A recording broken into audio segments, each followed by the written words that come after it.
not sure what happened. It was whether it was a glitch in my phone or in the Wi-Fi system. Sorry about that. If you were in here earlier this morning and got cut off, I'm not sure what happened. It just all of a sudden my screen went out. So, anyways, welcome back. We're gonna try some more live beside the 45 here this morning. If you're scrolling by, stop in and say good morning for some live beside the 45. And if if you're scrolling by, stop in and say good morning and join in for some motorcycle conversation and drop us a comment what kind of motorcycle you're from and or you're from you ride and show us your custom built parts and drop us a comment where you're from and we'll pin you on the map. And yeah, if like I said, if you were in here earlier, I don't know what happened. They got a glitch in my system and lost connection, and I lost everybody. So sorry about that, my friends. But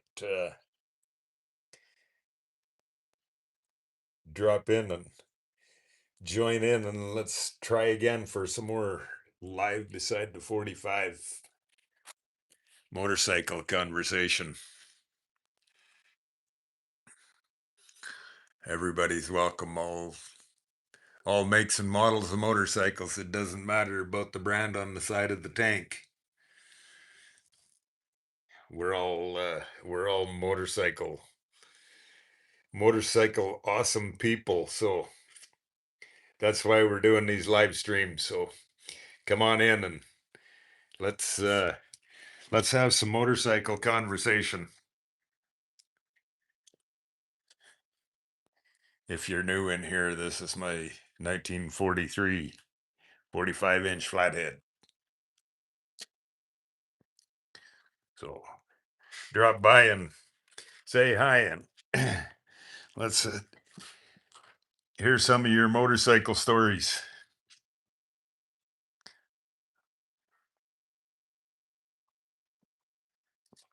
And of course, join in for some morning coffee live beside the 45 chit chat motorcycle stories. Welcome in, my friends. Some live beside the 45 part 2 this morning.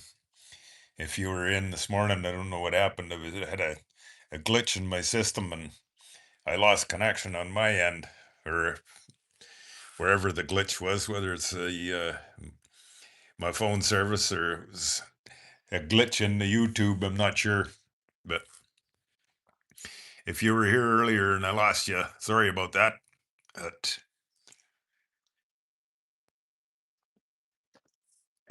come on in and for some morning coffee scrolling motorcycle conversation. Oh, thank you kindly for some for the heart, sir, my friend. Drop me a comment. Whoa, just about dropped the phone. uh, drop me a comment where you're from and what kind of motorcycle you ride, if you're interested. Yeah, I got a big world map there. Drop me a comment where you're from and we'll stick a pin in the map and see if we got a big map hanging on the wall. See if we can find somebody live to we'll pin you on the map where you're from. So for some morning live beside my 45 for some motorcycle building, traveling, whatever whatever kind of motorcycle you ride, drop in and share some morning live chat. This one here is my 1943 45-inch flathead. found a bare frame and baskets and boxes of parts, and so I built her into my own style of little chopper. I put a 6 over stock length Springer front end on it, and I don't know if you've been on my channel or not and seen my old panhead chopper, 1953, that I built some custom handlebars on, and they're awesome, comfortable to ride with. So I built the same thing on my little 43 Flathead from a basket case into an awesome, cool little motorcycle. So yeah, drop in for some kicker pedal live by the 45 motorcycle conversation. Share where you're from and what kind of motorcycle you ride. If you're not familiar with this one, this is my 1943 45-inch Flathead. So welcome in and come on in for some motorcycle conversation. And share us what style of motorcycle riding do you do? Are you a racetrack person or a cross country motorcycle rider? And what part of the world are you from? We got a big world map. I got a big world map that I hung up here yesterday, and so I'm trying to pin a comment with trying to reading through the comments here, hoping that we can find somebody from every part of the world to put a pin in the map for you. There we go. Good morning, Abu 5EDVQ. Welcome in, my friend. What's going on, bro? What are you working on? I'm just working on doing some live stream, my friend. I'm injured and can't ride my motorcycle after being hit by a distracted driver. So, yeah, currently not working on anything other than I'm waiting for upcoming surgery in June. Unfortunately, I was uh, I was rear-ended on my motorcycle and dislocated my shoulder, so I got to go in for shoulder surgery. This big muscle that's in the front of our shoulder here, where it goes out and ties into your arm. I got it all tore apart and ripped off the bone here. So June, going in for surgery to get that fixed, and so yeah, I'm just doing some live beside my 45 motorcycle conversation. So what? Yeah, I got a big map there that I'm trying to get everybody to drop a comment where you're from, and I'll stick a pin in the map and see if we can get somebody from every country in the world pinned on the map coming into the share some live motorcycle chat time. Uh, who else we got here? Cheeseburger. Happy Thursday, everyone. Well, thank you kindly, Cheeseburger. Yeah, just some morning live beside the 45 motorcycle conversation. Inviting everybody in for some motorcycle chit chat, and drop us a comment where you're from and what kind of motorcycle you ride. We'll pin you on the map wherever you're from. And damn, dude, I'm sorry to hear that. Yeah, it's unfortunate. We all know it and see it of how many people are looking at their telephone instead of their eyes over the looking out the windshield. And unfortunately, I'm not sure if you've been on my channel and seen, I posted a video the other day that kind of, there's, it's whatever, it's under 2 minutes long, but it's at the accident scene of I turned my phone on. A guy walked back down the highway where the skid marks started, and started counting the yards back to where I'm laying on the pavement. And over on the, as he's walking back towards me, you can see the white Dodge pickup. That's the distracted driver that rear-ended me, and I tumbled down the highway after being launched off the bike 88 yards, and that's how I dislocated my shoulder. So a painful experience happening at the time, and getting over this dislocated shoulder is not a fun experience.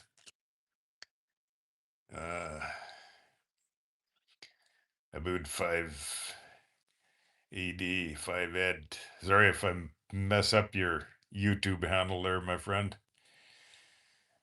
Big copy on that, my friend. Oh, thank you kindly. Sorry to hear as well, brother. Wishing you all the best. Thank you kindly, my friend. Cheeseburger also sharing your well wishes, hoping all goes well, brother. Thank you kindly, my friend.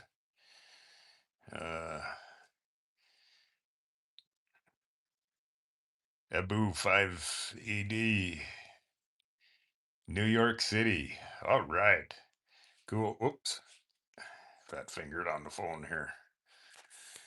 Cool. New York City, Manhattan. What let's I'll get up and stick a pin in the map. What part of the city are you in? It's not a whatever, some fun activity means I can't ride my motorcycle. You guys all keep uh my motorcycle smile on my face here. So it's not a real detailed map, but we'll you're the first one in from New York City. We'll stick you right in there. It's, like I said, it's not a real, it's a full world map here. We're trying to find somebody from every continent in the world to pin in the map here. So we'll get you pinned in New York. There you go. Fun stuff, you guys. And when you're out on your motorcycle today, put a few miles on for me, my friend. And you're riding a KTM RC 390 for now, 990 RCR by the end of the summer. Oh heck yeah, they're a they're an awesome built motorcycle. I'm not real familiar with them, but that's their sport bike model. Am I correct? That's awesome, my friend. Heck yeah, here we go. KPCM 834. Hello from Ireland, bro. Right on. Awesome in, my friend. Do some live beside the 45 motorcycle chat. What Ireland? Cool. What kind of motorcycle you riding, my friend? And being I'm injured with this dislocated shoulder, I got and just doing live streams. You guys are my motorcycle miles, so um I got a big map here that everybody that's coming into my live, I'm asking them to if you would like, I'm pinning everybody in the map. So what part of it's not a real detailed map because it's a full world wall map. What part of Ireland are you from? And we'll pin you on the map here this morning. Uh, nice bike, bro. My daily bike is a XJR 1300, but I've got more. Tippery, Tippery, bud. So, like I said, it's not a real detailed map. I've uh, I've got Dublin and Cork on there.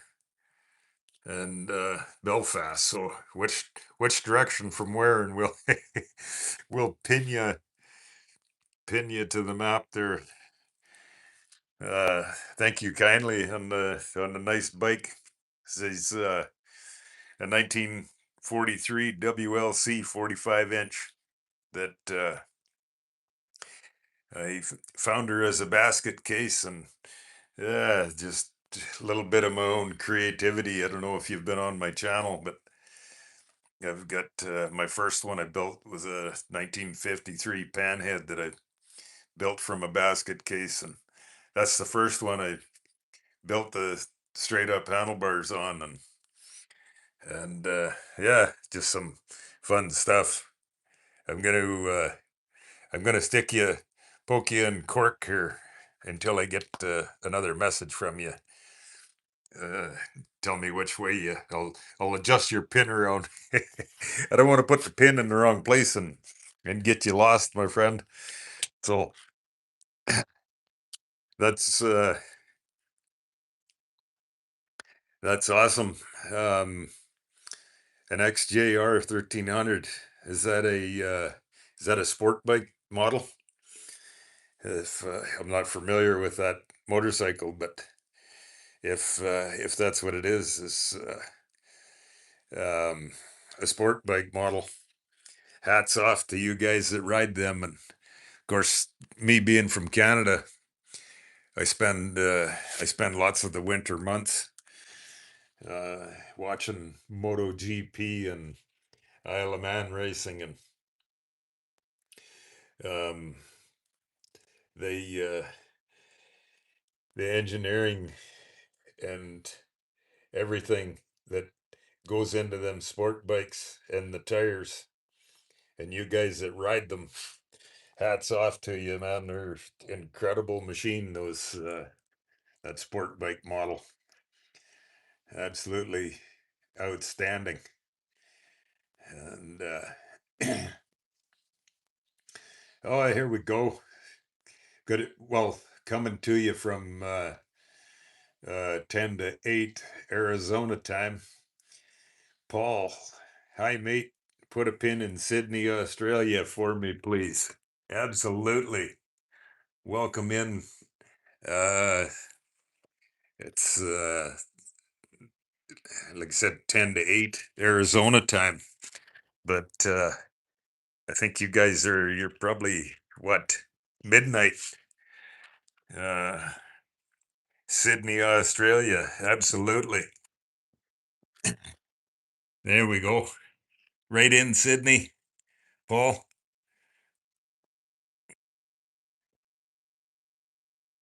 Awesome, my friend. There we go. Got you. You're the second chap in here. We got Sydney, Australia. Got Brisbane, Australia. Yeah, there's some fun stuff to see where everybody motorcycle minded people, we all share the same passion. So uh Manilow, good morning, my friend. Welcome in for some more live beside the 45 time. Hey man, how's the work going?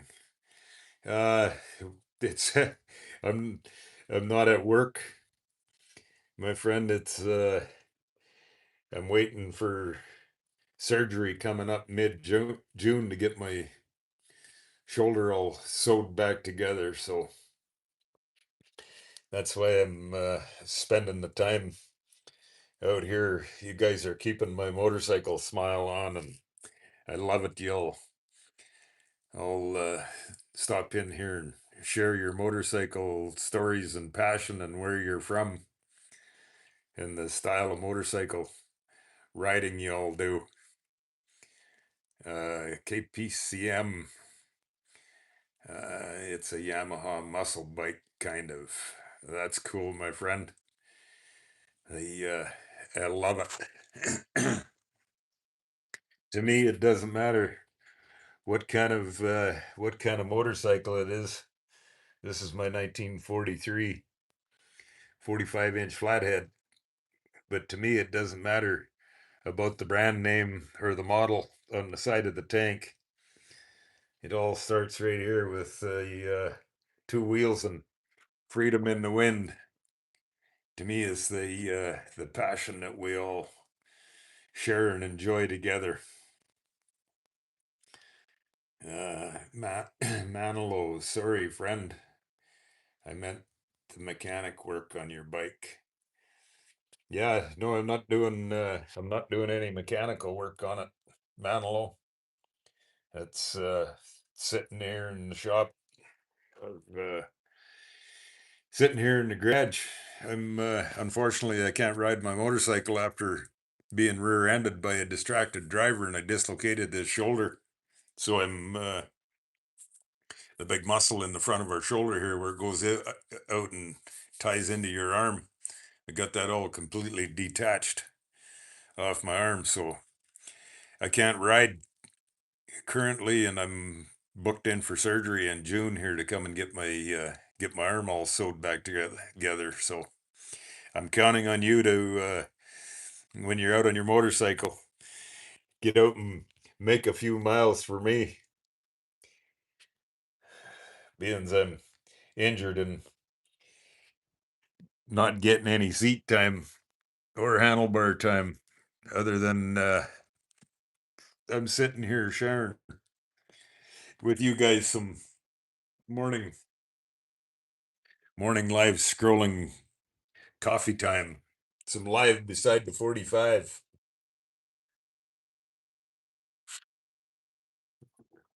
So where are you from, Manilow? And anybody else dropping in for some live by the 45 coffee scrollers? Drop us a comment. What kind of motorcycle you ride? KPCM 834. It's all about freedom, passion, and the great people you meet along the way. Bikes are good for the soul. Oh, yes, absolutely. And that's why I've said for my whole life is freedom in the wind, two wheels, and freedom in the wind is where it all begins for me. It doesn't matter what kind of motorcycle. It's all about freedom in the wind. I've enjoyed this, and I don't know if you've been on my channel, but my 1953 Panhead, built that from a basket case, bare frame, and boxes of parts, and same thing with my old 43 here. And I enjoy it. Doing some building from a basket case of parts. That's where I come up with the idea of the straight up handlebars. You're They're awesome, fun, and comfortable to ride with. And then on this one, when I built it, the of riding my other old motorcycles, my 53 Panhead and 82 Shovelhead, I custom built my own sissy bars on both of those. And with doing some cross country miles of road trips, always thinking to myself, how can I make my sissy bar a little bit more comfortable? So I come with the idea, well, let's make the sissy bar adjustable. So this one here, these levers, they're off an old McCormick binder. And so I found these old parts off an old binder. I asked this local farmer if I could buy these old levers that have been sitting out in the back field for gosh only knows how many years. And so when I'm packed up for traveling, my sleeping bag goes right in here. And then on top of it, my clothes bag goes in there. So it all becomes my backrest. And so throughout the day when I'm riding, it's a real simple adjustment. Squeeze this manual lever here, and it lifts and then I can just swing that back like that and it adjusts the I can adjust the angle of my backrest. And yeah, it's a pretty simple, awesome function. And then so that's this side, and the lever on the other side of the sissy bar. It's the same thing. So yeah, it's it's pretty awesome being able to recline your backrest and change your seating position when you're riding all day. Uh, James Martin, 8034. I got to get ready for work. All right, my friend. Well, have an awesome day at work, my friend. And if you're riding your motorcycle, when you get out there on your motorcycle today, put a couple miles on for me, because this is the extent of my motorcycle riding for the season. Of get this shoulder surgery done, and my surgeon said you're gonna wake up with your arm in a sling, and you're gonna be in a sling for 7 to 9 months. So I have a long road of recovery ahead of me yet, but I'm looking forward to getting the surgery done so that I can get my foot back there on the old clutch pedal. Anybody in here, if you're not familiar with the old style rocker foot clutch, this is the mechanism of the rocker foot clutch. It's a heel toe clutch if you're not familiar with them. Push the heel down, that disengages the clutch, and then the good old 3 speed on the 3 speed transmission shifter gate on the tank, and then push your toe down, and that engages the clutch, and away you go. I love the function of them and the look of the piece. Some old awesome motorcycle stuff. 80 plus years old. Pretty awesome, fun little motorcycle to ride. All right, James, thanks for stopping in, my friend, and have an awesome day at work. And if you're out riding your motorcycle to work, have an awesome ride, my friend. Thanks for dropping in, and you're welcome anytime. I've been doing these lives a couple times a day, being I'm injured and can't ride. So awesome, my friend. Have an amazing day. And anybody else, if you're just new, stopping in by the live here today for some motorcycle conversation, drop us a comment where you're from and what kind of motorcycle you ride. I I got a big world map here. Drop me a comment where you're from, and we'll pin you on the map to where you're from. See if we can get every country in the world pinned to the map here. And certainly enjoy you all stopping in and sharing your motorcycle stories and passion with me, that beings I can't be out there riding. So 1943 WLC 45-inch flathead, built from a basket case of parts and a fun little custom built chopper, and put a 6 overstock length Springer front end on it, and original old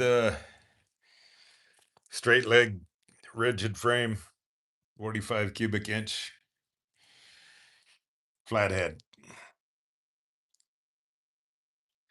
3-speed transmission, kickstart only. Yeah, welcome in for some morning coffee scrolling beside the 45.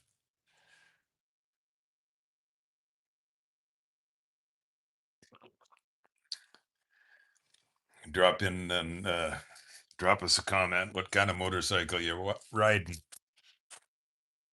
Share some motorcycle stories with us here in the comments, everybody. I'm injured and can't be out riding, so I'm counting on you all to when you're out, make some motorcycle miles for me. There's somebody asked me the other day, or made the comment, there's no computer stuff on that one. So I pulled the cap off of the points. There's a close-up view of the points in a 1943 motorcycle. Awesome, fun old stuff. So yeah, I got a motorcycle addiction, so I'm not sure if y'all been on my channel and scrolled through this. I got lots of video footage on my channel of this. Is my 1943 and built from a basket case, and I've also got lots of video footage of my 1953 panhead chopper that built from a basket case, and I love it. And then I've also got a 1963 FLH dual glide panhead, 1982 shovel head. That if I got a motorcycle, for the most part, they get ridden. Pretty awesome fun. Take a 1943 panhead or flathead, I mean, sorry, and go for a road trip across country. Puts a smile on my face every day. So I hope y'all share the same passion for your motorcycle too. And that's why I started doing these live streams. I love it when everybody joins in and shares some live stream beside the 45, your motorcycle passion of what you're riding, where you're from. Of well, this one, this one here, I've only made one trip across country on so far, but on if you've been on my channel, my 1953 panhead, have been across country for a few road trips on it, and pretty awesome fun to take a whatever 50, 70, 80-year-old motorcycle and go for a cross country road trip. Pretty awesome. And how about you guys? What kind of motorcycle do you ride?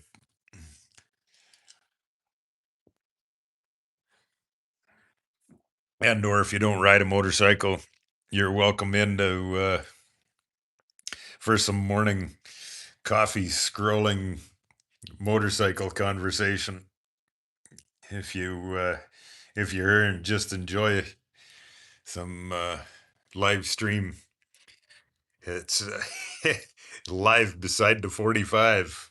So if you're new, just dropping into the live stream, welcome in for some live beside my 45. I was on here this morning a little earlier. I'm not sure what happened. I had there was whether it was a glitch in my phone and Wi-Fi or the YouTube system. I lost connection and lost everybody that was in here. So I thought, well, we'll come in and see who else is up for some morning coffee scrolling live beside the 45, and drop us a comment of where you're from, and we'll stick a pin in the map and of where you're from, and see if we can get everybody pinned on the map from every country in the world.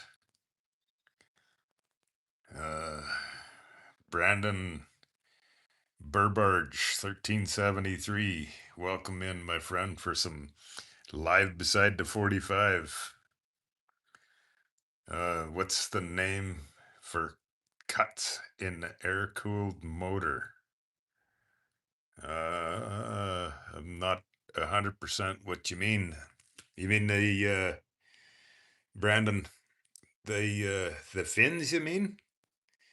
Is that what if I'm understanding correct? They're just the cooling fins. So on the old flatheads, those are just cooling fins for the air to move through to cool the engine. And then uh, yeah, the fins. Is that the correct term for those or no? Yes, those are. I'm not sure if there's a technical term for them, but it's the same thing on the cylinders, right? It's just to give you more surface area to to get the airflow through them for cooling. So um, I'm not sure if there's a technical term for them, but that's what I've always called them, just the cooling fins. So yes, sir, Brandon, that's exactly right. It they all create more surface area because the cooling fins they go completely through. Well, they're cut out to go around the bolt or the spark plug or whatever, but yeah, it's all for more surface area for the wind to to blow through and get rid of the heat. And then the same thing with the cylinders, right? Because the old air cooled engines, that was their method of cooling. So yeah, you're exactly right. Air to pass through, take the heat away. So yeah, it's a pretty awesome, fun, cool little motorcycle. 1943. The old military model motorcycle. So the the 3-speed transmission, kickstart. Uh, Crazy was liquid cooled, not a thing back in the day. Uh, Not on a motorcycle. No, well, not on the Harley motorcycle. They've been air cooled forever, and it's just recently. So I'm not real up to date on on all the new stuff. There there's many of the other brands of motorcycles that are all liquid cooled. The whole engine is liquid cooled, but Harley they come out with liquid cooled heads here. I'm not sure what year.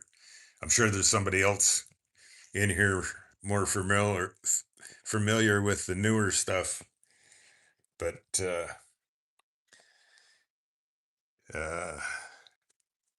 yeah, I'm not familiar with what year they come out with than when Harley did, but lots of the pretty well, as far as I know, all of the sport bikes are all liquid cooled, and there's many of the other brands of motorcycles are all liquid cooled engines.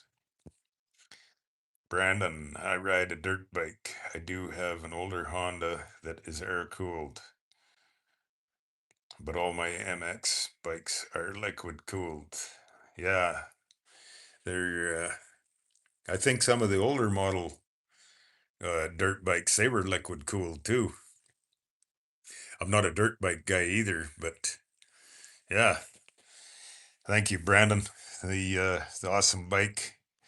It's fun to keep some old nostalgia right alive and I bought this one as a bare frame and baskets and boxes of parts, and yeah, just built it into a fun little.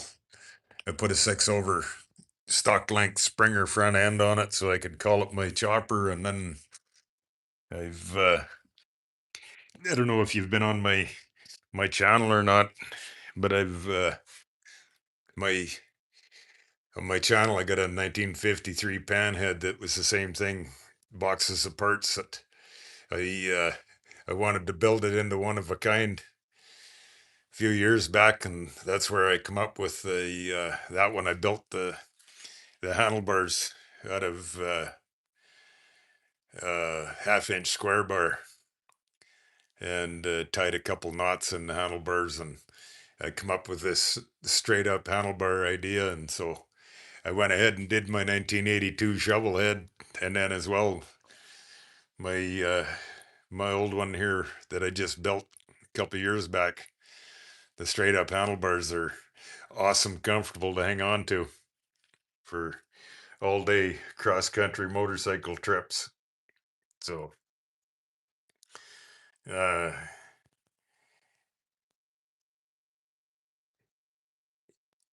ET, ETCETV, welcome in, my friend. Yes, sir. She's a 1943 WLC 45-inch flathead. I I found her as a bare frame and baskets and boxes of parts, and built her into my awesome, fun little flathead chopper. Uh, your next comment here. It's not a panhead, not a knucklehead. It's not an iron head. It's not a shovel head. And it's not anything new. Yes, sir, my friend. She's a 1943 WLC 45-inch flathead. The so the WLA, Harley Davidson built for the American military, and then they built the same motorcycle for the Canadian military, and they serial numbered them. So the American military, they serial numbered them WLA, and the Canadian military, they serial numbered them WLC. So yeah, it's yeah, awesome, awesome, fun little motorcycle, and it's kind of cool, fun stuff to build them from a basket case and do your own thing.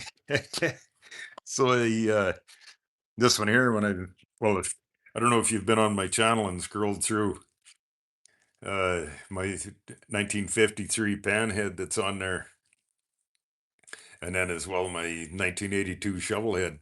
I built the sissy bars, and they're rigid mounted sissy bars, and so I always try and build my sissy bars with the so that I'm using all my pack, my sleeping bag packs in under here, and then above that my clothes bag, and that way it gives me a backrest. So they're awesome, comfortable to ride all day. And after riding them other ones cross country, several road trips, and always thinking to myself, how can I make my sissy bar more comfortable? And so I come up with the idea of, well, why don't I make the sissy bar adjustable? And so that's what this mechanism here that I'm all showing you. So this piece here, and then this the lever here. Those are levers off of an old McCormick Deering binder, and so I show you here how it functions. It squeezes lever, and it lifts this mechanism up out of the gears or the ratchet here, and then I can adjust my sissy bar back so I can adjust my seating position throughout the day when I'm riding. So yeah, it's it's pretty awesome, comfortable. pretty awesome, comfortable for being able to adjust your backrest position throughout the days. And then on this one here, it's 3 gallons of auxiliary gas tank mounted on the back. I got it plumbed in with a hose, comes out of the bottom of the tank and then goes out and runs in along the frame there. And then over here along the frame, uh, mounted right under my butt cheek so it's easy to reach. I can got a shut-off valve for it.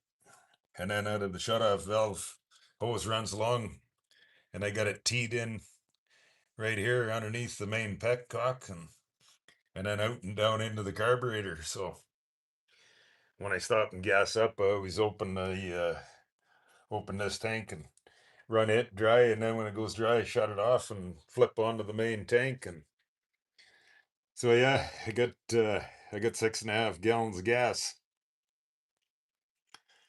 Uh, Brandon, how's she sound? Oh, she sounds awesome, my friend. Little 45-inch engine running through a set of straight drag pipes. Sounds awesome, crispy. There's I got quite a few videos on my channel of how she sounds. That if you're interested, you can. There's the easiest way to find them. You go on my channel, and I got a bunch of video footage of my. They're in a playlist of 1943 Flathead. So there's several videos in there of me riding and road trips and a bunch of the video footage of the build process. And so yeah, awesome fun stuff. Like I said, if you're interested, that's the easiest way to find them videos. Go into 1943 Flathead playlist. uh, ETC ETV. I like the wings inside of the sissy bar style. You should get that patented. Oh, the as far as the patent, the it's been seen all over the world, my friend. The the the fun stuff of YouTube when you go on this live stream and you click a button, 3 seconds. Within 3 seconds, you can be in contact with people all over the world. So uh, you really can't run a bike like that with anything other than straight pipes. It won't run right with baffles. I agree with you there, my friend. Let them breathe. And yeah, old school awesome, right? So, how about what being I'm injured and can't ride my motorcycle? I'm counting on everybody that drops in to my live. I got a big world map here. Drop me a comment here of what country you're from, and we'll stick a pin in the map for you of where you're signed in from. It's while I'm injured here, it's my frustration of you guys all keeping a smile on my motorcycle smile on, of sharing your exact same passion of two wheels and freedom in the wind. ETP. Okay. Awesome. We've collected up quite a few pins from the awesome, beautiful part of USA. What yeah, give us a state you're in, and we'll let's take a pin in the map for you, my friend. Uh, what kind of carburetor you're running?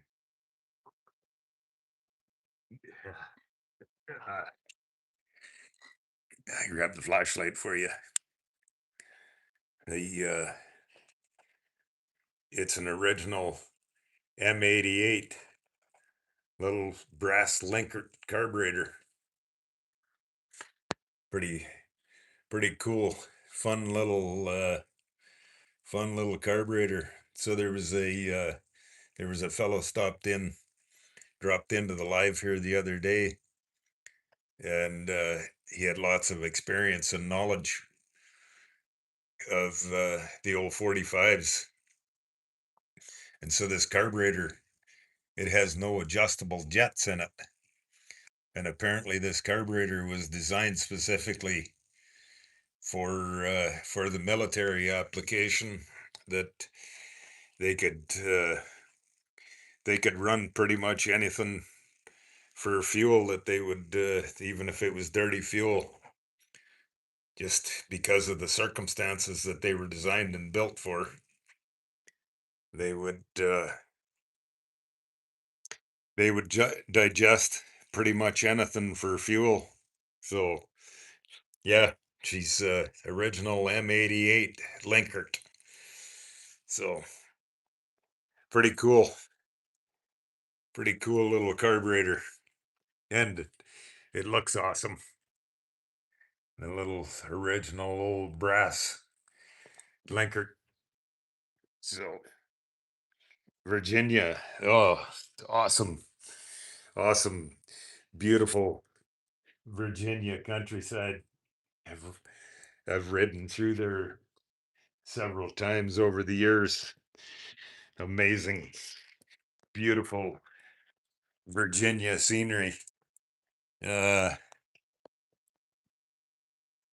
my my big world map here. It's not real well detailed, but how about uh,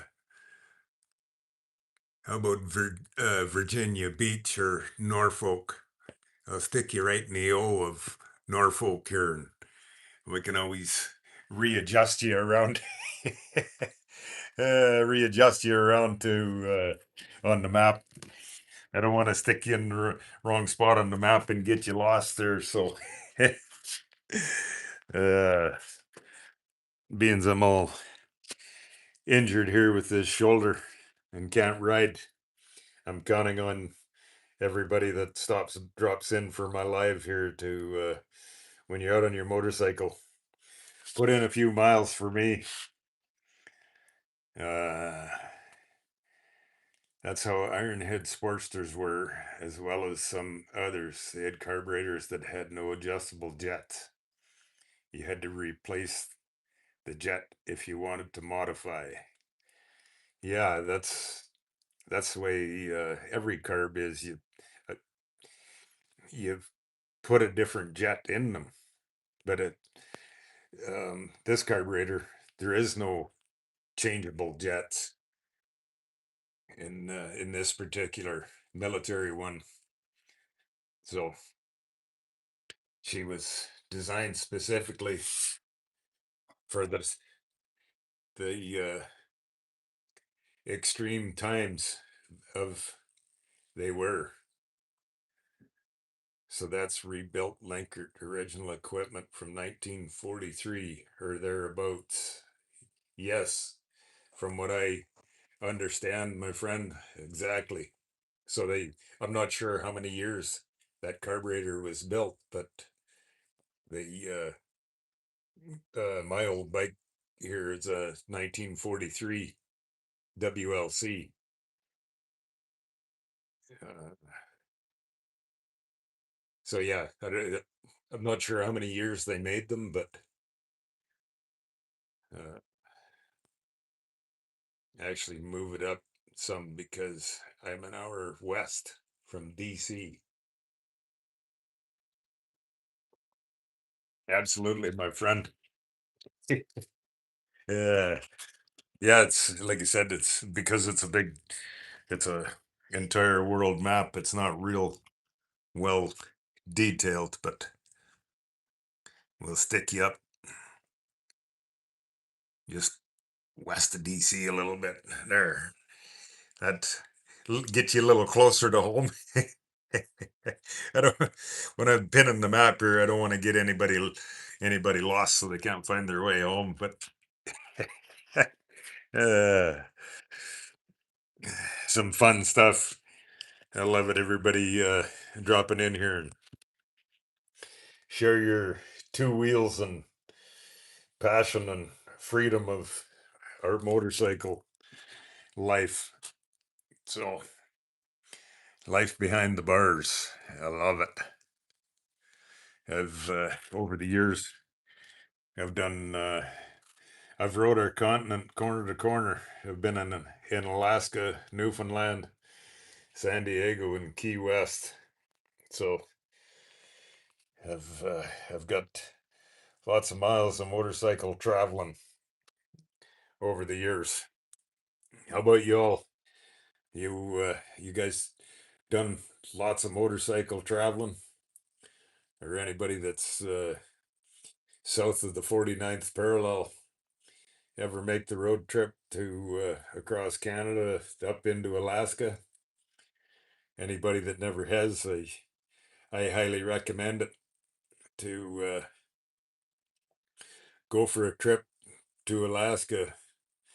The miles of open wilderness in northern Canada and Alaska is amazing to see. Uh, I would not run ethanol gas in that bike, but that's just me. So, uh, because I'm not a mechanic, and what uh, what does ethanol do in the gas system?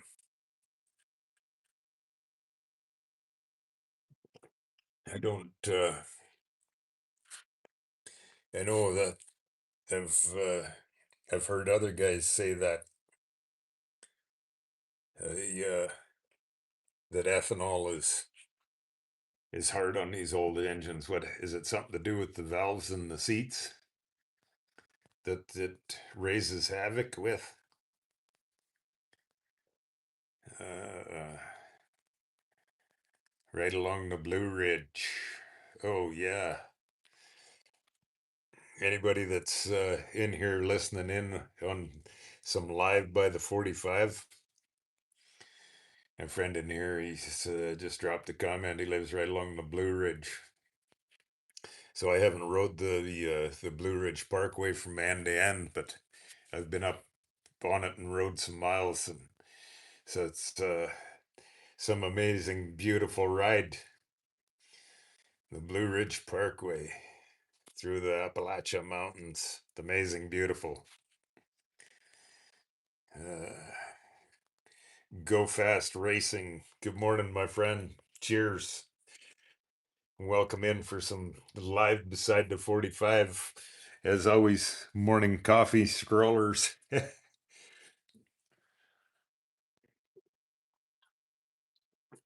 How you doing this morning, my friend? Uh, Ethanol is an alcohol, so it attracts moisture even out of the air. That can make for extra corrosion and clogging fuel passages. Okay. It also is a cheap way to boost octane. So, is it running that? Is it hard on valves or anything and all of that? Or is it mainly just that it attracts moisture? Actually, somebody else was in on the live the other day and mentioned that it attracts moisture. Um, Hang on here. Where are we? It's a cheap way to boost octane.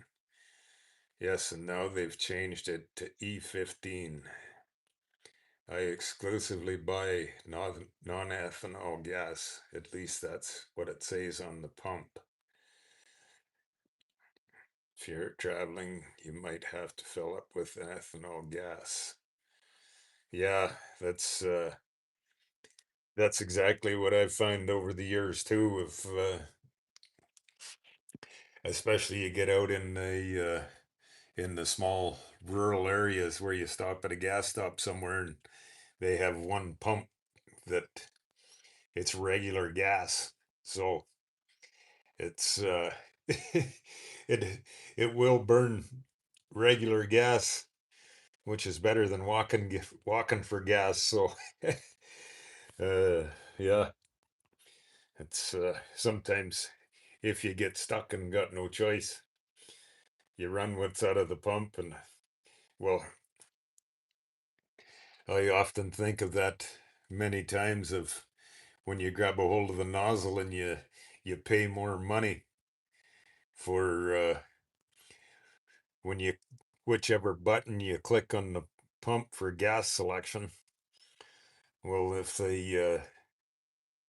the gas hose that you grab, the last guy was running regular, all of that uh, regular gas that's in the hose, that's the regular gas that you're getting before the Supreme, if that's your selection that you make. So, and I often wonder that when you click on the Supreme, is it Supreme you're getting?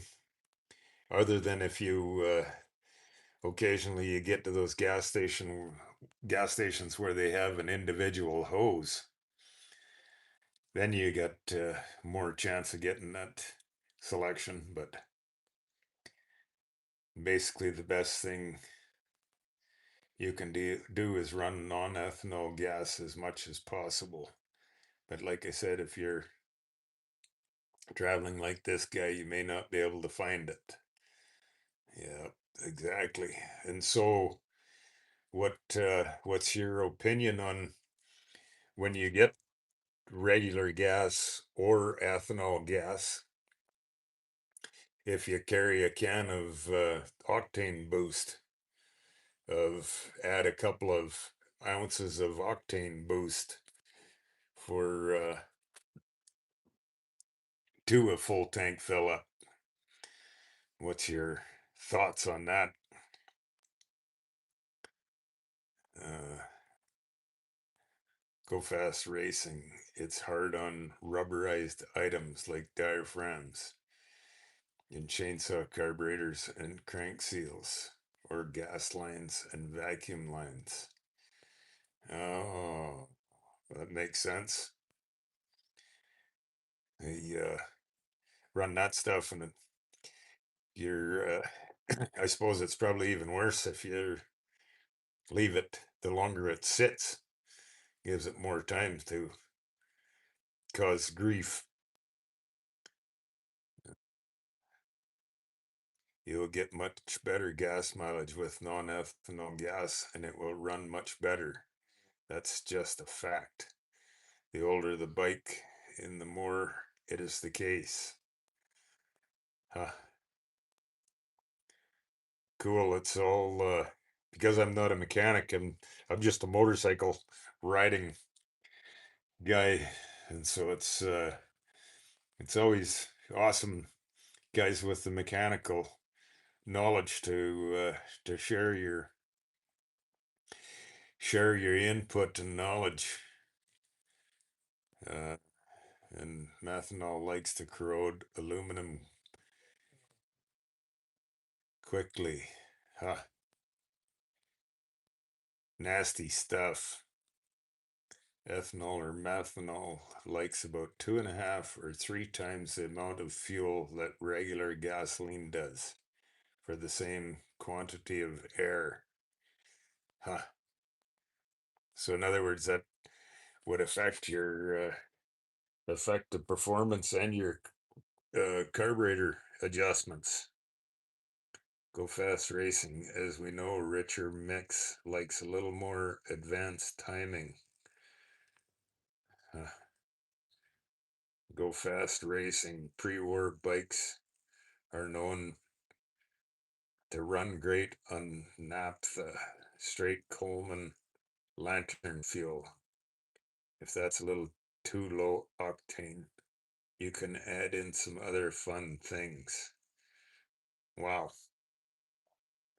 So in other words, the if I run out of gas somewhere, I can I can run some camp stove fuel. Ethanol is just like rubbing alcohol for scrapes and scratches. Has great cooling effect when it's dispersed in intake charge. This can help air cooled engines. Wow.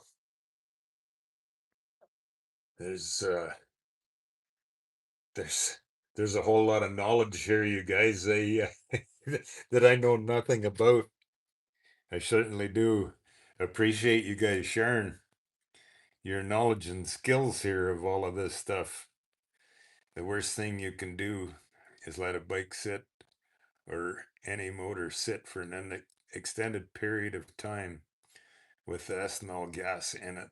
And now that it's E15, it's even worse. Geez.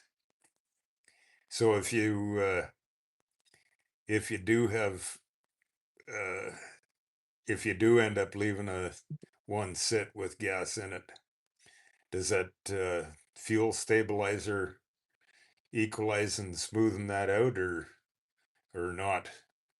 I suppose the guy's just better off draining the gas out of the tank and then fire up until the carburetor sucks or dry, or what's the best option?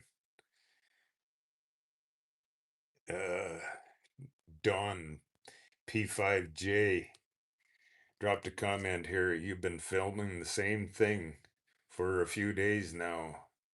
You don't even ride anymore. Yeah, sir, that's right. I've been filming the same thing, and I'm gonna be filming the same thing for once surgery's done here mid-June, getting this shoulder sewed together. Uh, and gonna be in an arm sling for 7 to 9 months done. I'm gonna be filming more of the exact same thing. This 7 to 9 months in a sling, I won't be filming anything else. I got nothing else to film. So welcome in to share your motorcycle stories. That's I got nothing to film. That's why I'm doing the live beside the 45 conversation, inviting you in here for some motorcycle conversation. That's all it is, my friend. So this shoulder surgery, I'm not looking forward to it, but I'm looking forward to getting my shoulder repaired, and then 7 to 9 months in a sling. So you're welcome in. That's why she's live beside the 45. So it's not about filming new footage. It's all about live beside the 45. And when you're out on your motorcycle, make a few miles for me, will you, please? Because I can't. I don't know if you've been on my channel or not, but I have a motorcycle passion to ride old motorcycles, and it it's some tough going. And I just discovered this live stream the other day, and so I thought, well, let's do some live streams of everybody that's into motorcycles and has a passion to ride a motorcycle. You're welcome in. I can't ride, so here we are. So yeah, you're gonna be seeing some more live of filming the same thing for more than a few days, my friend. So until I get my shoulder repaired, I got no new footage unless you can give me some ideas of what to film. Here we are, live by the 45 for some morning coffee talk. Go fast racing. It cools the intake charge too much. You can, in a sense, have a larger imbalance of hotter portions and that now cooler area for chance of warp or out of round fitment. Wow. That's some very technical stuff you're sharing with us, my friend. It was designed not to ever get that excess cooling benefit on the intake side, and where the timing is moving the heat to more heat in the head or in the pipe. Wow. Ethanol blended fuel likes to go bad fairly quick. Wow. I appreciate that. I appreciate you sharing your knowledge, my friend. That's awesome. I obviously, as you've probably heard me say on here, I'm not a mechanic, and I certainly do appreciate you sharing your knowledge, my friend. Go fast racing. I Anybody else? If you're reading, scrolling through the comments, our friend on here, Go Fast Racing. That's why he's has many years of knowledge and experience. You can tell by reading his YouTube handle, Go Fast Racing. I love it, my friend. Uh, Don P5J. Uh, Sorry about that, my friend. I I don't partake in those activities, uh, job related. Over the years of my career was always far more important than those particular activities that I do not partake in. My career has always kind of been an important thing to me, and the potential of, in the slightest of whatever activity may go on at work, of the potential of having to be tested was never important enough that I had to partake in them activities. So in that case, my friend, I'm out. Go fast racing. Yes, indeed. The camp stove fuel will usually run just like pump gas with very little adjustment. Maybe a little less timing advance above idle. Wow. That's that's really cool. Thanks for sharing that, my friend. Go fast racing. If I'm ever in a pinch, and it'll run through the awesome little old M8 or M88 carb. That's cool. Don P5J. No, I won't be watching the same thing with you. No worries, my friend. Thanks for dropping by for some live beside the 45. And when you're out on your motorcycle, put a couple miles in for me, because we're going to be back here for some more live by the 45. You're welcome in anytime. Don't be shy to share your motorcycle experience. What kind of motorcycle do you ride? That's I got nothing else to film other than scroll through the comments. Our two awesome friends here, Go Fast Racing and ETCE TV, or read through their comments and take note. That's why we're doing this. Awesome motorcycle people, and sharing awesome motorcycle knowledge, and real motorcycle people. If you're not into that, well, so be it. But thanks for stopping by. You're welcome anytime, Don P5J. Thanks for watching. Go Fast Racing, and that's for pre-war engines. You can also mix a cap or two of two-stroke oil in with your tank full. So a good buddy of mine, Go Fast Racing. He's a heavy duty diesel mechanic, and he's done lots of heavy diesel engine work. And he's always told me that.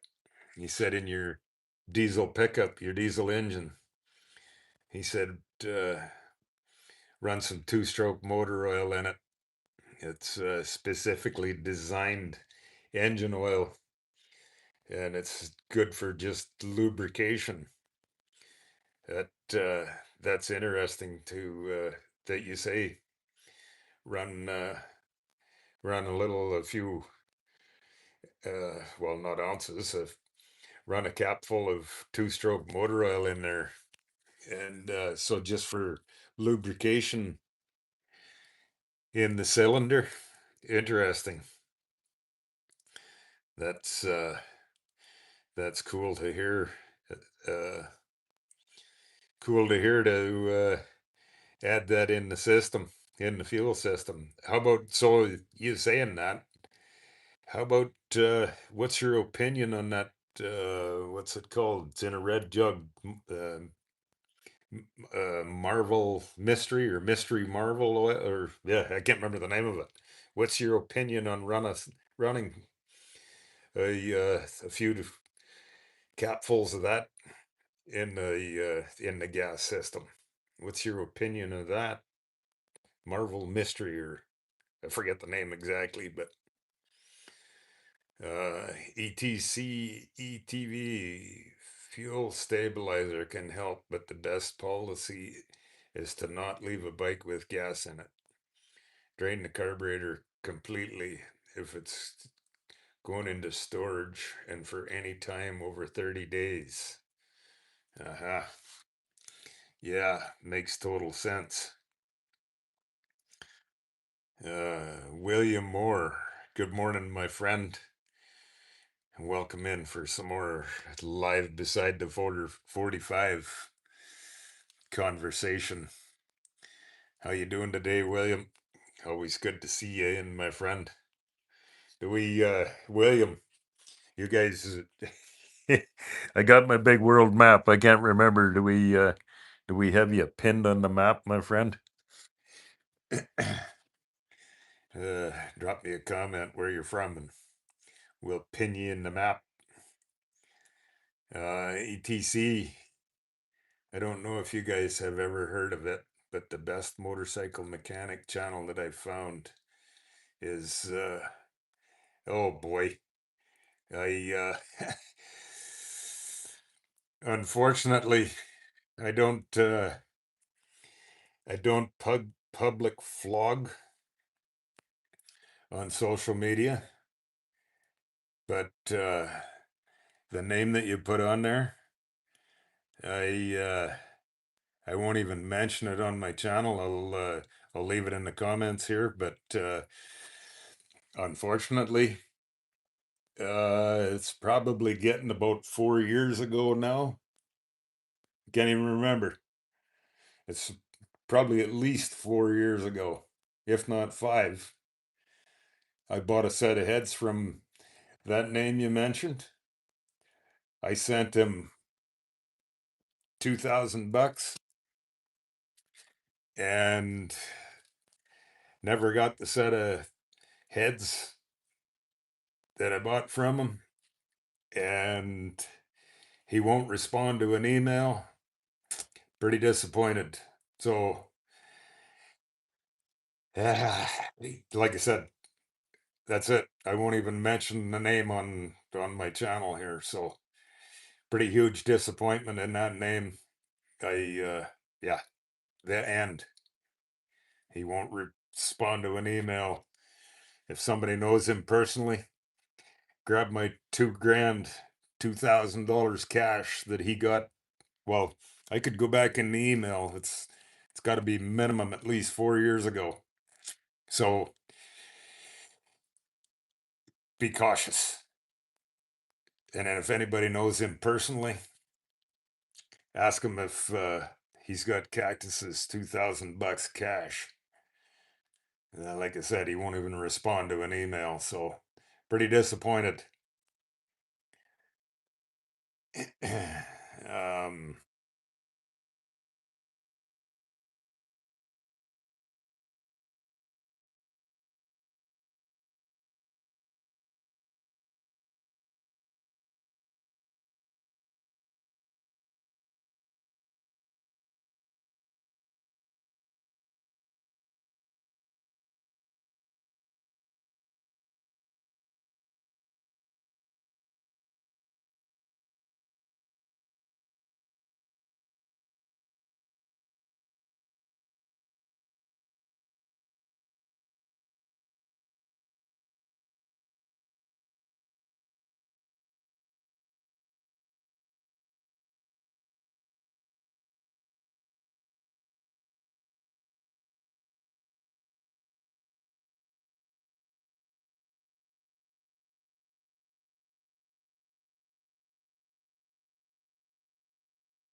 Sorry, my friends. Oh, sorry, my friend. They fat fingered my mic button. Sorry about that. I don't know how long I've been muted for. I've been reading through all of you guys' comments here, and I read through all of Go Fast Racing. That's some really cool information about the different oils and stuff. I'm not sure the etc. if I was muted when I your comments of the motorcycle shop, they being the best on the channel. I'm not sure if you heard me say or not. I refuse. I won't delete the comments off of my YouTube, but uh, I'm not sure if I was muted. If the name you mentioned on in the comments here, I sent that guy $2 grand cash 4 or 5 years ago. I bought a set of heads from him, and I never got the heads, and he won't answer an email, and yeah, pretty disappointed in that guy. So, like I said, I refuse. I won't mention his name on YouTube here, but anybody knows him, ask him for cactuses, $2,000 cash. That I guess I don't know. I sent it to him to buy a set of heads, and he won't even reply to it. Won't respond to an email. So, is in my opinion, I don't public vlog on social media. That's not what I'm on here for. But if anybody knows him, like I said, ask him for cactuses, $2,000 cash, and all right, pretty large disappointment in that guy. So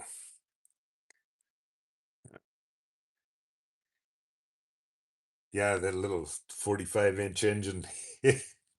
Yeah, it's working, especially when you're packed up and got all your gear for a cross-country motorcycle road trip. But I love it, my friends.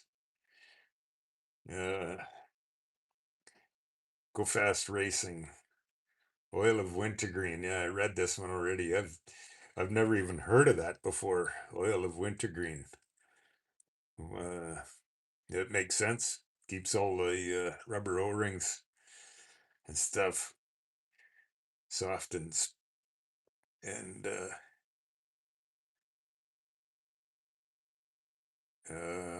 Go Fast Racing. Restart the live if you can't get the volume back. Uh, I fat fingered the mic there. Can you guys, uh, I had the mic muted. I must have, fat fingered the mic button. Hopefully you guys can hear me here now. Um, etc. I like the Springer, and it's not chrome. Yeah, when I built her from a basket case, just I wanted to I wanted to kind of give her a chopper look. So it's a brand new uh, Midwest Springer front end, and with new style dog bone risers on it.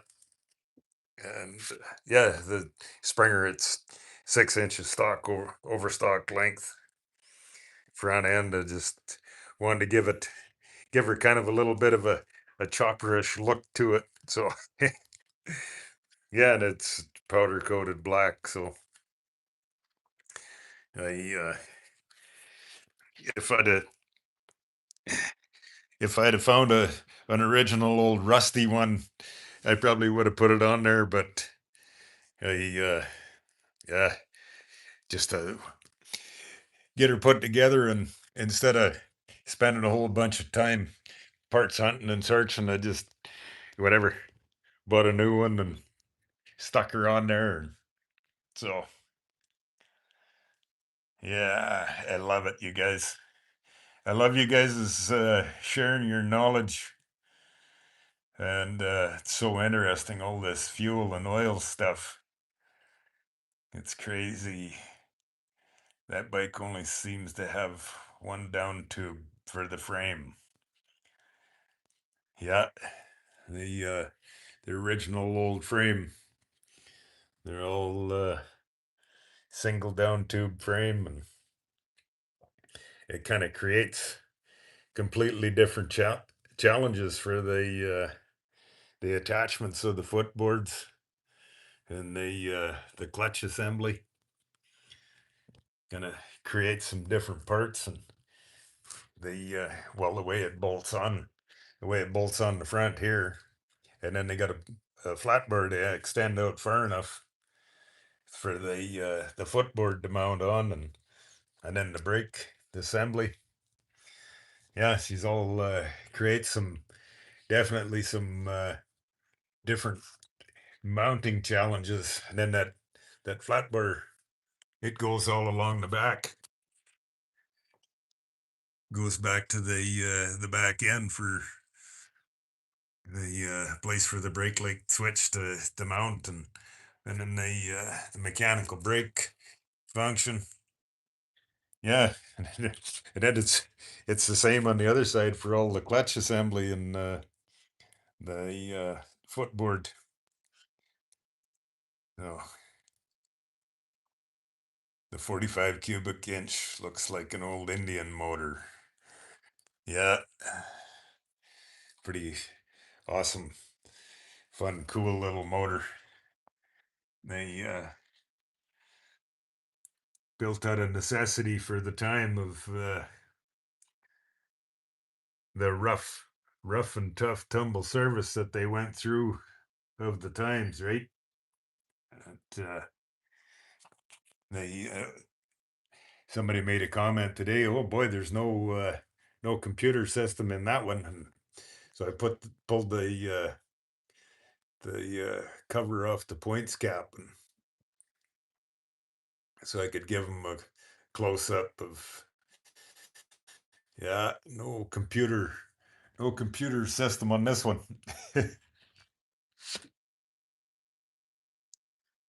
uh, I wonder what the top speed is. Can't be more than 95, maybe 90. I wouldn't take it at that speed because it would probably feel like it was going to come apart. Oh, you know what? The She runs real happy around that 50, 55 mile an hour. Um, I wonder what the vibration is like because the engine doesn't have rubber mounts. So by the vibration in the footboard and the seat, right around that 55 miles an hour is where her happy place is, by the vibration coming out of her. So around that around that 55 is uh is her happy place. So that's where I ride her. I don't get, yeah, I'm sure it'll do 60, 65 mile an hour, but I can tell she's not happy by the vibration. So as soon as I start feeling that vibration, I back off, and that's where we stay every day, every mile of riding. Oh, go fast racing. Yeah, I don't know what happened there. I had a glitch this morning. Earlier this morning, I did a live, and I'm not sure if it was my Wi-Fi system, or I went and did an app update on the YouTube in the App Store. So I had a glitch this morning, and I lost everybody out of my live stream this morning. So I technology technology glitches, I guess. uh, well, the guy really knows what he's doing. If he ripped you off, sorry to hear it. I didn't know he sold parts by mail. Yeah, that's pretty pretty disappointing. And like I said, if anybody, I refuse to mention his name on here, but like I said, I won't delete your comments out of here. But I I'm I'm not into doing the public flogging and all that nonsense on social media. That's not what I'm here for. But just being as you bring up his name on here, just warning, beware. And the comments are in here of a name that I absolutely refuse to mention. But if you do happen to know him personally, I sent him $2,000 cash to for a set of heads to have him build for me. I was gonna buy the heads, and he was going to build them for me, and I sent him $2,000 cash. It's got to be, well, I could go in the emails, and it's got to be 4 or 5 years ago, and I've sent him multiple emails, and he won't even respond. So to me, he's not a motorcycle man. That's I'll end it there, and enough about. I'm not here for public vlogging of social media. That's why I don't watch social media. There's so much garbage on it. But uh, back to Go Fast Racing. Single cylinder or multiple is dynamic balanced, going both in and out of balance at different RPM ranges. Most static balance in some measurements gives you a good ballpark of what the dynamic will be. Well, okay, my friend, you're I so I totally understand the static and dynamic, but not in the aspect of an engine. But so when I ride all my old motorcycles, all the rigid mounts, so my flathead, my panhead, shovel head, and I've got an Evo. I ride them by vibration in the footboards, and so to me, when you get to that spot where the vibration really smoothens out, that's their happy place. And so I'm sure that you have it figured out, or is there a calculation to that, or a specific formula? I just, because I'm not a mechanic, I ride my old motorcycles out of what I call it respect of in their happy place, where they once you get up to highway speed, ride them by the vibration of their happy place. And how that happens, I have no idea. But Go Fast Racing, I'm sure you understand and you can explain to me of how that happens. So there is a way to do it to where the engine is smooth as butter at its desired range, whether that's top RPM highway cruising or idle and just above. So yeah, that's exactly where where I ride my old motorcycles, and that's what I call it, is her happy place, where it smoothens right out by the vibration in the footboards. Uh, it's a sine wave motion of balance, even on a single cylinder engine. On a chart, it looks like three poorly drawn oblong circles over the top of each other. It totally makes sense of how you're explaining it, depending on the engine's layout and the parts used. There can be some tricky ways to engage a smooth influence of what becomes a not noticeable engine vibration.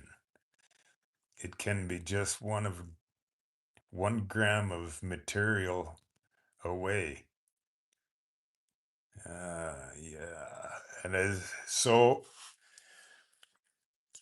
is that a changeable thing? Like when you were building the motor, can you adjust that? Can you adjust that balance for a particular RPM so that your motor would run happy at a little higher RPM by making that balance of adjustment? And so me not being the mechanic and not shy about asking and saying that I'm not a mechanic. Um, when you build an engine, part of that, when you do a balanced and blueprinted engine, can you make that balancing adjustment and change that? And that's really cool. If I love the way you're explaining that. It's, I mean, obviously, I don't know it all, but for you to share that, you you make you make the gears roll in my head and make me think about it. And it makes sense to me. Do I know how to do it? Absolutely not. But it makes sense the way you explain it.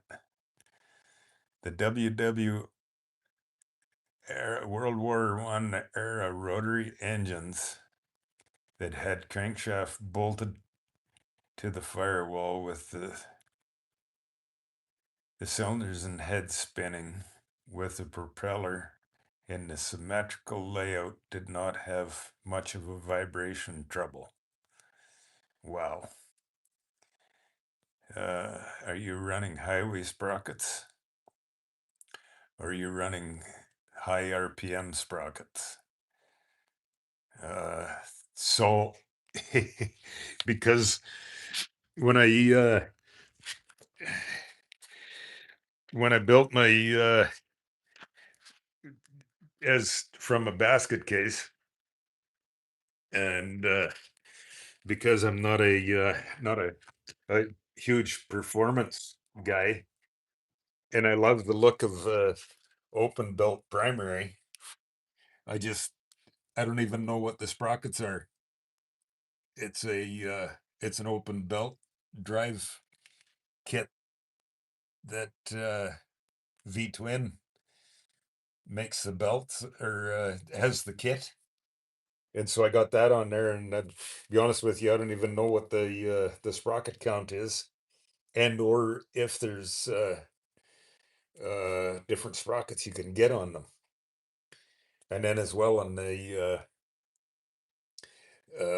with the drum brake, so I got a drum brake on the back.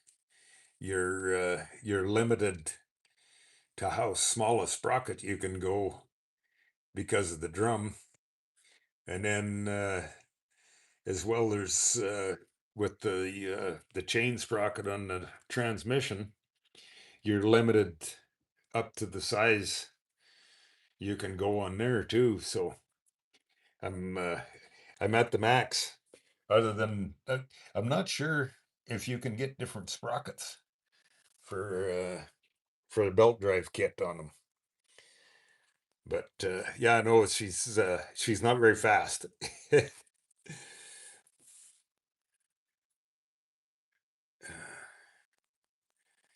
Yeah, if you're running chain chain primary, I know you can get. I believe if you're bigger on the engine sprocket, you can get more highway speed out of them. Which I have taught spoke to other guys that that's what they do, but I'm not sure. I've never looked into it if that's an available option with having the belt drive kit on it. I'm not sure about that. I've never looked into it. Uh, go fast racing hill climb sprockets. So that's lower geared and more power, right? Cool stuff. Yeah, I don't know the guy personally. Yeah, yeah, like I said, it's unfortunate, and I, I, I seriously, I can't stand social media because there's so much of that garbage on here that I refuse to be part of social media of this motorcycle happiness and fun conversation. That's why I won't mention his name. And if anybody ever goes through here and sees that comment or on a replay or whatever, if you know that guy, if you see the comment and you have been following along, if you know that guy, tell him he owes Cactus $2,000 cash for a set of heads purchased, and yeah, never got no heads, and he won't even reply to an email. So pretty disappointed. Uh, Will 2 dash B150. Welcome in, my friend, for some live beside the 45. Uh, nice. Zoom out. Let's see that beauty. Okay. uh, Thank you kindly, my friend. Well, welcome in for some live beside the 45. The back end kind of looks like ragamuffin there. That's all my leather straps for strapping my gear on for cross country motorcycle traveling. And I got a 3-gallon auxiliary gas tank hanging on the back of the sissy bar. And I don't know if you've been on my channel or not. I built an adjustable sissy bar with some old mechanical levers off of a McCormick Deering binder. Make my sissy bar and backrest adjustable. She's a 1943 WLC 45-inch Flathead with some custom built one of a kind handlebars, a foot clutch, tank shift, and I found her as a bare frame boxes and baskets of parts, and built her into awesome, fun little chopper to ride, travel across country with. So yeah, awesome, awesome, fun motorcycle passion, my friend. So she's 1943 WLC 45-inch flathead, an original old frame, engine and transmission. So we're uh, we're in the garage doing some live by the 45 motorcycle conversation, and welcome everybody in. I started doing these lives. I don't know if you've been on my channel or not, but I have no new motorcycle content to post. Uh, I was rear-ended by a distracted driver and dislocated my shoulder, and I now have this big muscle in the front of my shoulder all tore apart, and I'm booked in for surgery. So I started doing these lives to welcome you all in for share your motorcycle passion to ride and travel or whatever kind of motorcycle you ride. I've yeah, I got nothing new to post, so We're doing some live beside the motor or live beside my 45 for some motorcycle conversation. And yeah, Will 2 B150. Welcome in, my friend. And what kind of motorcycle do you ride, my friend? ETC, Harley Davidson Sportsters, could be modified to have larger sprocket on the out. Obviously, the RPMs were higher, but it was quick off the line.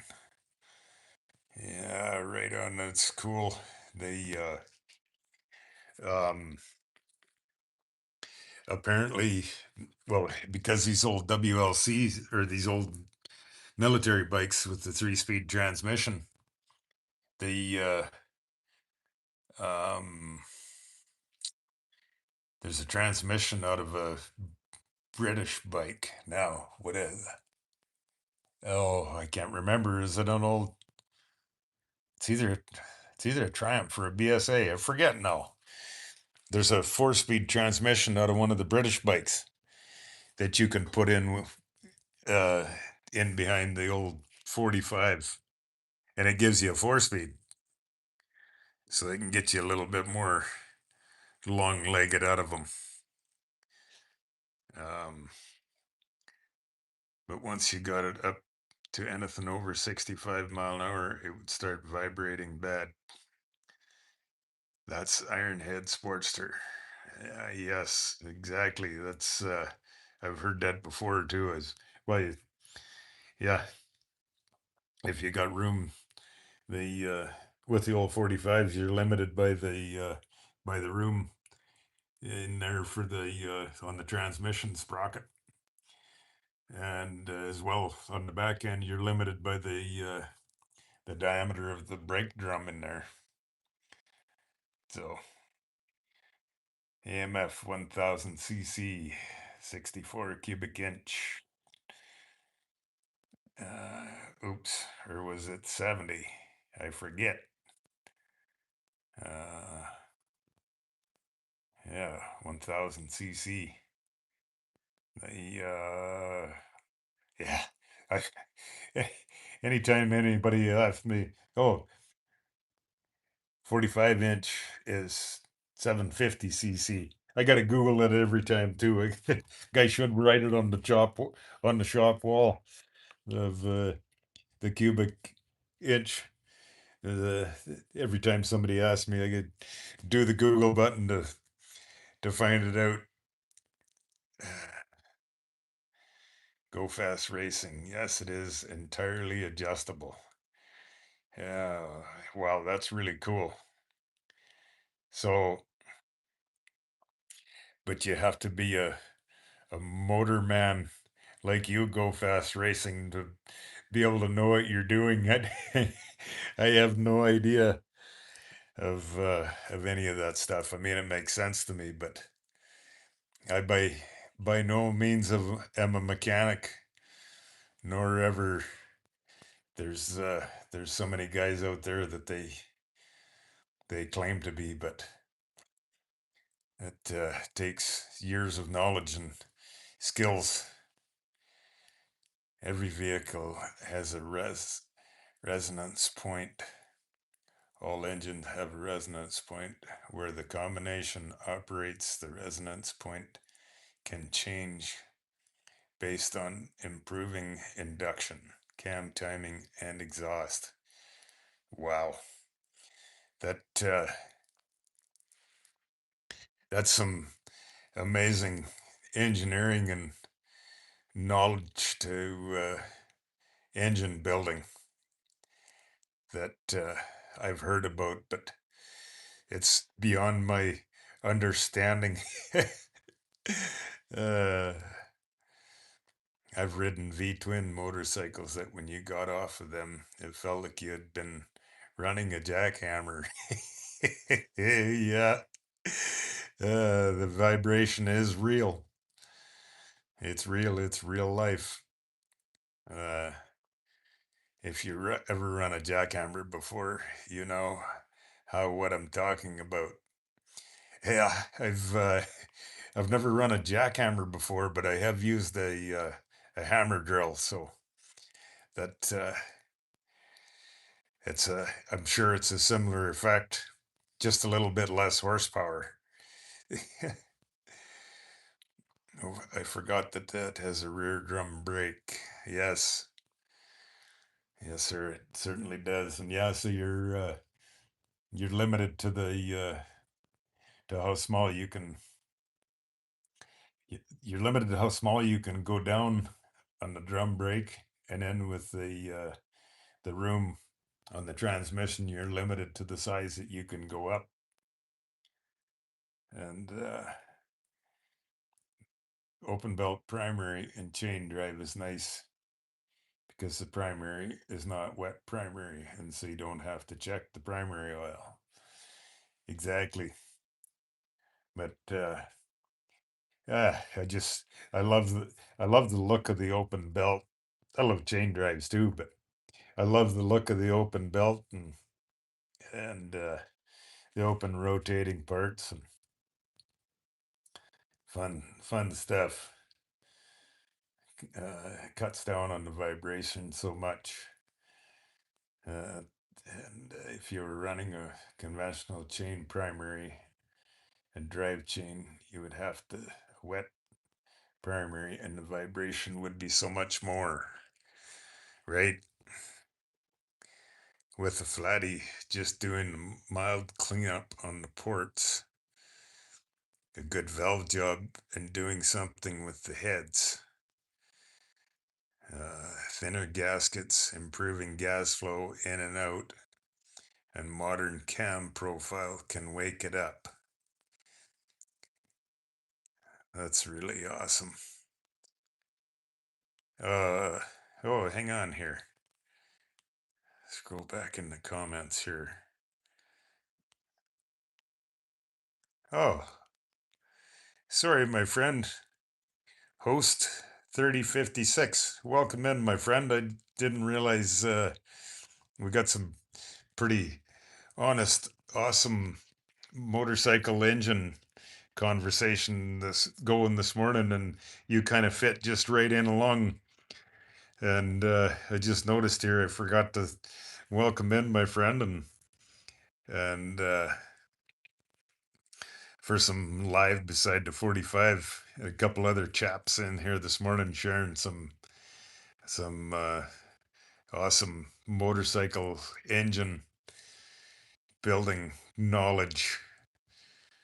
And I by no means I by no means am a motorcycle mechanic, but I'm not scared to ride them, and when I got troubles, I'm not shy about asking for your you guys that do know your skills and knowledge of the how tos and help. So yeah, I love it. You guys dropping in for some motorcycle live conversation with me.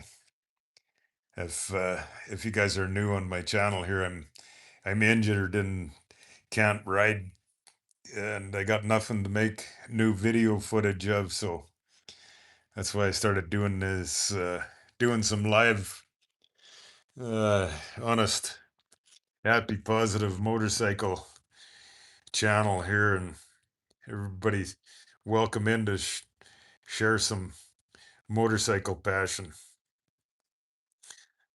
Ronster 9924. Thank you kindly, my friend. My welcome in for some live motorcycle conversation. Uh, I found her as a basket case. Put a 6 over stock length Springer front end. And yeah, I started with the bare frame and boxes and basket cases of parts of my little 1943 WLC 45-inch flathead. So, where are you from, Ronster? And what kind of motorcycle do you ride? I love it. You guys dropping in and share some motorcycle conversation with me. I'm injured and smashed up here from a dirty, rotten, distracted driver rear-ended me on the highway and got my shoulder all dislocated. And there's a stand back view of the other side too.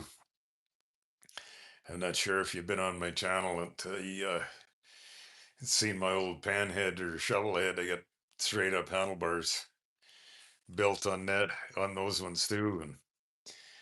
And then this one here, yeah, got 3 gallons auxiliary gas tank, and I got a little creative, built an adjustable sissy bar to adjust my backrest throughout the day. Found some parts off an old McCormick binder.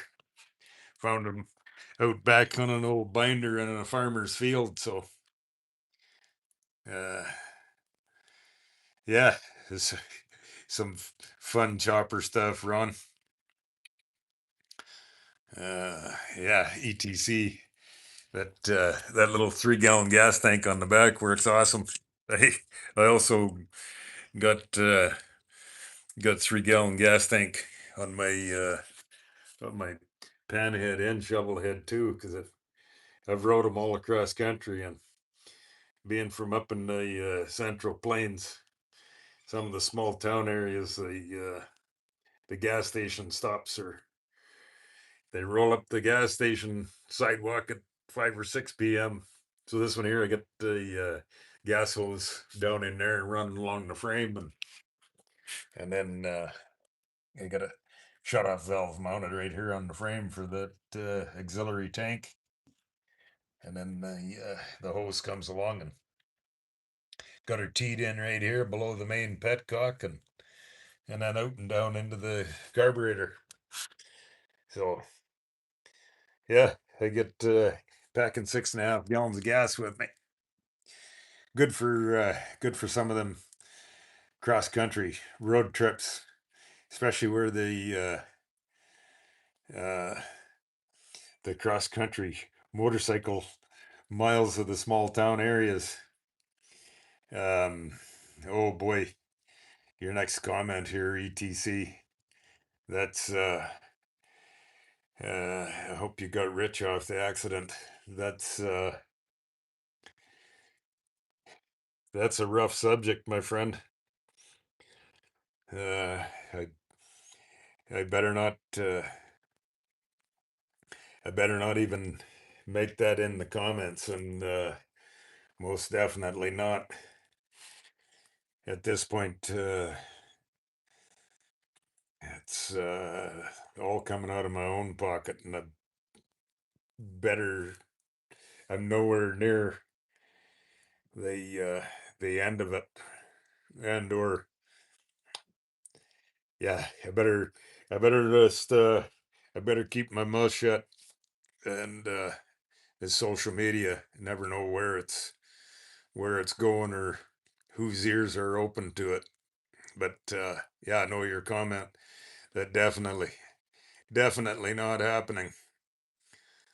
Uh, Ronster 9924 Evil Knievel rode an XL 750 HD. Yeah, that he did most of his stuff all on a Sportster, if I remember right. I 750cc Iron Head is what Evil Knievel used to jump all that stuff. Yeah, there you go. You beat me to that comment by a couple seconds, Ron. Yeah, yeah, that's awesome, my friends. I grew up watching Evil Knievel.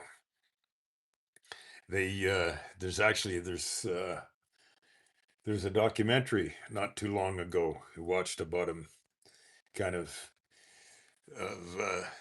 some of his.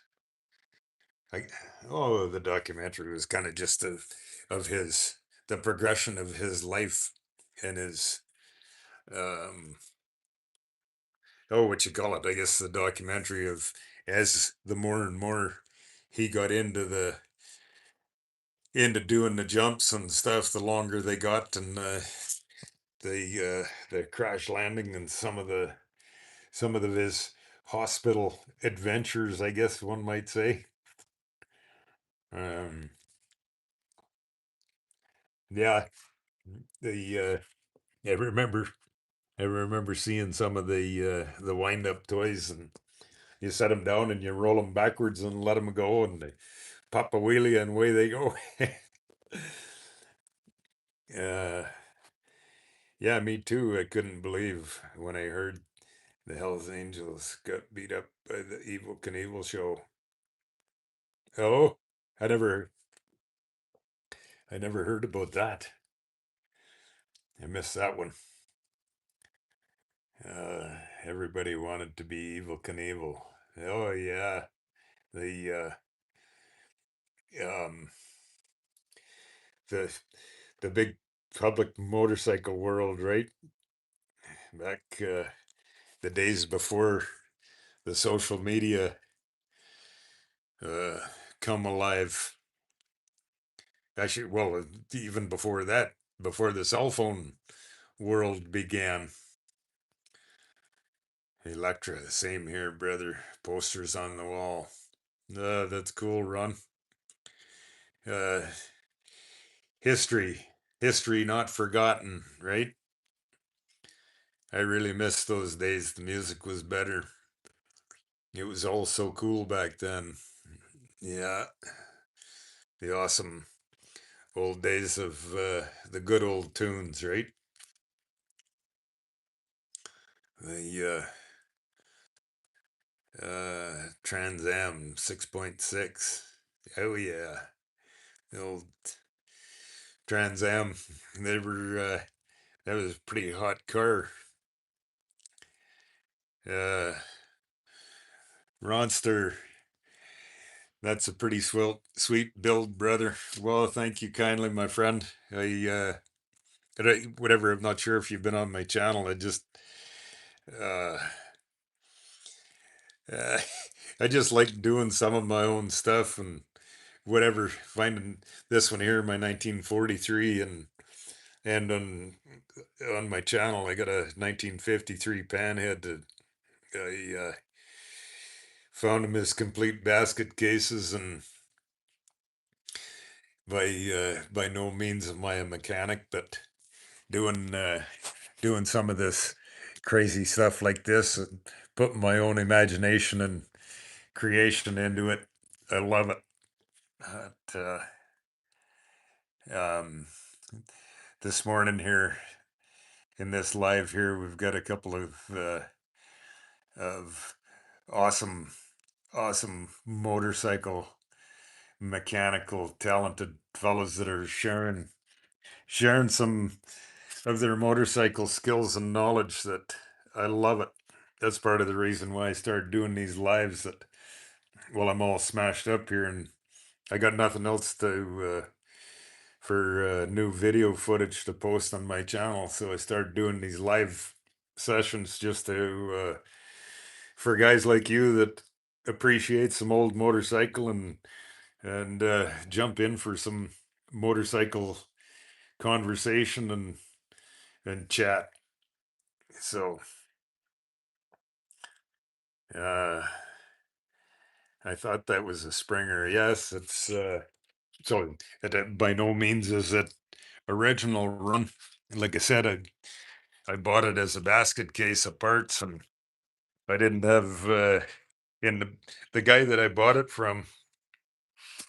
He had been going around to swap meet shopping because he wanted to build himself an old flathead, and so he had the frame and the motor and he had a bunch of stuff, but didn't have no original tins or an original front end. And so when I bought it, he had a front end, but not an original one. And so I thought, well, I'm not concerned about building an original anyway. So I bought a 6 over stock length uh, Midwest Springer front end to put on it.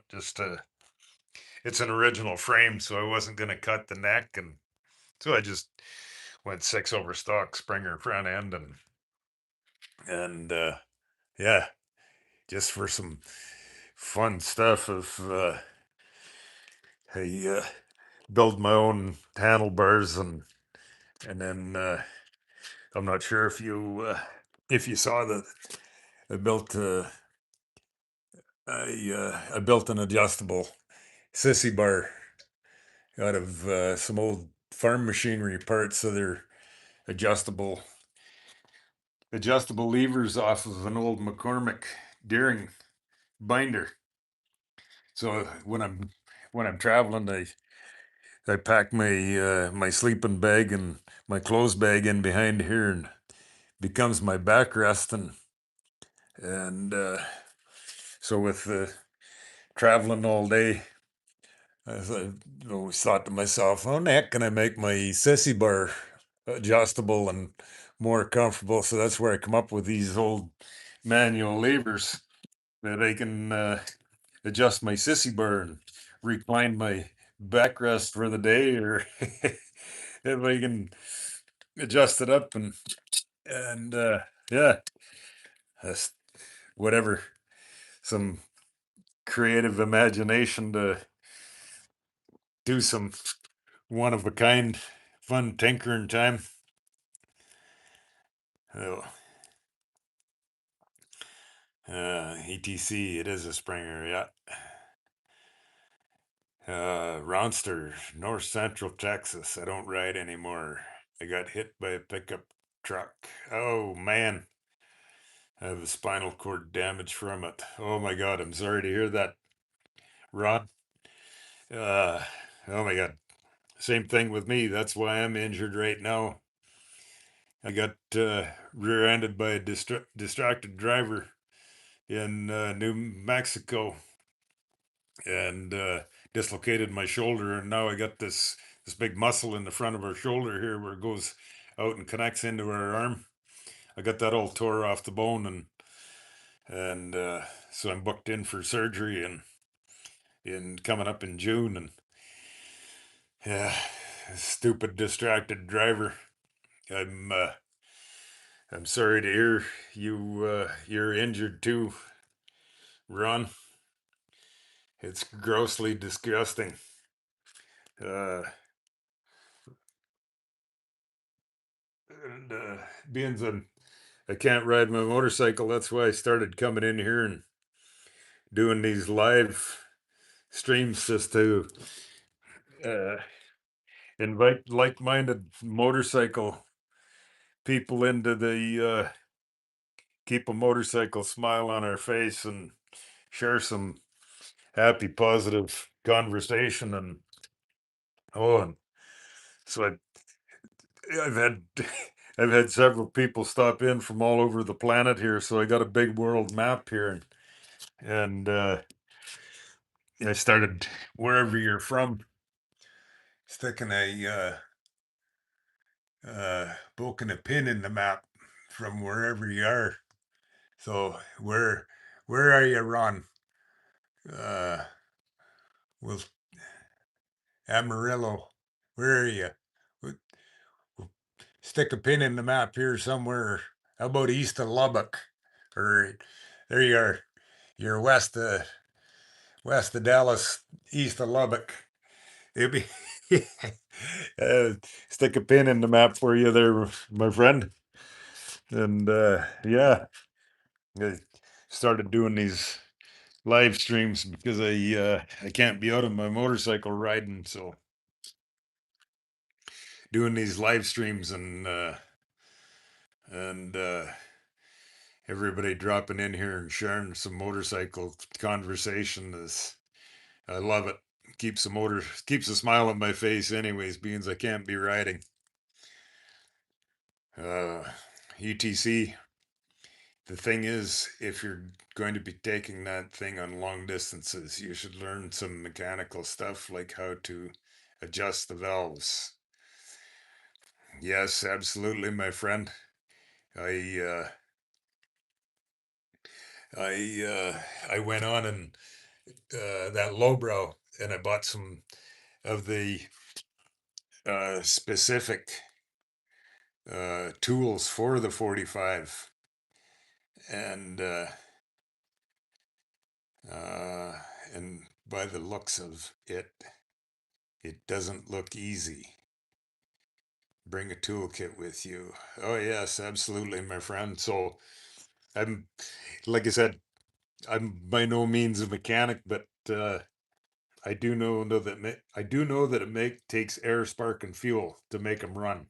So if they quit on the road, I do know where to start looking, and a bunch of the and whatever I know how to tinker with the points, and so I always carry points and plugs and wires and all of that good stuff with me, and I can tinker with that. But I mean, what I'm talking about is inside the engine and stuff, and absolutely, rely on and depend on the guys that are mechanics that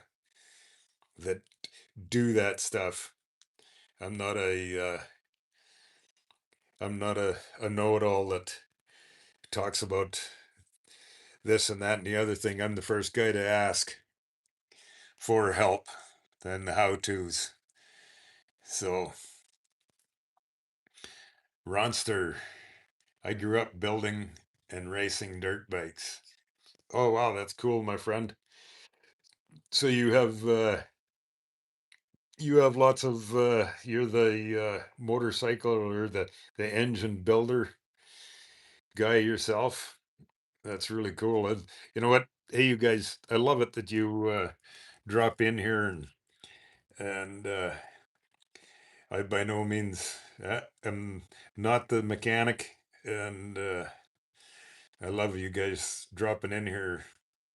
I can't ride my motorcycle, so sharing and listening into your conversations, I love it. Uh, ETC, it's crazy how much motocross motorcycles have evolved. I remember when it was two shocks on the back and non-inverted forks. Was it a XR or XL? I'm old. Memory fades. That documentary was great. Uh, I'm pretty sure it was the XR 750. Yeah, I, I can't remember that either. I know you're right. By Abel's bike was the Sportster model, the 750, but it's crazy. But for a little while, Harley Davidson put the gear shift on the right side of the Sportster. Yeah, there's they're not that common, but occasionally they you run into a guy that's got a right hand shift.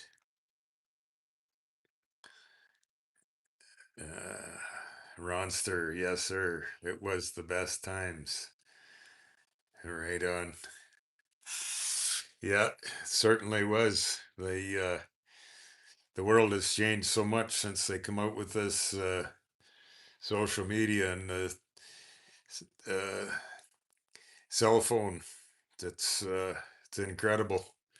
For the most part, the social media, I can't stand the nonsense of it. So that's why the only thing that's on my channel is just me and my old motorcycles and Ronster. I just found your stream. I just subbed. Oh, thank you, Ron. The all my channel. It's there's there's nothing really too polished or I built all my YouTube channel just me and my old motorcycles with my cell phone, and I there's there's nothing too polished or nothing on there, just me and my motorcycle, my friend, and I for the most part, I can't stand social media. Actually, I don't watch social media.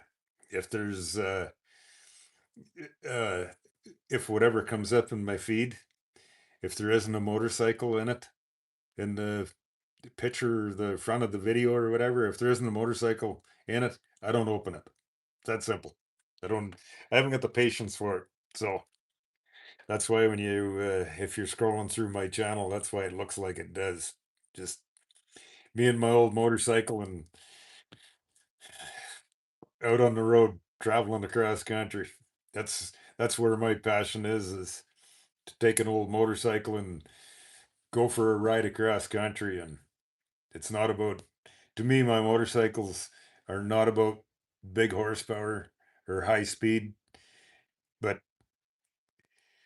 to take a 1943 45-inch flathead and ride from Saskatchewan to California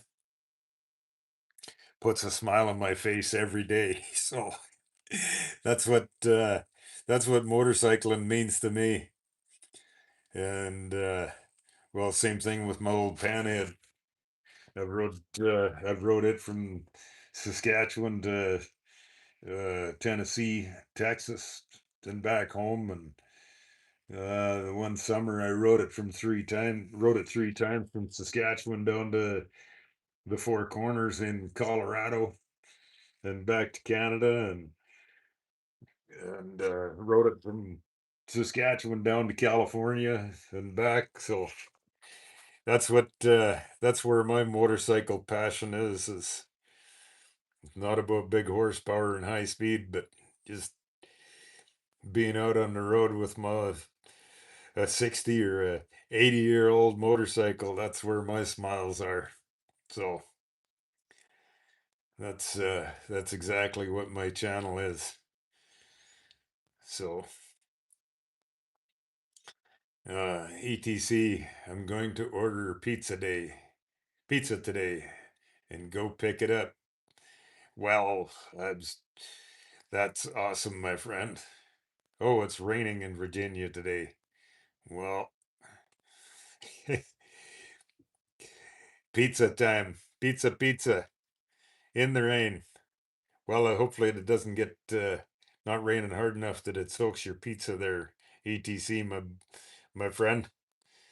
And I always love it. You dropping in and sharing some motorcycle live conversation time and your skills and knowledge. Love that. Some real people on social media. It's awesome. Uh,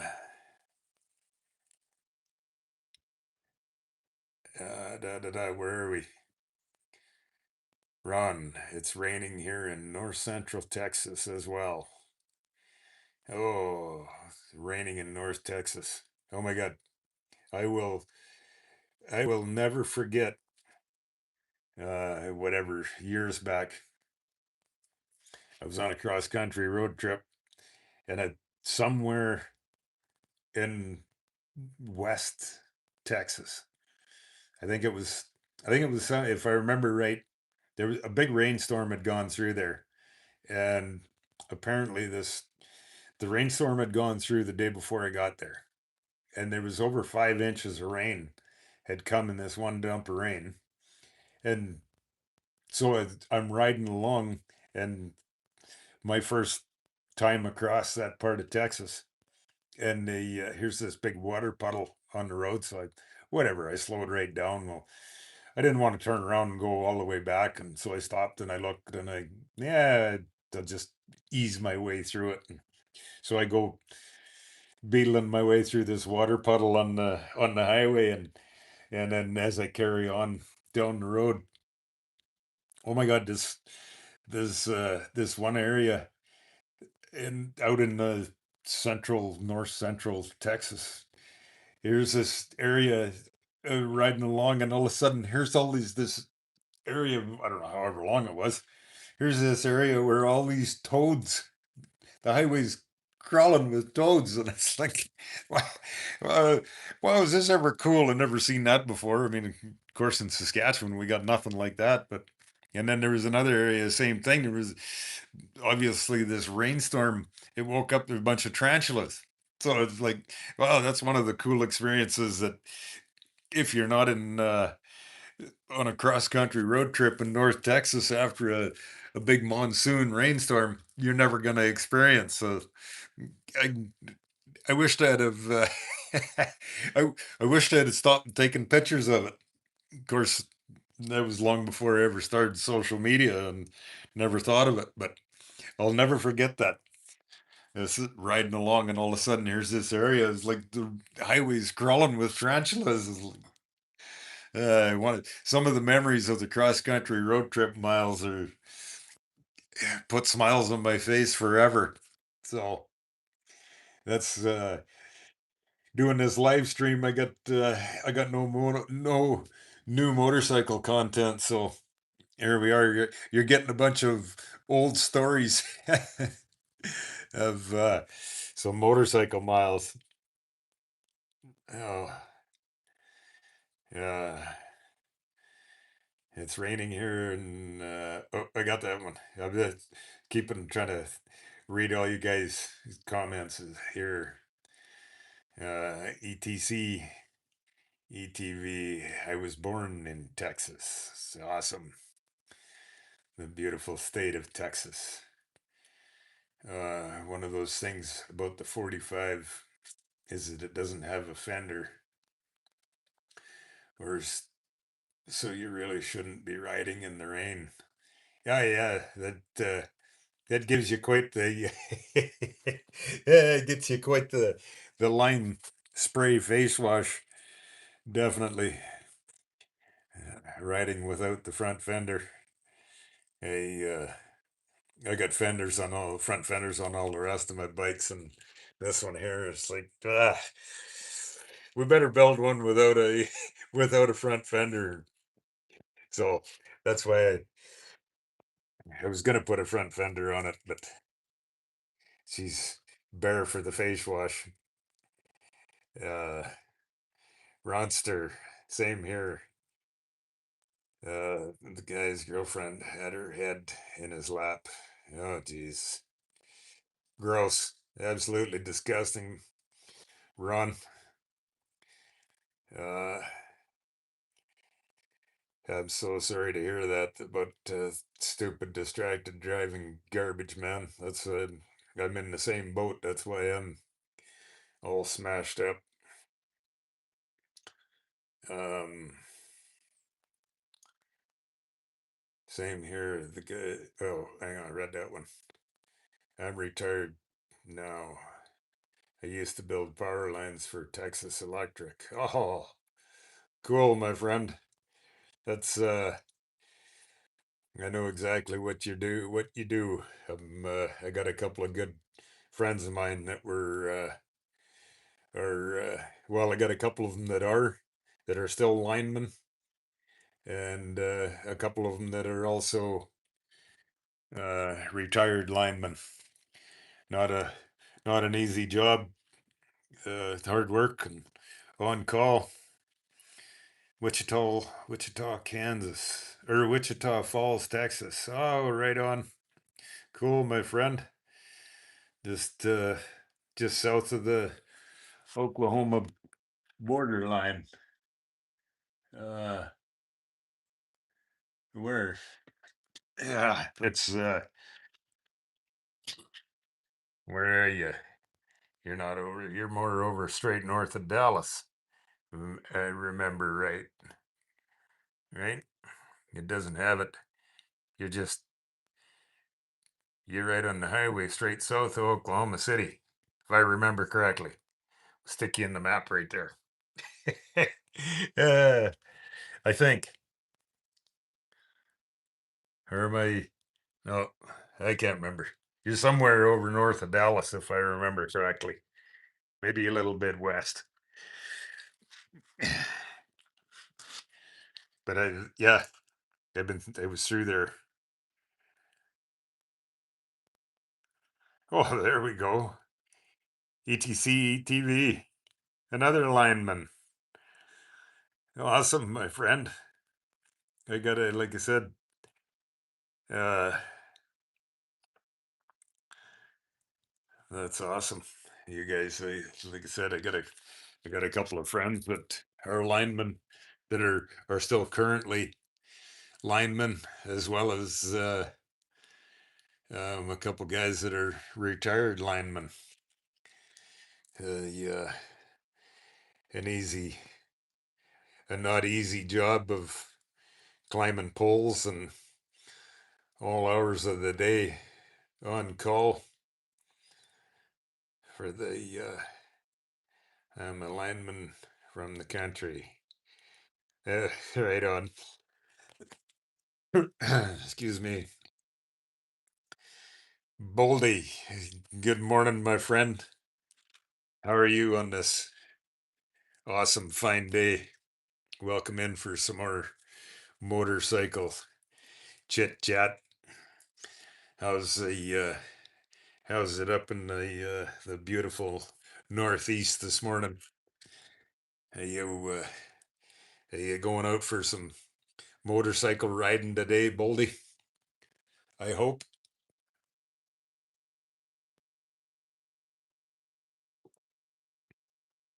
Ronster, best job ever. Uh, Yeah, that sounds about you. That's awesome, you guys. That song was all about an adventure in you lived it. Obviously, that's the one of my favorite song. Right on. That's awesome, you guys. Go fast racing. I'm listening the whole time, just wrenching. Go fast racing. Time for a coffee break and a stretch. Oh, my friend. Go fast racing. Yeah. You got us. You got us live streaming your shop there, and listening to. Yeah, I love it, my friend.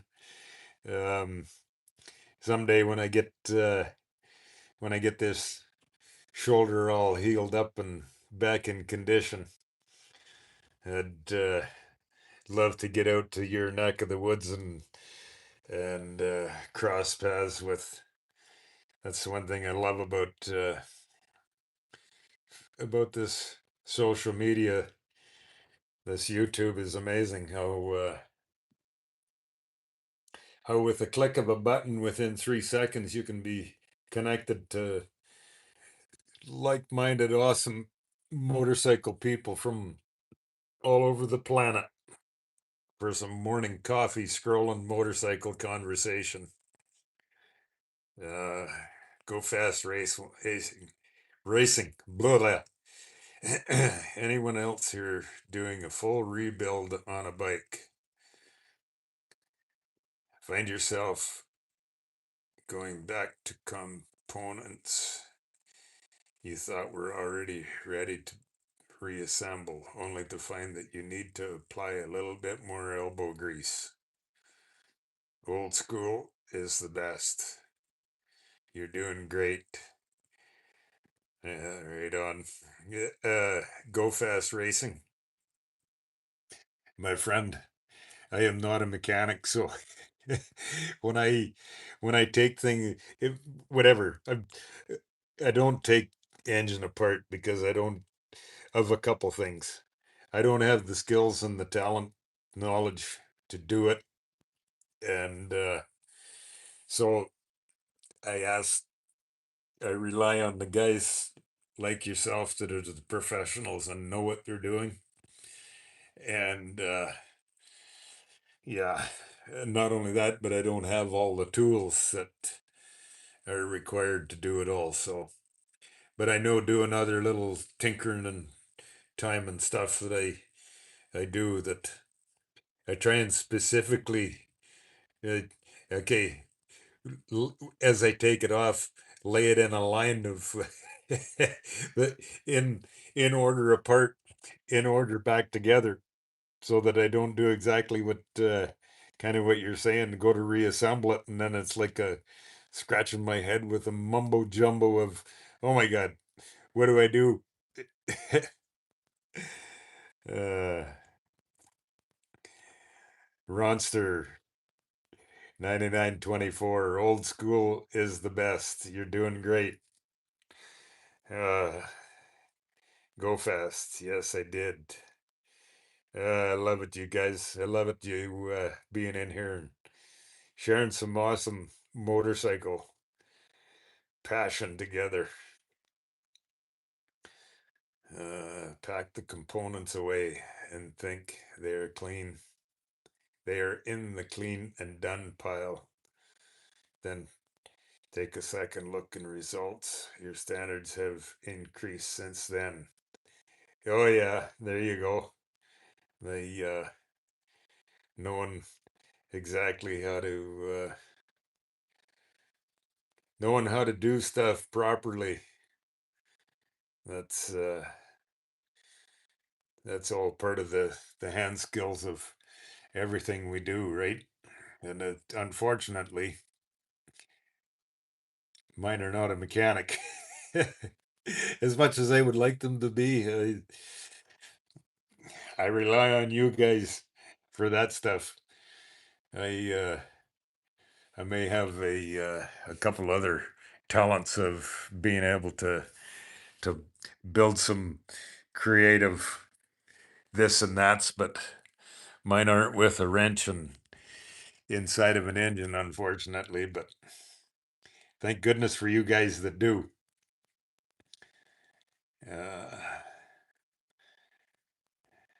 Hang on, where we? Oh, there we go. Go fast. Still better than it was, but not good enough. Right on. ETC. One thing we used to joke about a Harley Davidson that you hang on, where were we? Have fumbling around scrolling the comments here, you guys. Sorry about that. We used to joke around about Harley Davidson is that if it's not leaking, there's something wrong. Yeah, exactly. And or if it's leaking, that means I got the gives me the opportunity to add some fresh, clean oil in the top. Yeah. So, and it marking a parking stall. Uh, AMF era, yes, sir. Well, and that uh, running the open belt primary, the old tin primaries, right? They used to have lots of drips, but they whatever having a spot under mine doesn't bother me my heart too much. So, Paul Willis, welcome in, my friend. Oh, I'm doing well. And how about yourself? We got uh, welcome in for some morning coffee scrolling. Oh, and there, my longtime friend Mike Tadee. Welcome in, guys. We got a couple of old school awesome motorcycle guys here sharing um, some of the over the top motorcycle engine mechanical talented skills that yeah, you're welcome in, and thanks for joining in, guys. And that's kind of what's going on in the live stream this morning of just sharing some, well, some mechanic mechanic talent. Let me put it that way. The guys that got the talent, I'll let them add into I don't want to say something and my limited non-skilled mechanic say something more on uh Ronster. I had a tarantula in the fish aquarium as a pet in high school. Oh yeah, right on.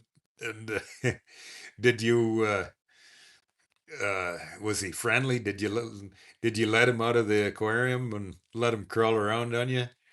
That was that time across North Texas. Like I said, I'll never forget that riding along after that big monsoon storm, whatever. It was probably the next day or later in the day, whatever. And it, I don't know, it must have, I don't know nothing about tarantulas, being that I'm from Saskatchewan, but that my assumption was that the rainstorm really roasted them out of their, whether they got drowned out or that's just a normal thing of that time of the year that they migrate to somewhere else. But it was kind of fun to see all these tarantulas walking across the highway that was over. Oh, it was somewhere between like Lubbock and Graham, Texas.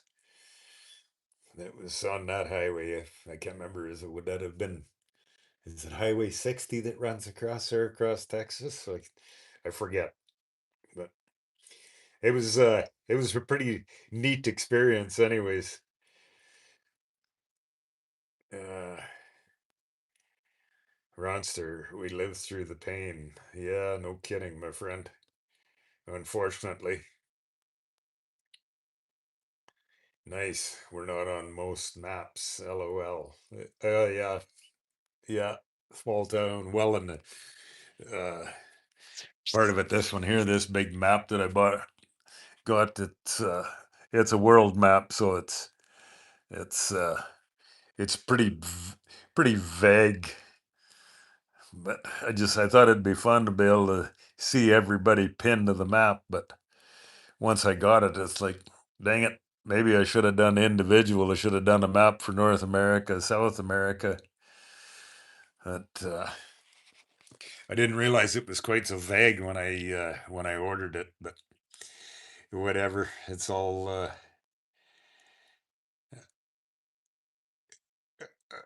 Oh, etc.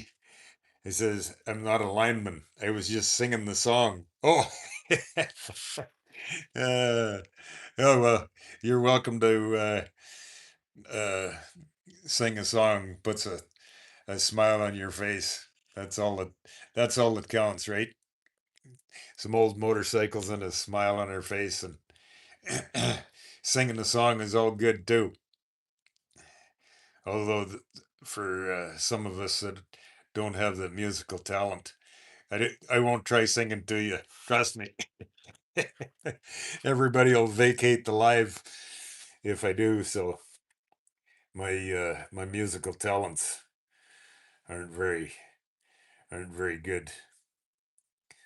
The one that Glenn Campbell wrote.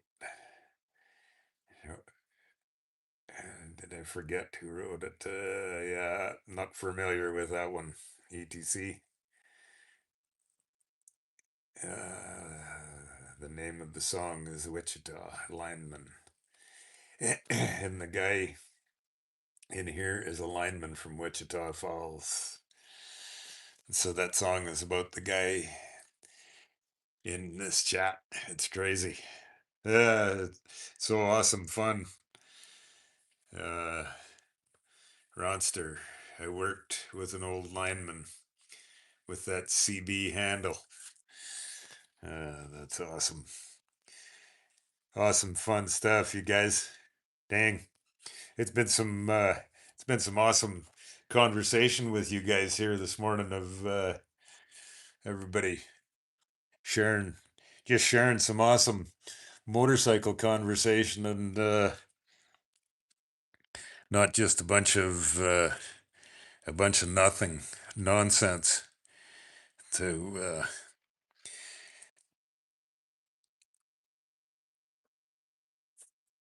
dad was a commercial and residential electrician. I used to drag Romex through attics for him. Oh yeah, that's cool.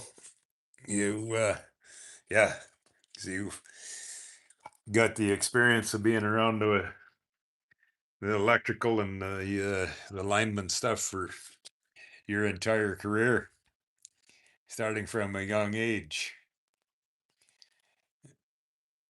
Uh, Brandon Burbarge. Welcome in, my friend. You doing some maintenance on it? Are you talking about me? No, sir, I'm not. I'm I just I'm not doing any maintenance. I started doing live streams here to just for like-minded motorcycle people that because I can't ride. Otherwise I'd be out on the highway riding.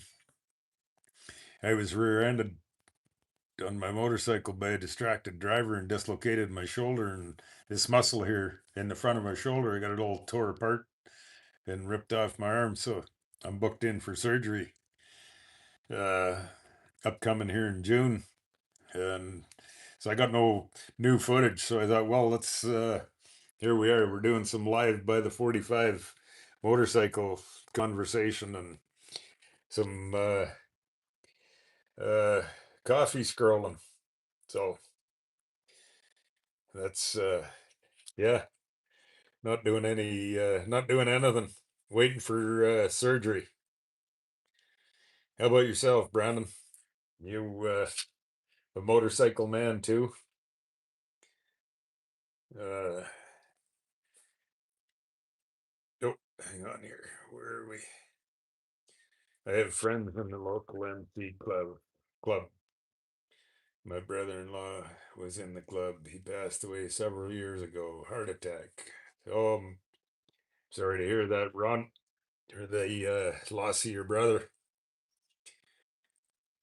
Sorry to hear that, my friend. Mike Today, I put a few miles in for you yesterday. All right, my friend. That's awesome. I love it. Means I can't ride. I asked uh, my buddy here, Mike Today. He was out on. I've been asking everybody, being I can't ride and all smashed up. When you're out on your motorcycle, put a few miles in for me. So Mike, he's been out daily for some motorcycle riding and put a few miles in for me.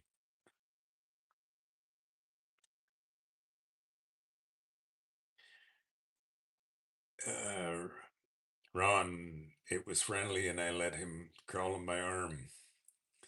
It freaked my mom out. Oh, yeah, no kidding. Uh, we're at the crossroads, I-44 and 287. Oh, sorry to hear the loss of your brother and friend, Ron. Welcome in, Charmat 67. Yes, sir, absolutely. She's been polished and done. How about yourself? Did you do yours too? Welcome in for some live by the 45, my friend. Drop us a comment where you're from and what kind of motorcycle you ride. And we're in the live this morning. We got a bunch of awesome motorcycle minded talent, mechanical skills. Share your motorcycle passion with us. That's what we're here for and why we're doing this live. Uh, if you like music, you ought to check out Wichita Landman by Glenn Campbell. It's really good. You might enjoy it. It's a very adventurous song. Talks about what the lineman does for a living and his woman and his life. Very inspirational. Well, that's awesome, my friend. That's what we uh that's what we like some that's why I started doing these lives, and my entire YouTube channel is to inspire all to enjoy your motorcycle and share your share your passion to ride. So I I'm gonna write that down when I end the live here. I'll have to look that up. Glenn. got a note down here so I don't forget it. Glenn Campbell. Glenn Campbell. Name of the song, Wichita. Wichita lineman. All right. Scribble a note down here so that I love it. Inspirational, awesome, positive people. And thanks for sharing that, ETC, my friend. Always awesome. You guys coming in here with the positive attitude of your motorcycle adventures and something real of on social media instead of the nonsense. And well, I don't waste any. I don't spend my time watching it. Uh, it was such a big hit back in those days. That's cool. Uh, Ronster, I'm 66, etc. I built a 63. I built a 63 Ford Falcon with a 289 and 3 on the tree in high school. Cool. The good old 3 on the tree. That's what I learned to drive on. My my dad had a 1970, geez, I can't even, yeah, a 1972 Ford with a 302 and a 3 on the tree. That's what I learned to drive a standard with. Uh, yeah, that's awesome.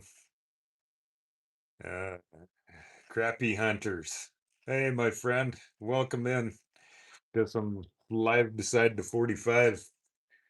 Uh, Crappy hunters. He's saying, "Hey, Cactus, how have you healed up from that wreck a year or so ago?" Uh, this is behind the this is behind the headlight from TikTok. Wow, welcome in, crappie hunters, my friend. Unfortunately, well, I'm doing pretty well. Unfortunately, yeah, from that stupid distracted driver accident, and that you obviously know about. I and I dislocated this shoulder. And after doing physical therapy twice a week for over a year and a half now, my shoulder progressively is getting worse and worse with physical therapy. The way they grab your arm and they do this all everything with it. They move you all over the place, and time after time, every session I'm in there and I'm telling them like, ouch, ouch, ouch. It feels like you're tearing my shoulder apart worse and worse. And finally, well, I got to a point where I can't even lift my arm anymore. Well, I can lift my arm to about there, and then that's about it. And then I can't. And so with it getting to hurt worse and worse all the time, I went back to orthopedic surgeon, and he sent me for new MRIs. And now all of this muscle in the front of our shoulder where it comes out here and ties down into your arm, I got it completely tore apart and ripped off the bone. So I'm booked in for surgery here upcoming in June. And the surgeon told me, he said, you're going to wake up out of surgery with your arm in a sling, and you're going to be in a sling for 7 to 9 months. So unfortunately, here's where we are. No motorcycle miles, and we're just in here doing some live beside the 45. That's all I've got for motorcycle. I'm going to be out of commission. So yeah, the surgeon told me, he said, you're 7 to 9 months in a sling, and then and then start physical therapy all over again. So I got a long road ahead of me yet. They're my friend crappy hunters. So yeah, it's pretty disheartening and sad, but there's nothing I can do about it other than I'm looking forward get the surgery done and then uh, get the healing process underway. So yeah, the your first or your comment there about TikTok. I don't know what I did wrong to them guys, but they they won't let me post my old motorcycles on there for whatever reason. So to heck with them. Whatever. I'm not going to close my account on there, but they no matter what I do on there, they get community violations and whatever. They can be who they are, I guess, and they it's kind of unfortunate, but met a lot of awesome, good people on there, but for whatever reason, well, I'm sure you've seen they. That's why everybody that sends me a comment on there, I just scroll through the pages and screenshots that, and well, TikTok they let me post it, but I don't know how far it gets to, but whatever, they won't let me show my stuff on there, and that's why I've deleted most of my stuff off of their platform. It's pointless. So uh etc, oops, run, you've got 6 on me. Yep.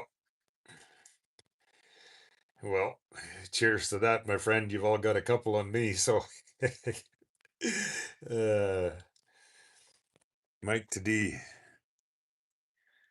Uh, have you checked out Matt from Wheels Through Time out in Maggie Valley? He has a YouTube channel. His episodes are great. He ranches on knuckleheads and flatheads and gets some running for his museum. Yes, I've uh, I've seen his channel on the tube here too. Yeah, it's got some awesome old motorcycles. Uh, ETC, what's up, old timer? Ronster, it's all good. Uh, I love it. You guys in here sharing some awesome awesome motorcycle stories and just real motorcycle stuff, not a bunch of typical social media crap. So crappy hunters, my friend. Man, that's lame. Good, at least someone stopped the madness to repair your shoulder. I'm sorry that's happening. Yeah, crappy hunters. It's very unfortunate. Love you too, man. The unfortunate part of it, from shortly after the accident, the first MRI and orthopedic, he said that for whatever the whole my shoulder when it dislocated once I got launched off the bike or however the way I landed on the pavement, it come out of come out of the socket forward, but it never completely tore anything apart.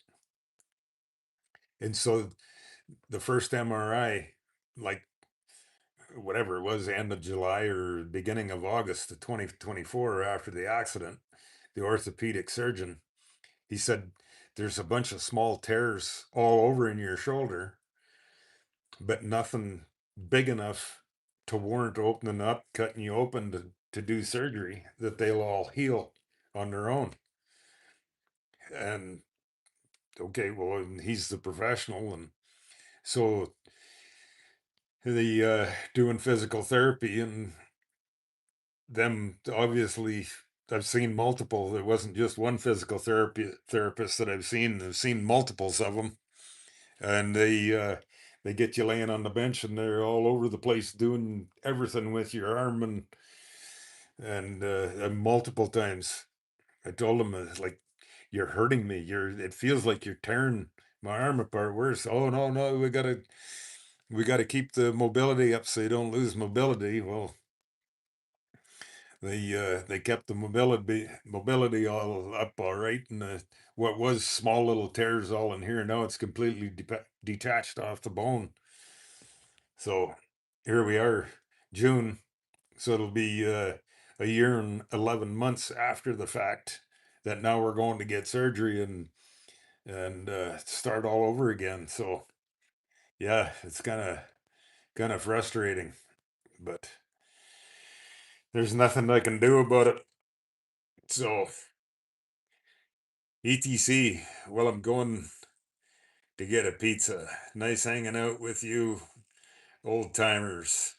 Right on, my friend. I always love your positive everything you bring to my life. You're welcome, welcome back every day, and anytime you happen to see.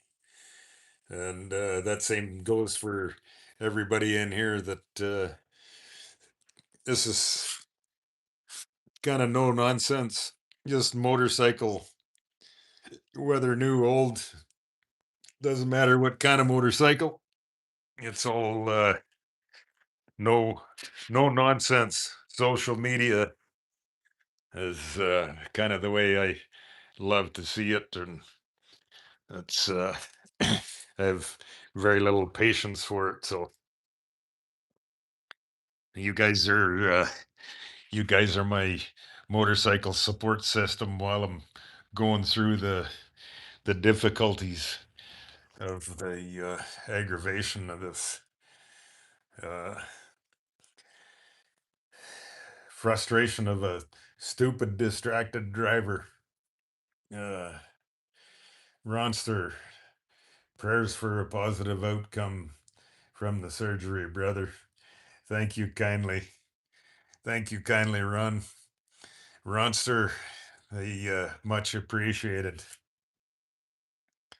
Um, I fixed some chicken chili. Heck yeah.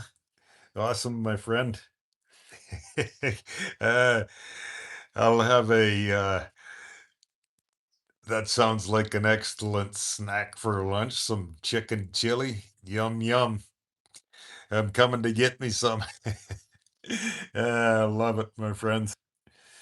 Uh, it's so awesome to, I find this absolutely fascinating of this YouTube live thing of you click a button and within 3 seconds you can connect with awesome like-minded positive people from all over the planet, and well, being instantly connected to awesome real motorcycle people is makes my heart and soul happy and puts a smile on my face. So uh crappy hunters, I left the app when the ban happened. Now I fish and hunt for content. Well, that's awesome to hear, crappy hunters, and whatever. I still got my account over there, but they for whatever reason they won't let me. Well, they let me post stuff on there, but they don't. Whatever, they keep it hid. So they I love it on YouTube here. I loved it over there. There's so many awesome people that I met and like-minded people, but whoever runs their operation, maybe they know me or something and they don't like me and they're doing that to me, but whatever, their loss. That's the way I look at them. So Ronster, I'm only on YouTube. Most other social media is lame. Yeah, there's I'm with you, Ronster. To me, there's just so much total garbage on it that's yeah. When I'm on social media, if there's not a motorcycle in the front page or the front picture or whatever, I don't open it. That is, I don't I don't want nothing to do with it. So there's so much garbage and trash of everything that I'm only on here for motorcycles and that's it. And to me, us like-minded people, we all have the same passion. It starts with two wheels and freedom in the wind, and it doesn't matter what kind of motorcycle, how big, how fast, how powerful, whatever. Two wheels and freedom in the wind is where it starts for me. And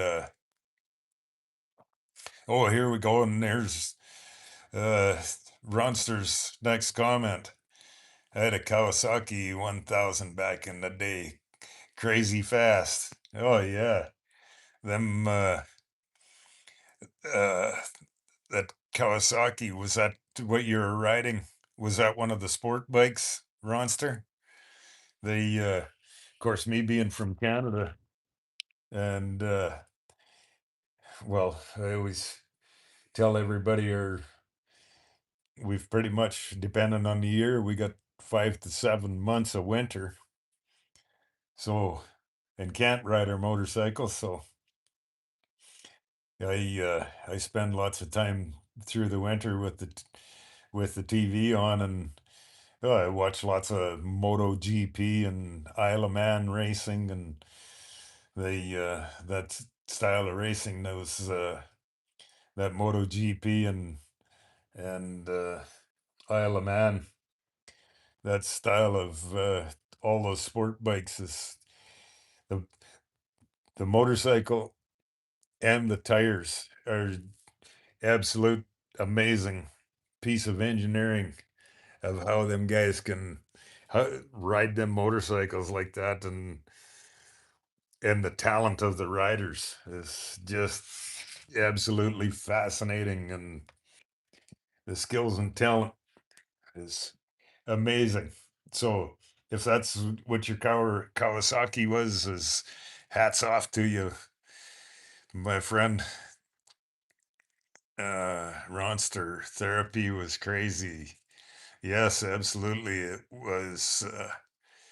It's my shoulder here. It's very unfortunate that I put that long a time and much effort into it only to completely tear things apart.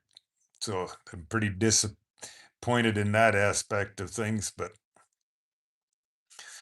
that's, as I've said my whole life, the that's water under the bridge. Get the surgery done, and then it's all positive uphill from there.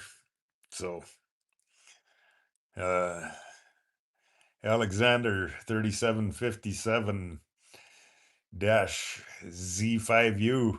Hi, I'm back. Welcome back, my friend Alexander.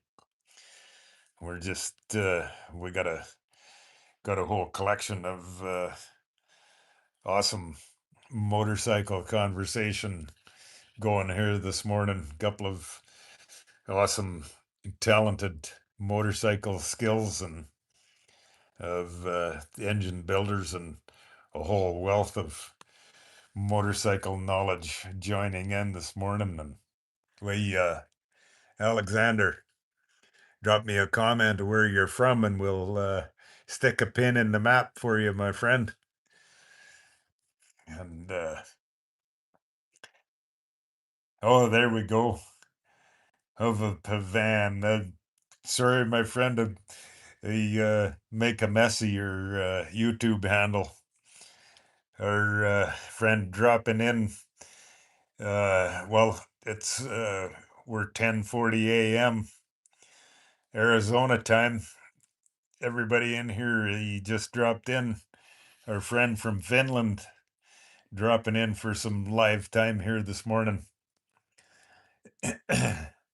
Awesome.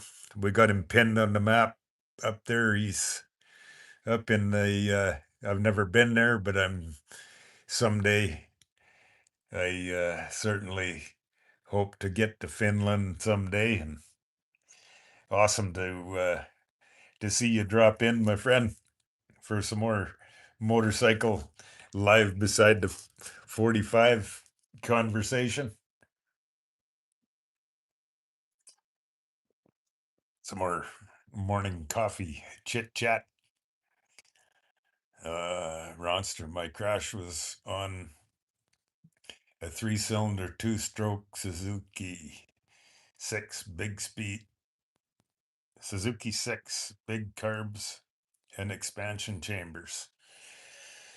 Oh man, I'm sorry to hear that you got in a wreck there too, Ron.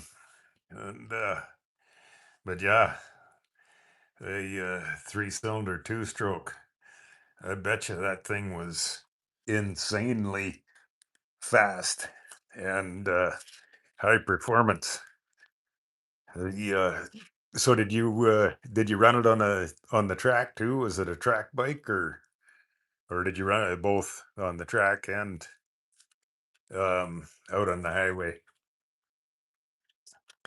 The I bet uh, the 3-cylinder 2-stroke. I bet you she was pretty hot and fast.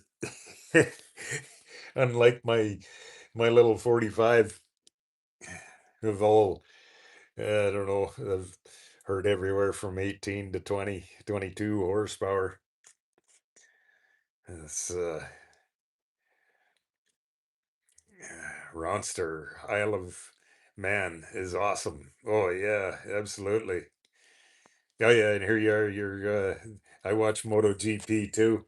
Yeah, you whatever you see, lots of those. I get lots of those videos in my feed, on my feed here in the YouTube, and yeah. Boy, like I said, both those motorcycles and the guys that ride them, they're just incredible. The skills and talent of them are just incredible. And I can't think of his name. Uh, the one Dunlop fella there, he's building that motorcycle that he want. I, I'm pretty sure it's a Hayabusa that he's building that he wants to get the new land speed record. I can't remember the number, but it's insane. And yeah, if you've seen that, I forget which one of them Dunlop fellows that runs. He's big associated with that Isle of Man stuff. Building I'm sure it's a Hayabusa if I remember correctly. It's a while ago I seen that. But yeah, pretty insane. And the talent them guys have riding them. Uh, the Kawasaki was just a plain old KZ. The riding position on the sport bike was not for me. Yeah, I've never rode one of them, and actually, to be honest with you, I've never sat on one. To me, that the hunched over, uh, s- too much strain on the back for me. I'm more I like the sitting upright position, and well, that's why I got both my 43, my 53, and my 82 shovel head. I got them all built with the sissy bar for that I put all my packs behind me for my rest for fairly upright riding position, and that's uh that's my preference, right? But that's why we live in a free country where we're free to choose our style of motorcycle and the style of riding we do, and yeah, I love it. Mike TD, I saw a short video of you winning a prize at the Born Free. What was that about? Yeah, well, I posted that short. I, it's in one of my longer videos too, Mike. The year that I rode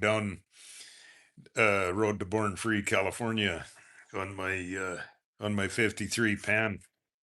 Uh, they give me they called me up on stage for the Rider Award. I rode my old '53 from Saskatchewan down to California for the Born Free show. So yeah, that's what that clip on my channel is about. And yeah, I just I I clipped that together. A guy on YouTube here, he eh, he had a camera mounted on his road glide, or he might have been hanging onto the camera, whatever. He turned it on and he caught a couple seconds clip of him catching up to me while I was on the highway on the old Pan, and so I clipped that together on the that that was on the way heading into California, and then the end of the clip, I clipped that together on there when they called me up on stage to give me the Rider Award. So that's what that short that you seen. That's what that was about. And I also I put that in. Oh, uh, I can't. I think it's a video that starts out. It was I did a whatever it is, 8 or 9 minutes of video footage. Starts out as I didn't even make her out of Saskatchewan, and I blew a primary belt on the old Pan. So I got some its and bits of footage where I was laying on the side of the road in the grass, a nice sunshiny warm day, had the clutch all pulled off and to put a primary belt on, and I I love the open primary belts, but where I live, I got a bunch of gravel road that I got to ride every time I leave home. So I always doesn't matter which bike I'm on. I always pack a spare primary belt with me, and yeah, I didn't get whatever. I got 400 or 500 miles from home, and riding along, and oh, felt a little swat in the back of the leg, and room. Uh-oh. So yeah, that's how I started the video out, and then that was in Saskatchewan, and from there I rode over to Chicago, and then just pasted together a bunch of clips of different guys I met along the way on the road trip out to Born Free. So, and then right at the end of that video, I think I put that same clip on there, just kind of the same as my entire YouTube channel. There's uh, there's nothing too well refined of any of my footage. It's me and me and my phone with my old motorcycle, and it happens along the way. Uh, I've, what else we got here? Ronster. I had a Honda 754 too. Just dirt bikes on the track. The Suzuki was a GT 380. Oh, cool, man! You're a wild man on a dirt track too. That's awesome, my friend. I've never done any of that kind of stuff, any of the dirt bike stuff or whatever. It's just more just these old Harleys. Well, I've got a newer Softail at home that I've uh, I've ridden from Alaska to Newfoundland to San Diego to Key West. It's got it's up around 290,000 miles of road trips on it. So awesome, fun stuff. And then I started building and riding these old ones, and from a basket case into, well, with some straight up crazy handlebars that I built myself, and just freedom, do your own thing.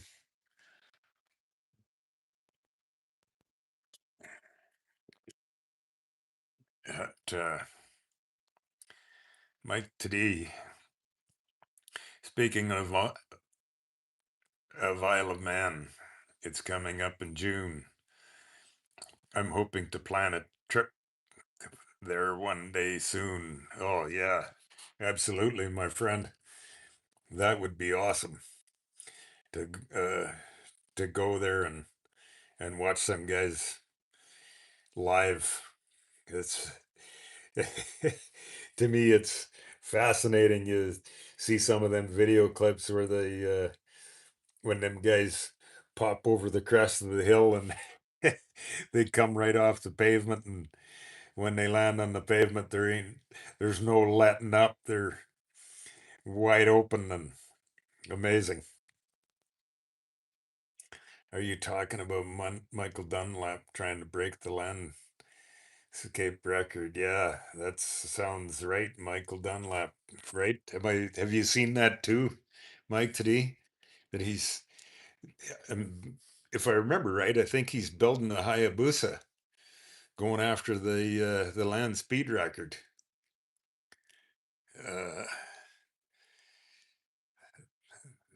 Uh, Ronster, that's cool, Mike. That's one race I'd like to go to. Heck yeah, my friends. You and me both. Ronster, upright is best. Sport bikes are uncomfortable. Yeah, you know, Ronster, that's why well, I got mine set up that, well, this one here, I showed you that already.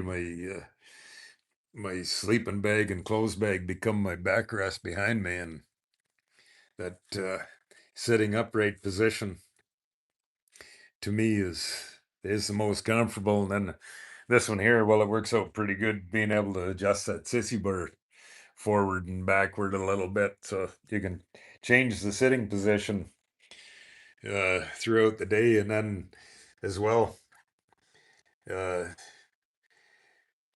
I've only got one bike that has pegs on it. Everything else I got footboards on, and I love them because you got lots of options. You can move your feet around and adjust your legs back and forth throughout the day, and it yeah, just more comfort.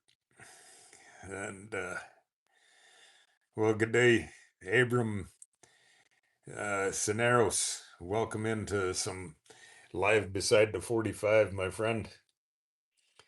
Uh, Good day. Best regards. Do you have WhatsApp? Yeah, I do have that thing, but I don't use it very often. Abram, we're welcome to into some live beside the 45, my friend. We're I know you've commented on several of my videos over the past while, or since you found my channel. Welcome in for some live beside the 45.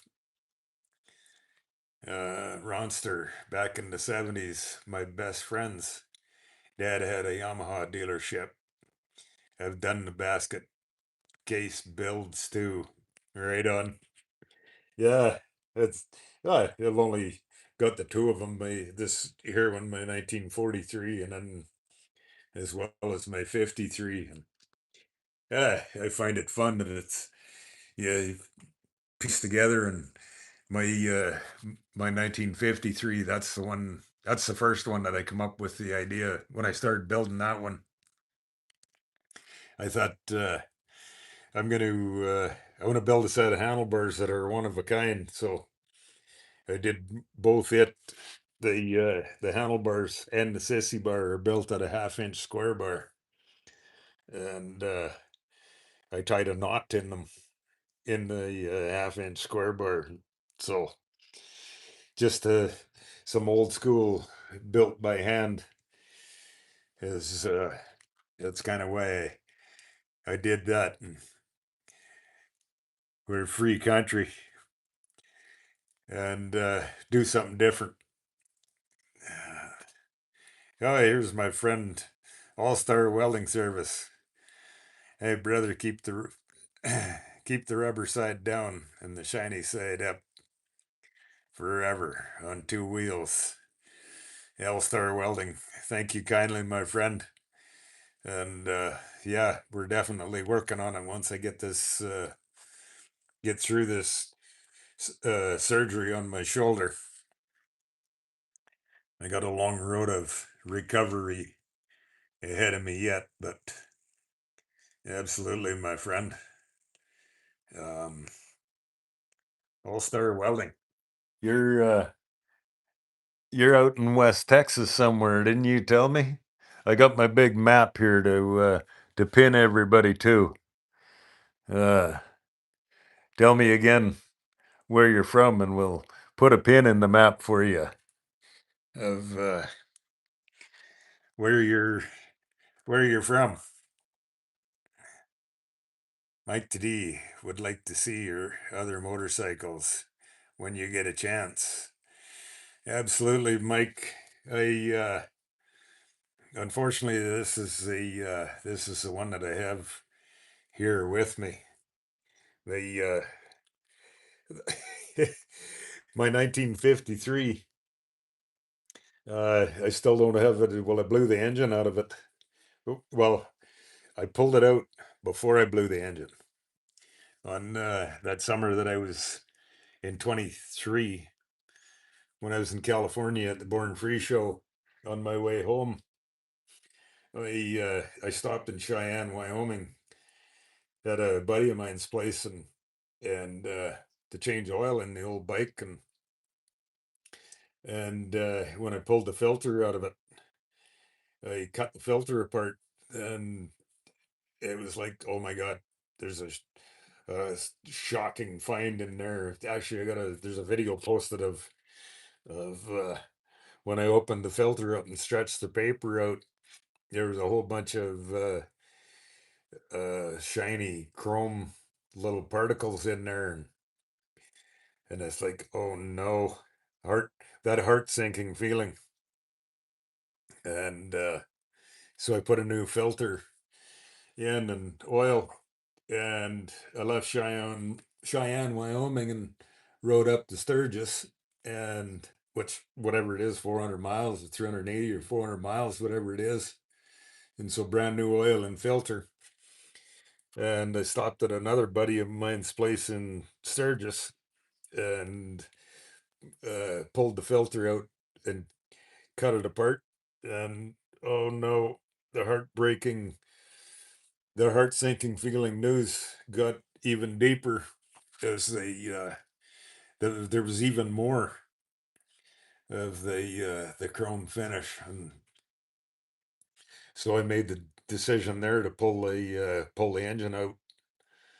And yeah, sure enough, all the finish is coming off the crank pin, and so the engine's in the engine and transmission are in South Dakota getting rebuilt, and the frame and the rest of the parts are in the basement in my house, and then so I rented a U-Haul truck, took the U-Haul truck home, and jumped on my old shovelhead, and was making some motorcycle miles of traveling around. I went for a loop around Lake Michigan and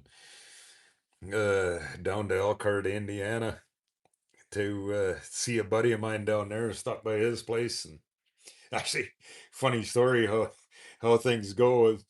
So I went around the UP and across the Mackinac Bridge and get down to Elkhart, Indiana, going to see my buddy, and I'm sitting at a red light as on the way to his place, and I'm sitting at a red light, and all of a sudden the old shovelhead, she takes a lurch forward, and thank goodness it stalled, and I mean that I didn't lurch out into moving traffic or rear end somebody.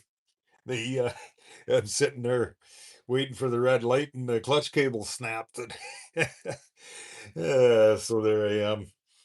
Of course, get her into neutral and push it off onto the side road, and I phoned my buddy. I said, "Here's where I am.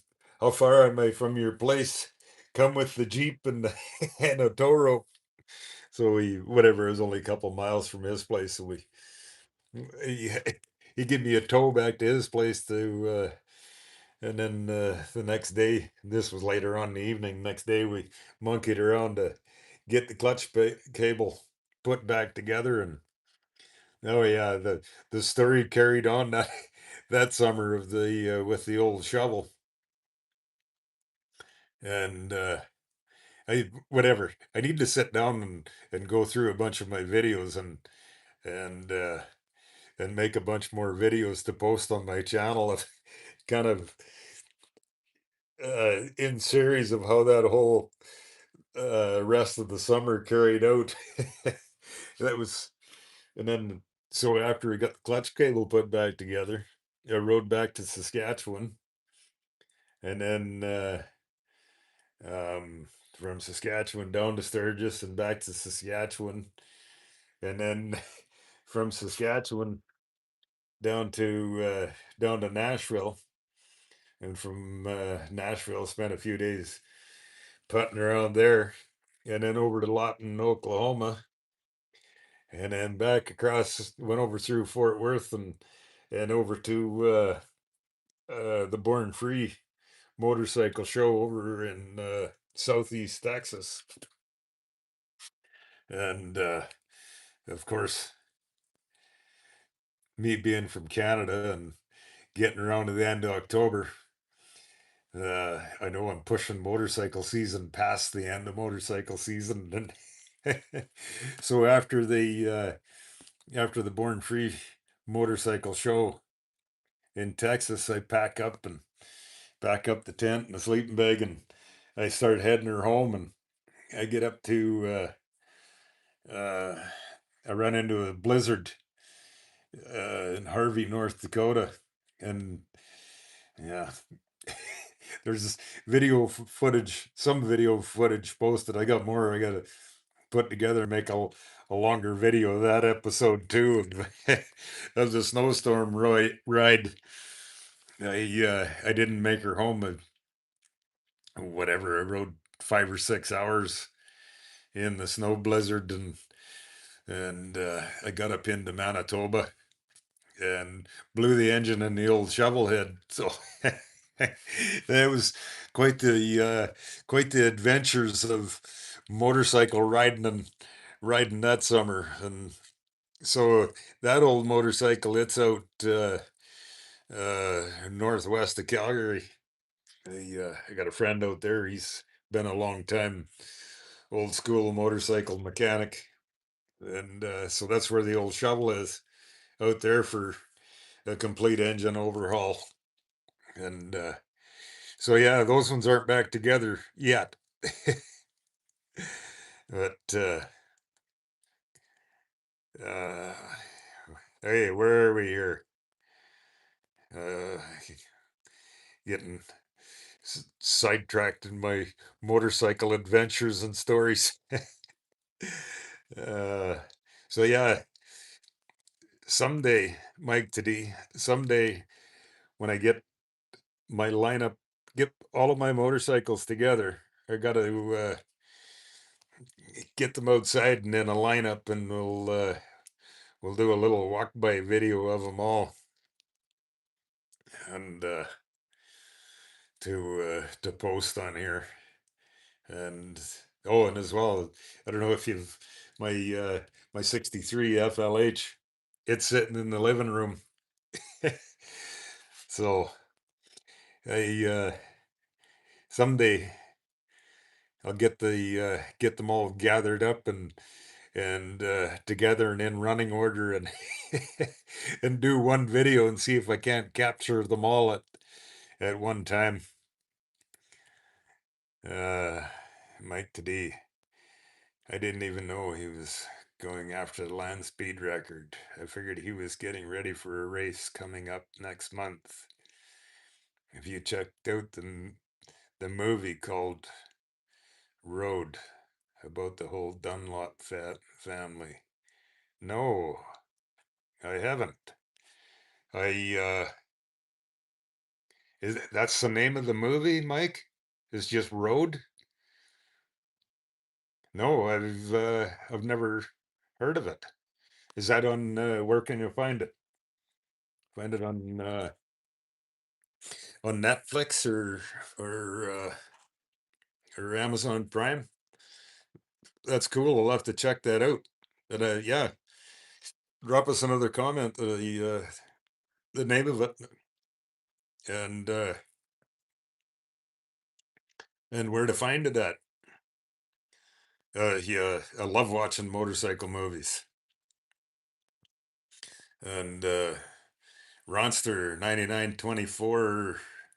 I just watched The Fastest Indian. Oh, I love that movie. I love it.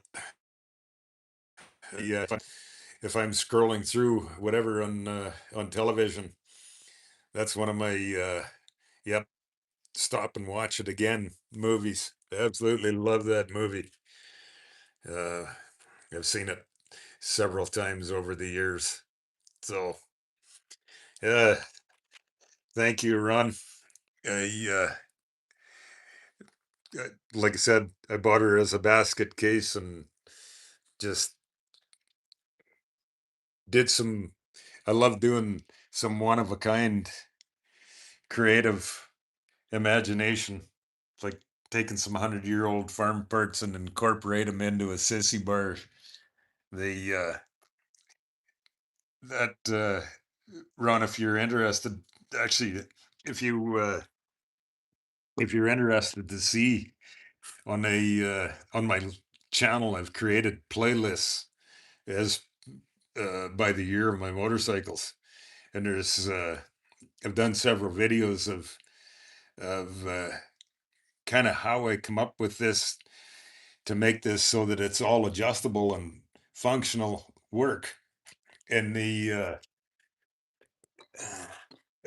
there's some pretty good videos of. I should take my saddlebags off of here, and then you can see it all. Of being that I'm immobile for months and not able to ride. So I got a piece in here. It's a pretty simple piece, but uh, it took me some serious head scratching and thinking of how I was going to build this. So the two bolts down in there, the one below the axle plate and the one above the axle plate, and then that square tube piece. This here, I built that. I made that by hand. I made a fire, and I just used the wood coals to heat and bend that piece by hand. And so that piece, it mounts. That's how it mounts solid on the axle plates. So that, and then this ratchet piece off of the old binder that give me a place to weld that piece of flat bar in there. So I welded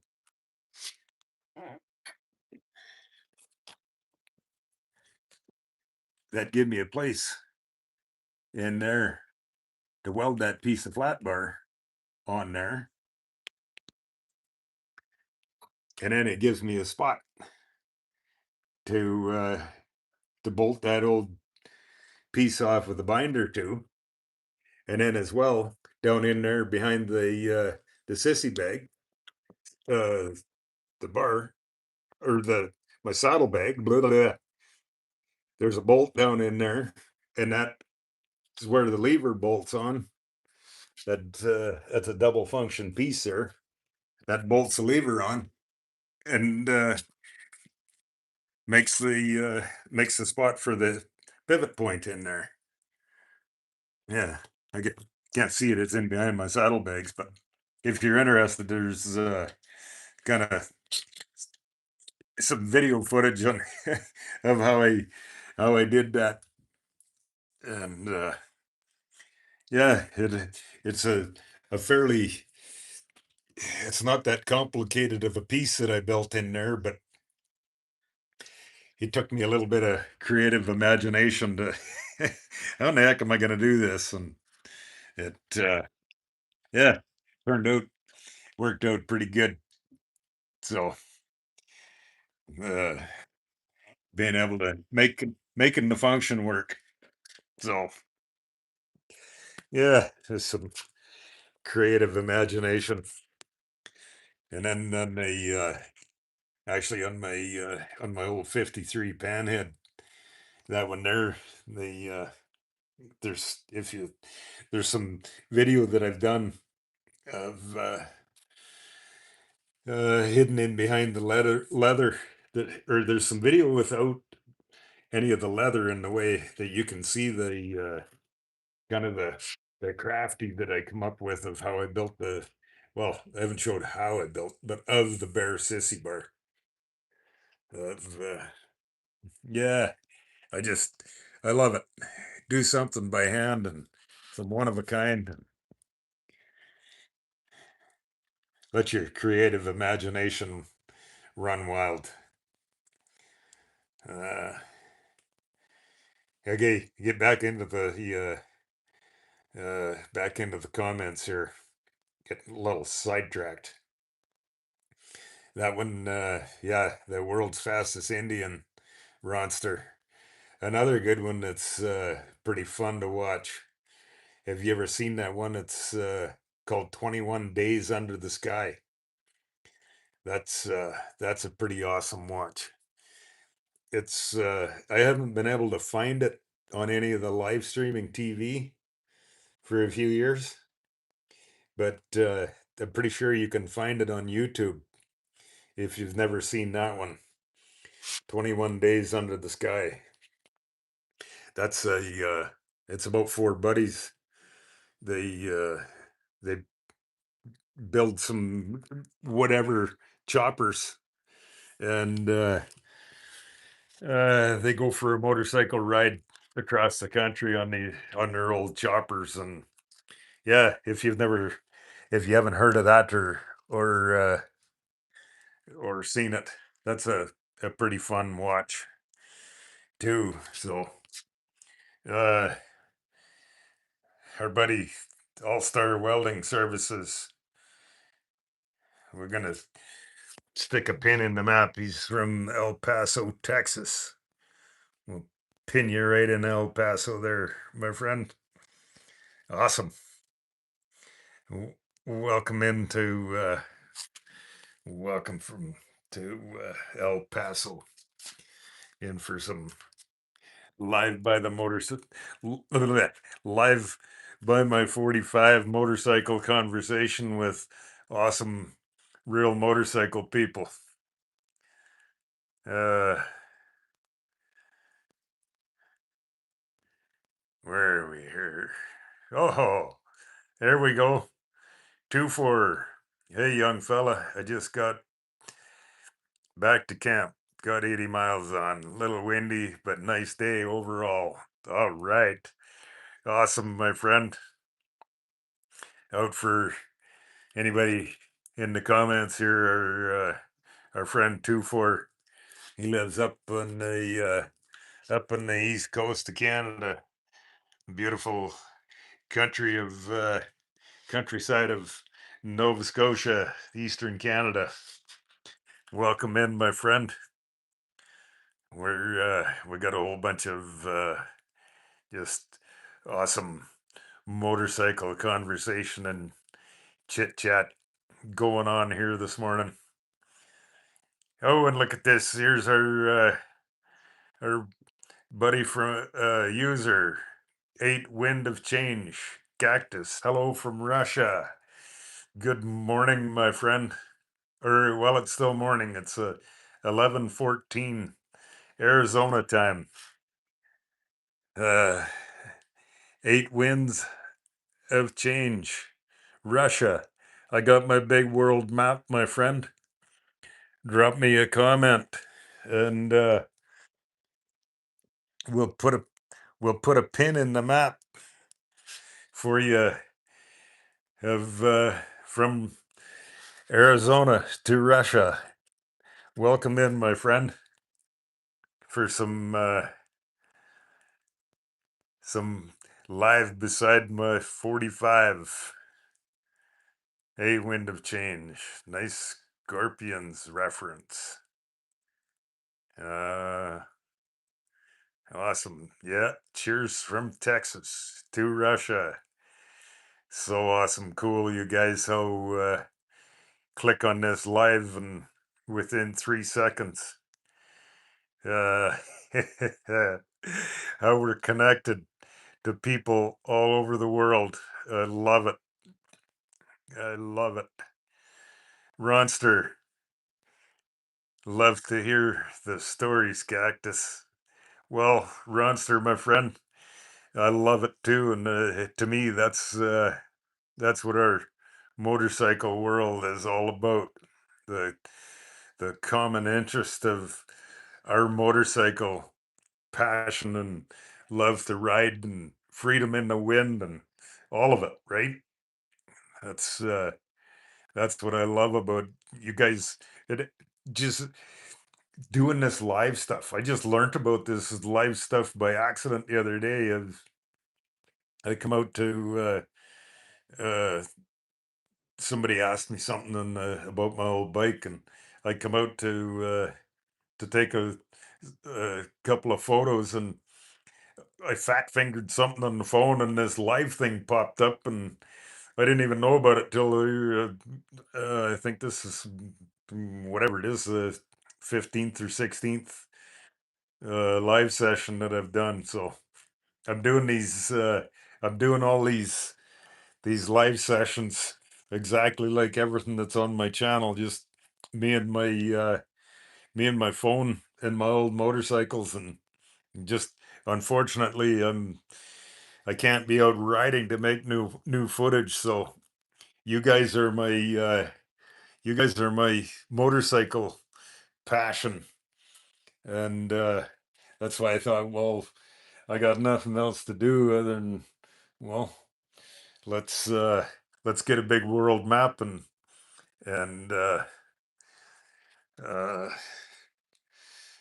let's let's see if we can get every country on the planet pinned in here.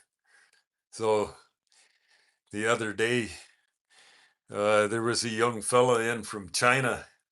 I don't know where, but that was before I had the map, and so I don't know where he was from. But yeah, yesterday morning there was a guy from Poland, and uh, Poland. We've got Finland, Holland, Scotland, Ireland. I love it. We got lots of U.S. Yeah, and we're all, in my opinion, we're all the same. We all share the passion for our motorcycles.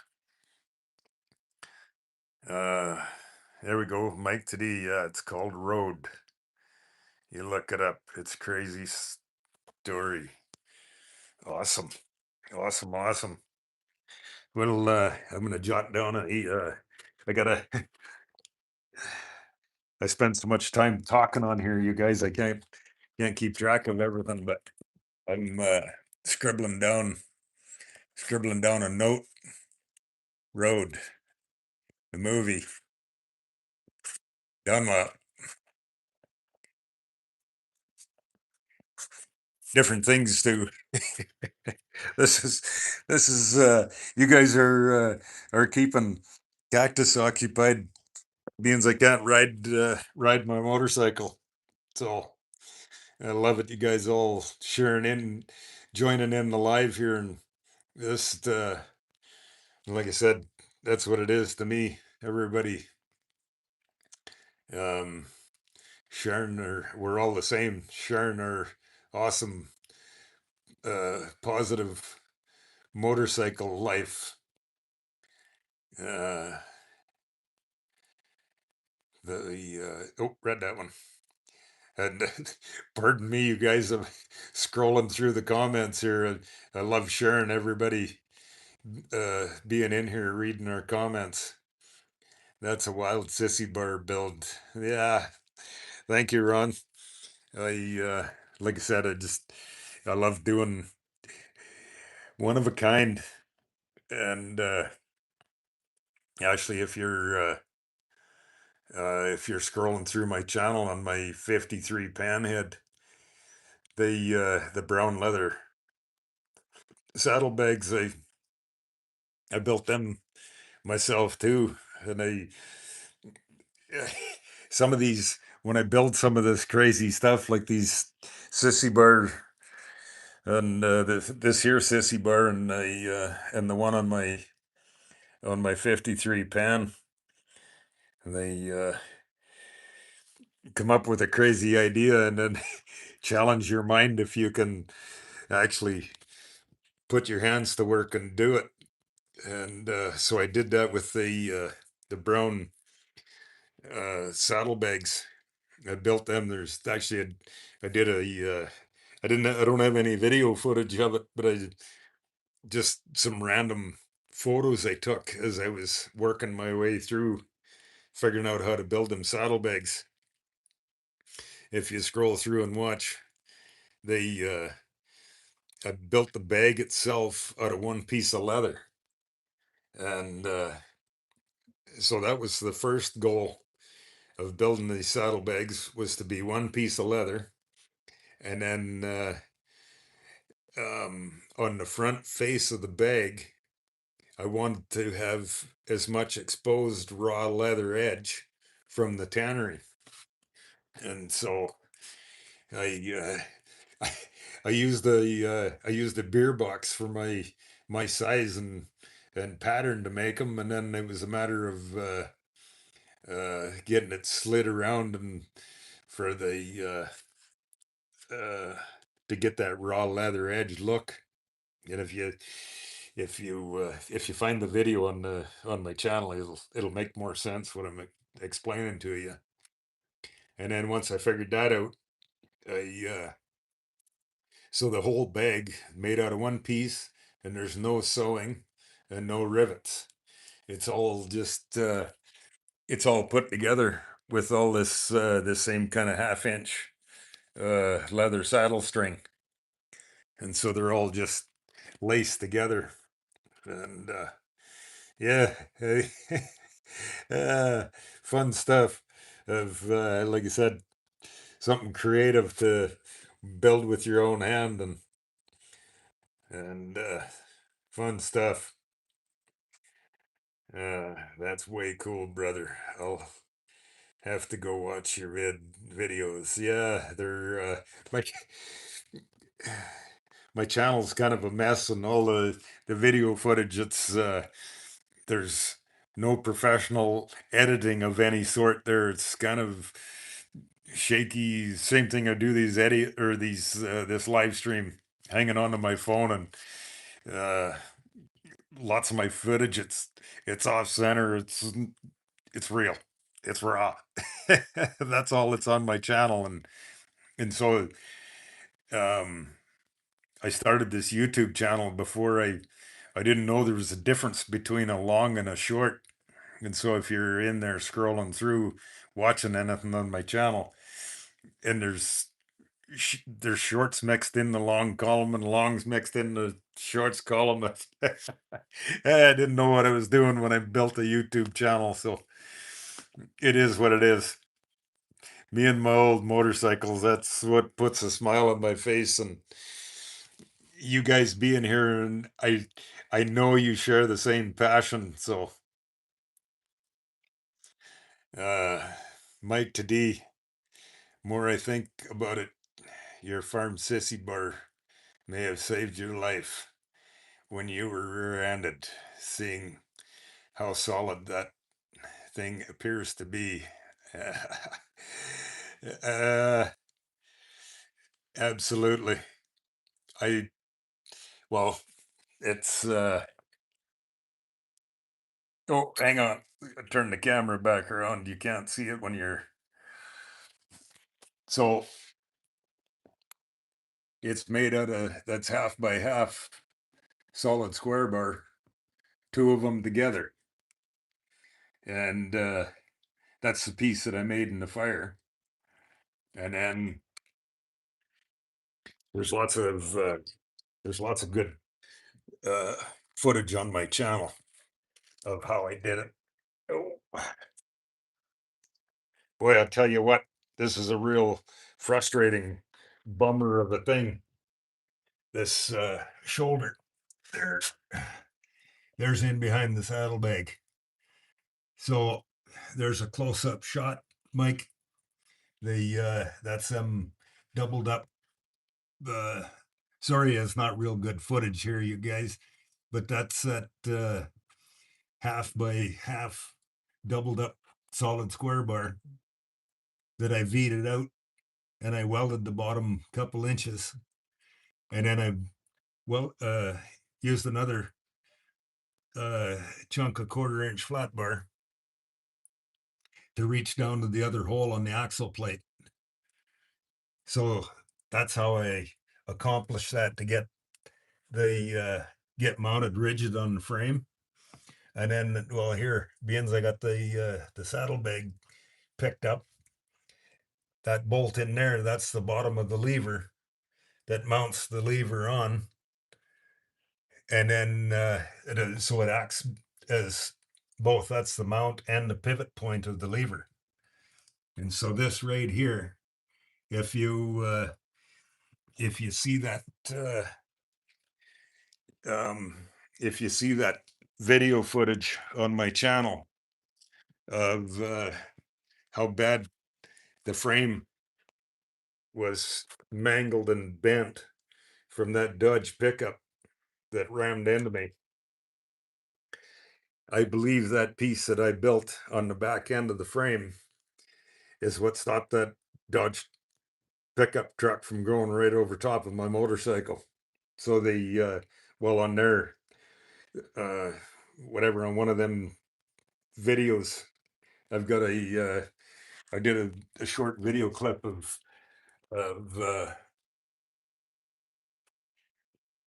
how badly it rolled that back fender up. Well, not this one here, but it had a flat fender on it before. It rolled that fender up tighter than a 360-degree circle. It took the tail end of this fender and it jammed it into the tire, and then it continued. It rolled that fender right up. It looks like a it looks like a burrito that the stuffing all fell out of. But I seriously believe that piece that I got mounted on the frame is what stops that Dodge truck from going right up on top of the seat and running. Well, probably would have run right over me, but that frame was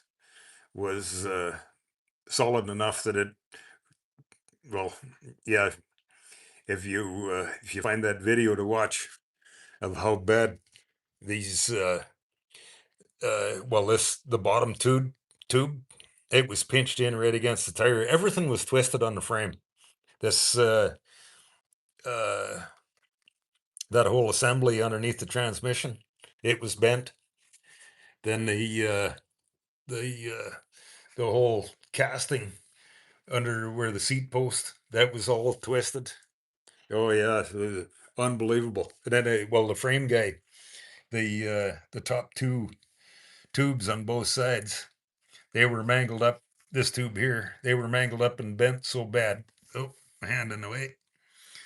They were mangled up and they were bent far enough that they broke. Both sides, they split open. And that frame guy that I found, he did an amazing, outstanding job. The back wheel, it was bent like an egg, and then the front wheel, it was bent like an egg, as well as bent sideways, because the bike stayed standing upright and got plowed down the highway. Well, whatever. That it was minimum 88 yards, because I posted that one video of that guy that stopped at the accident scene, of where he walked back to the beginning, where the skid marks started, and then he paced out the yard back to where I'm laying on the pavement, and that white Dodge pickup on the sitting off the pavement. That's the one that distracted driver that caused all this agony that I'm going through. So yeah, it's frustrating. Distracted, stupid drivers. Ronster, I also worked in several fab shops building custom stuff. Oh, that's awesome. That's awesome. So you have some creative tinkering talent too. If you love it, take a bare piece of metal and turn it into something. It's fascinating to the one of the big things I always see of it is seeing somebody else's creative imagination, that what you can think of and build it with your hands. That I love it. It's fascinating to see, and that's how that's where I come up with. These are all my own crazy ideas. So, same thing with these straight up handlebars. It's like, why not? I'm going to try it. These ones here, I built them out of. They were just so these handlebars. I built them at 2 o'clock in the morning. I got them built and put on the bike at 2 o'clock in the morning before I packed up and headed for California. So, what I did making these, I think they were just a stock set of handlebars, like whatever off of Fat Boy or whatever, some stock set of handlebars that I cut the rest of the tail end of them off, and then my local motorcycle shop, he had a set of these chubby bars. Somebody whatever dropped their bike and they were bent, and so just for an easy way to mount them, I whatever I give the guy $20. I said, "Can I buy them chubby bars with you from you?" And yeah, they're no good anyways. Take them.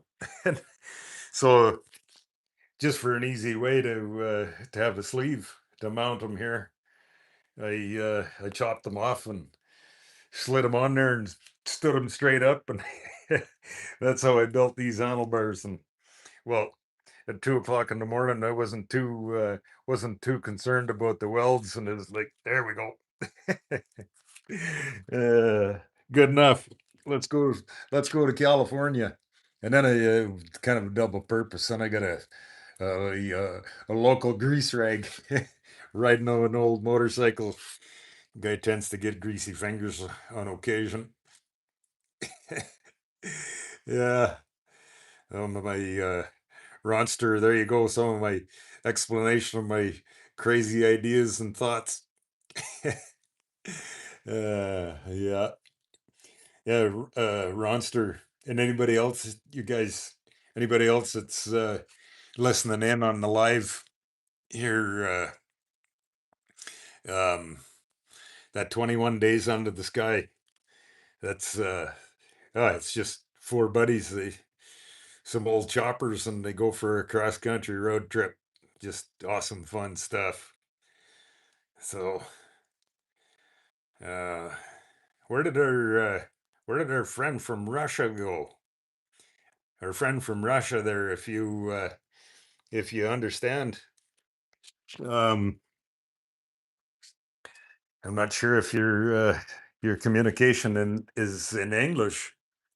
Um, when you drop us a comment, and we'll find you on the map here and pin you on the big wall map. Uh, if you're still online here, uh, drop us a comment and let us know. And well, good morning, my friend Boston Bill. How's the weather up in beautiful Boston this morning? I uh, I got my big world map here the other day hanging on the wall. Uh, Boston Bill, where is he here? Are you right in Boston? There, Bill. Well, oh, our friend Boston Bill, he's been a long time watcher We'll get you pinned on the map there. I stuck you right in Boston there, Bill. If that's not quite the right location, we can relocate you there, buddy.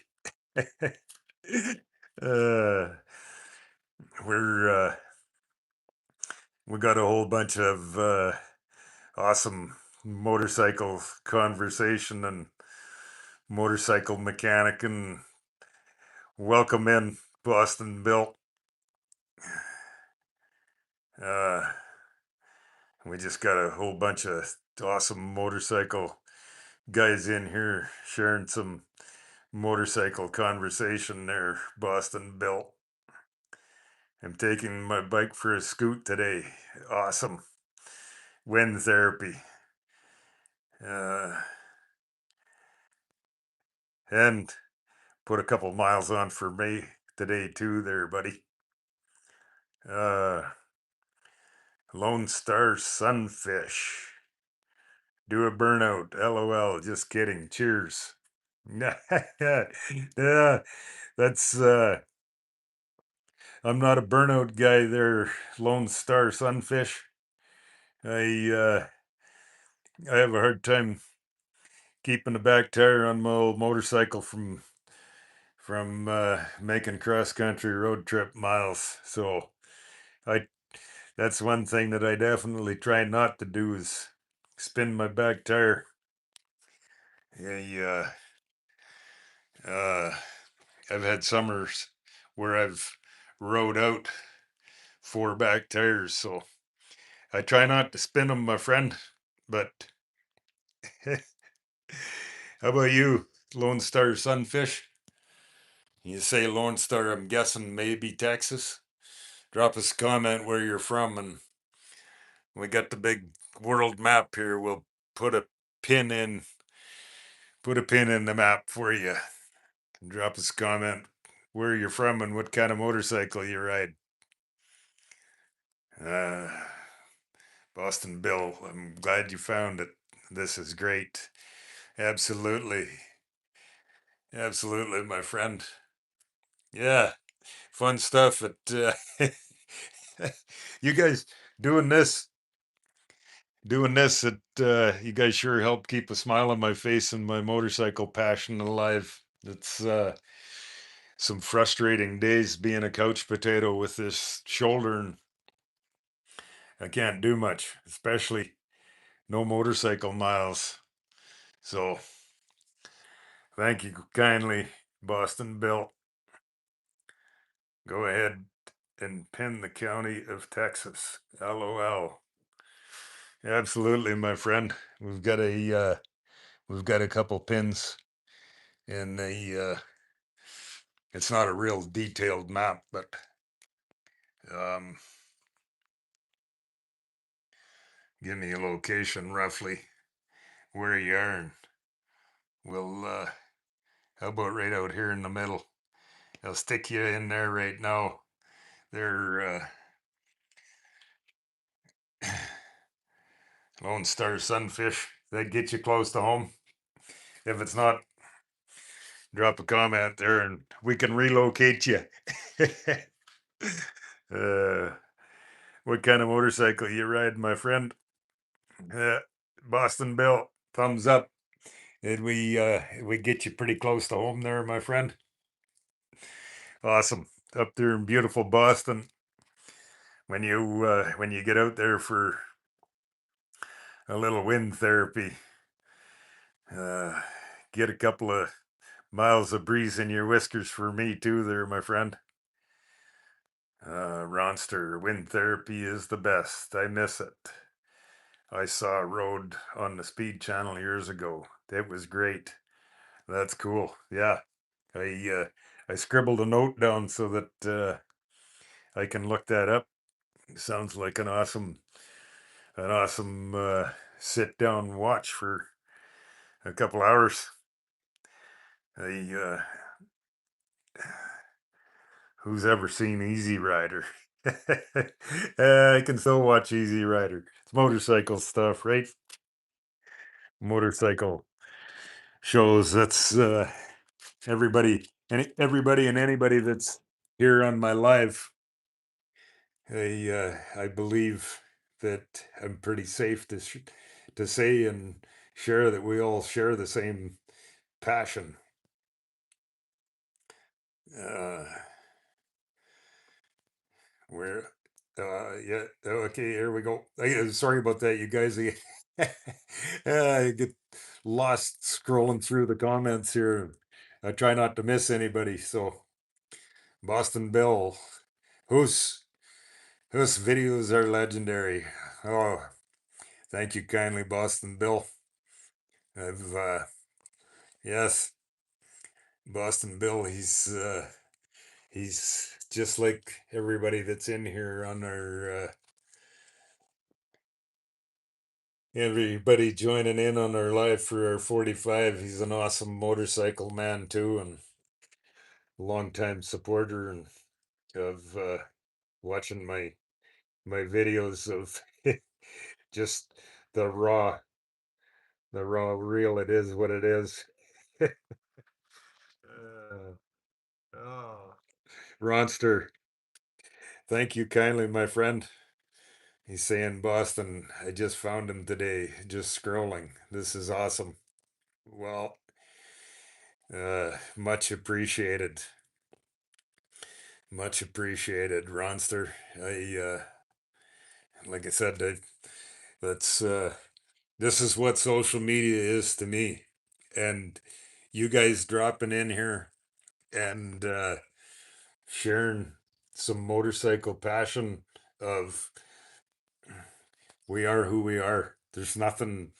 There's no made up nonsense of anything here. It's motorcycle passion and like I already said, well, Boston Bill, he's been a long time watcher and follower of all my content. It's whatever.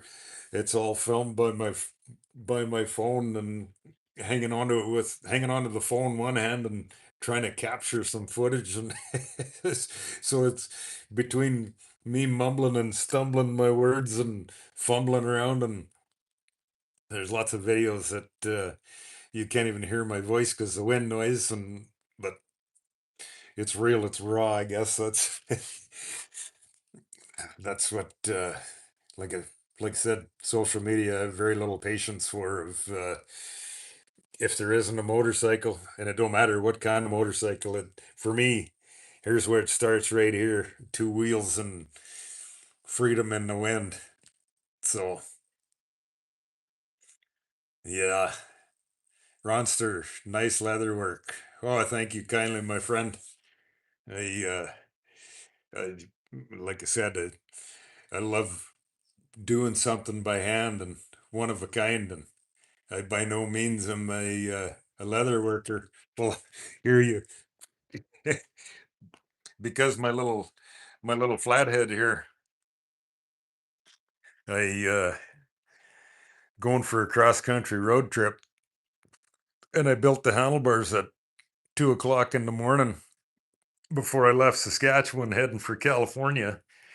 I at the same time, in the panic of geez, I need a windshield bag somewhere to strap on my spare primary belts, and then as well as, well, you guys are all motorcycle guys, somewhere to for a set of points and condensers and a bottle of sunscreen.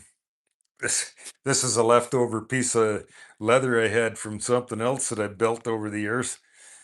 I I got I got super classy fancy with this one. I took the piece of leather and I rolled it up. Oh, hang on, tipped the phone too far.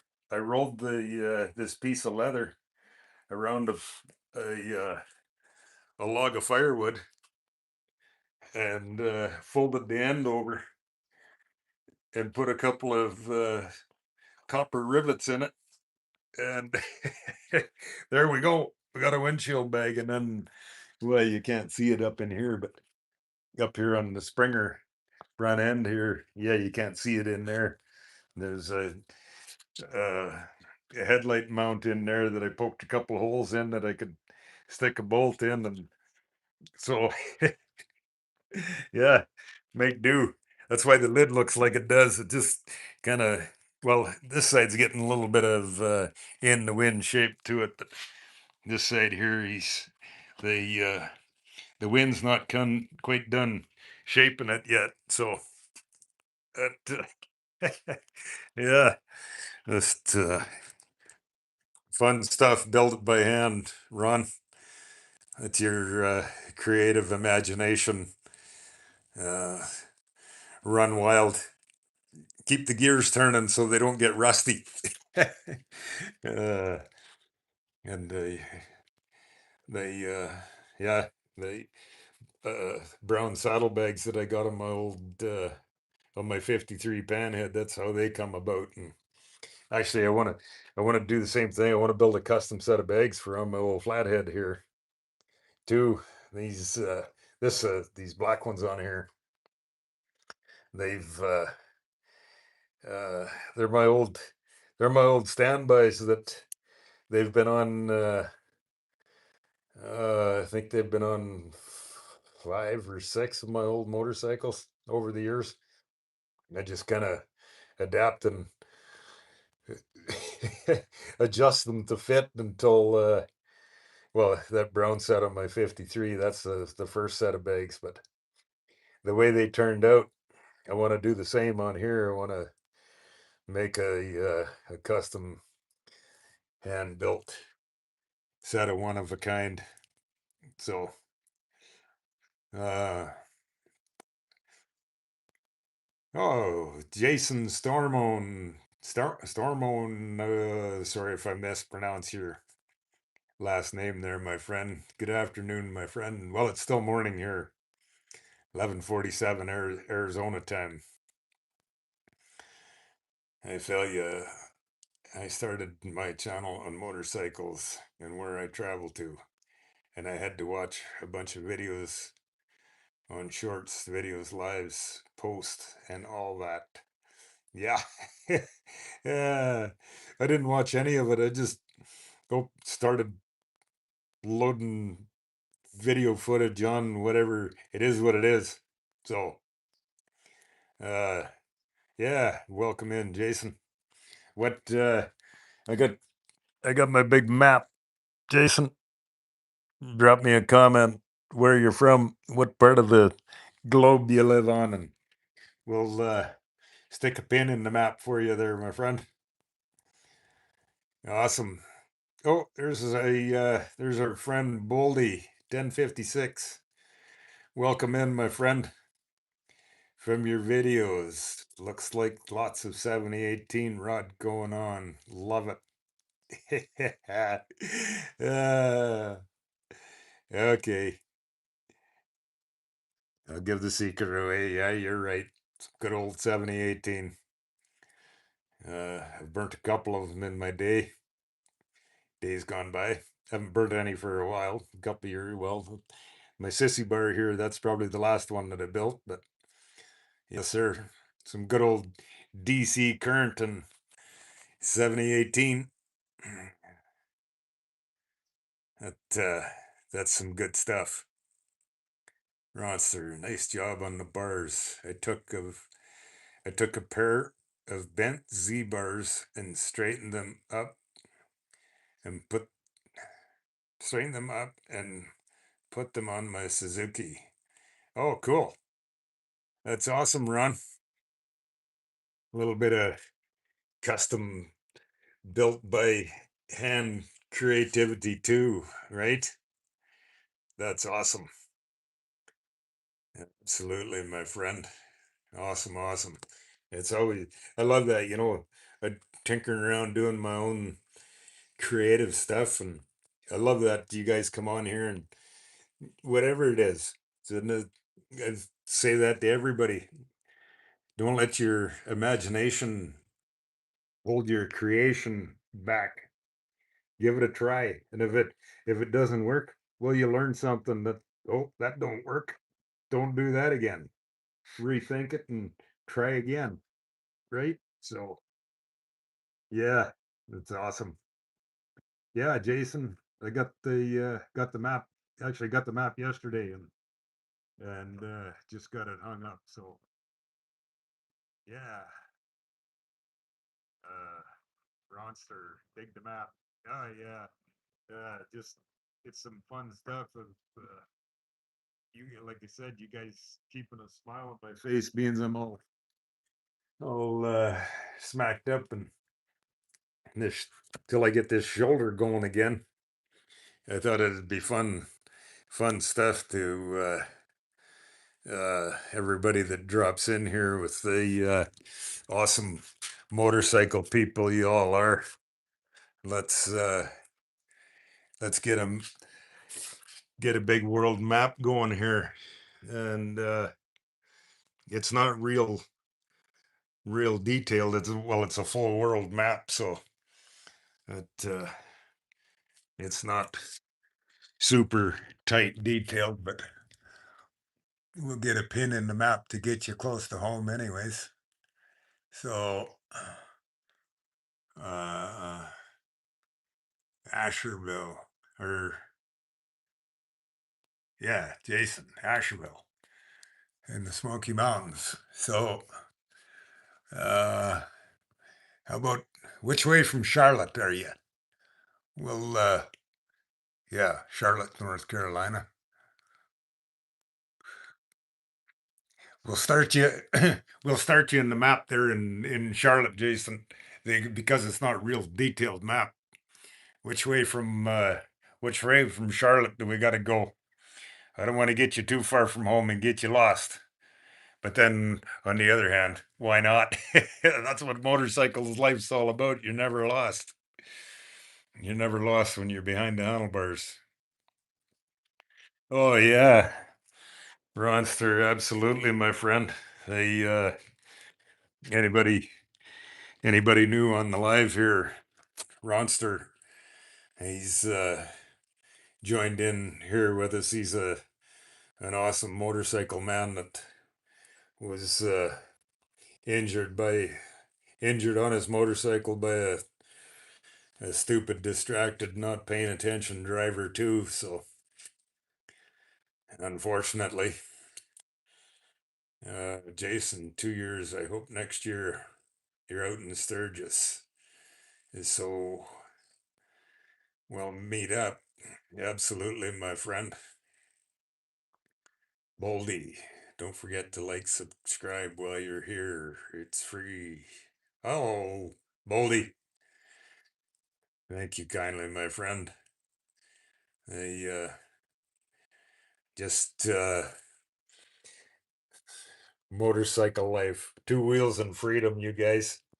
That's what uh, that's what this channel's all about. And me just discovering this live the other day, and it's like, oh, what the heck is this?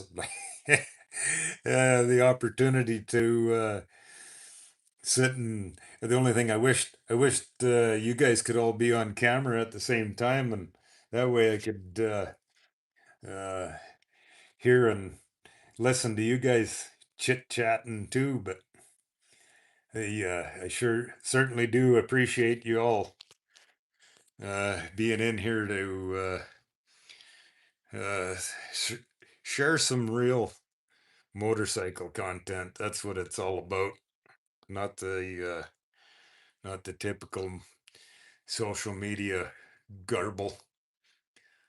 Uh, yeah, Jason, I've been following a long time. You know that though. Yeah, absolutely, my friend.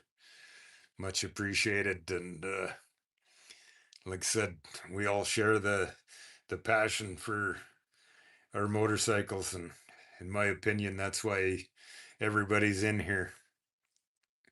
There's nobody mean, rude, stupid. There's been the odd one of them come and try it in here, but we're that's not what this live stream is all about. This live stream is I love you guys uh, sharing your motorcycle stories and passion with us. To me, we're the most awesome group there is, and we all share the same the same ideas and motivation and passion for to ride our motorcycles, right? So, Ronster, I've ridden some borrowed Harleys back in the day, seen Easy Rider about a dozen times. Yeah, I've I've watched it several times too. It's yeah, it's like you say, that's one of them. Oh, here's Easy Rider. We're occupied for for a while. But yeah, like I said, being from Canada and the long, nasty old man winter months, I I spent lots of the winter months of MotoGP in Isle of Man. That stuff is fascinating. The guys that ride the ride that style of motorcycle and fast they go. Go fast racing. I sent you a message on the Instagram earlier. Oh, can always call or message direct. Okay, um I haven't been I haven't been putting much effort. I still go in there occasionally, but whatever. The Instagram, Facebook. I posted a video on there of my 53 and oh wait, whatever, it's months ago now. I posted a video on there and in less than 24 hours it went to 3.5 million views. And then both Instagram and Facebook, they muted it. So now the video's up there, but it whatever, it don't mean nothing. They muted it and basically took it down, so it hasn't got a single view since. And so that's why well, okay, whatever. If that's the way you want to be. I don't need to. That's why I started putting all my effort into YouTube here. But whatever, I still occasionally go on there and check through messages and whatnot. But yeah, whatever. They are what they are. Go fast, but yeah, if I know you sent me a message in there, I'll go in there and respond to you. Uh, Ronster, it's like sitting around in the garage with the family. Oh, absolutely, my friend.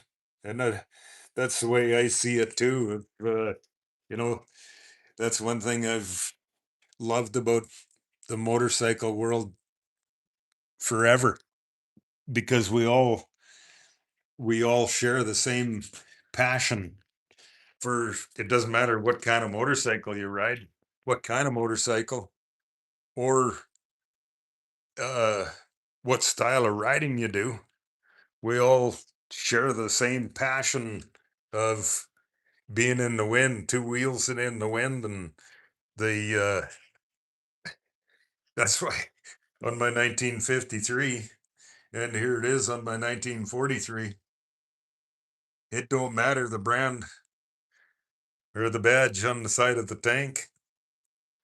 That part of it has nothing to do with it.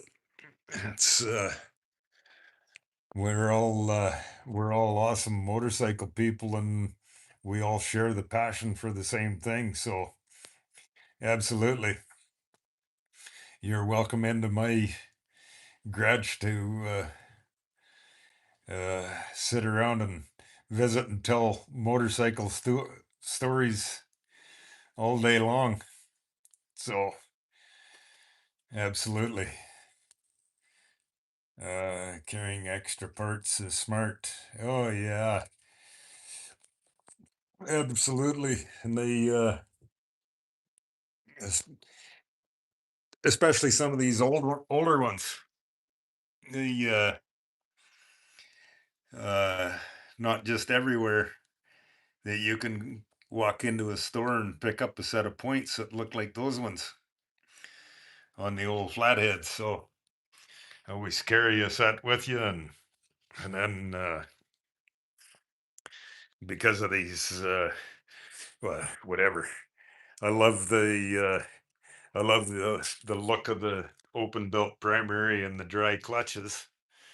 And so they I never leave home without a spare primary belt or two.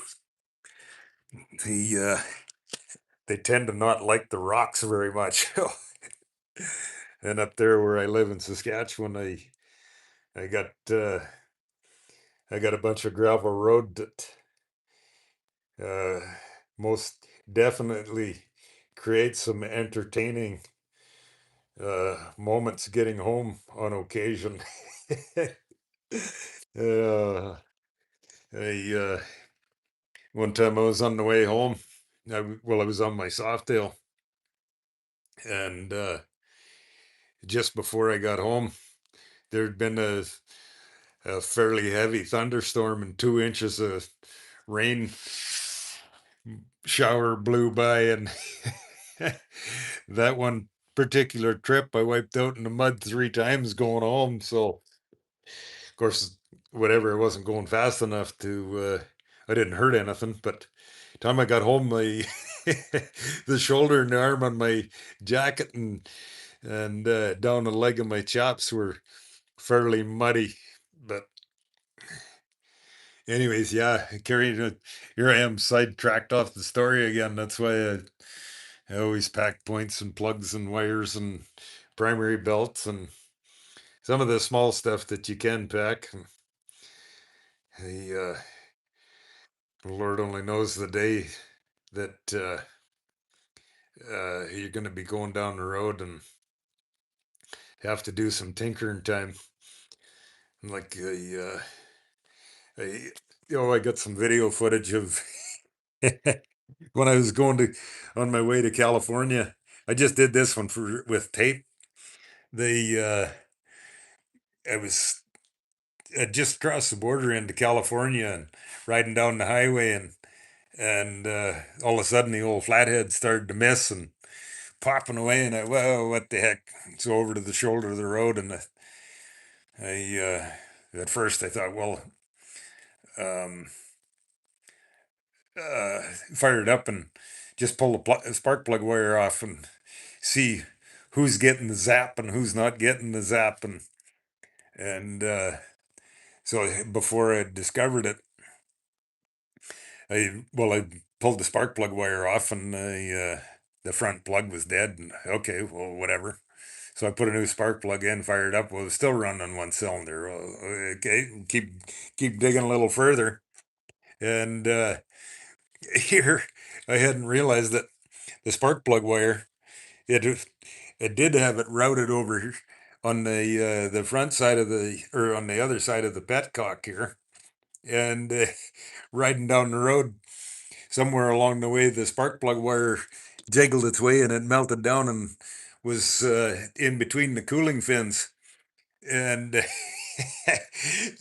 melted a hole in it. And so the spark had a spot to escape. And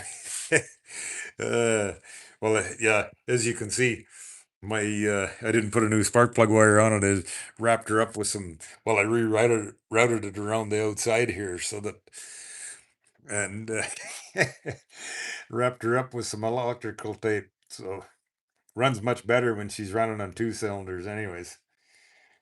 Uh, Mike to D just found that Dunlop documentary can be found on Film Rise. Yeah, I bet I've never heard of that live stream. I'm gonna add that to the note, being you found it there. Film Rise. Film Rise. Cool. All right. Cool. Some more couch potato. Some more couch potato entertainment, Mike. Thank you, my friend. Awesome. Awesome. Awesome. And anybody else in here, if you haven't heard, or if you're new, just dropping in for the live here, we're just some awesome garage talk motorcycle time here, and we're just talking about some different motorcycle shows and programs. And uh, Mike today, there's a Dunlop documentary he mentioned in his comments here. Uh, it's just I just mentioned back where he found it. It's about the movie is called Road, or documentary. It's called Road. And it's about the Dunlop family that got to find it, dig through it, and find it and watch it. And as well as also a fun motorcycle show. If you haven't seen, it's called 21 Days Under the Sky. That's a pretty awesome watch too. If you can, uh, I imagine it's probably still on YouTube. It, it it used to be on. I can't remember if it was Netflix or whatever, but they rotate shows in and out, and so Ronster, keeping the gears turning, yes sir. I'm redoing the interior of my Chevy Euro Lumina with Wrangler blue jean material. Oh wow, that would definitely be a creative, one of a kind look there, Ronster. Yeah, that's that's I'm sure has to be quite the task. Yeah, or for me it would be anyways, being unless you have some experience with doing some upholstery kind of work. I got my friends at J&J Choppers here in Falls back in the day. Oh, that's cool. Is that a chopper shop? Are they still local and local and in operation too, Ronster? That's another thing that I really love about doing these live streams and guys uh, being from where you're at in your local area. That's always a good thing. Um, Sharing your local motorcycle shop and guy, whoop, guy, uh, sharing knowledge of where motorcycle shops are and guys with the knowledge of how to repair, especially when you're a few miles across away from home or across the country. Charlotte over towards the tail of the dragon. All right. Okay, we'll spin her back around to the map here, Jason, and yeah. Well, I think we got you over here west of Charlotte there, Jason. So somewhere in the neck of the woods. Like I said, it's not a real finely detailed map, but being I've had guys dropping in here from all over the world, I thought I'd do a world map, and I didn't think it. I didn't realize that it wouldn't be quite as detailed, but we can get you close enough for home. And where else are we? Down to Ron, Jason. The tail of the dragon looks fun. Oh yes, absolutely, it is.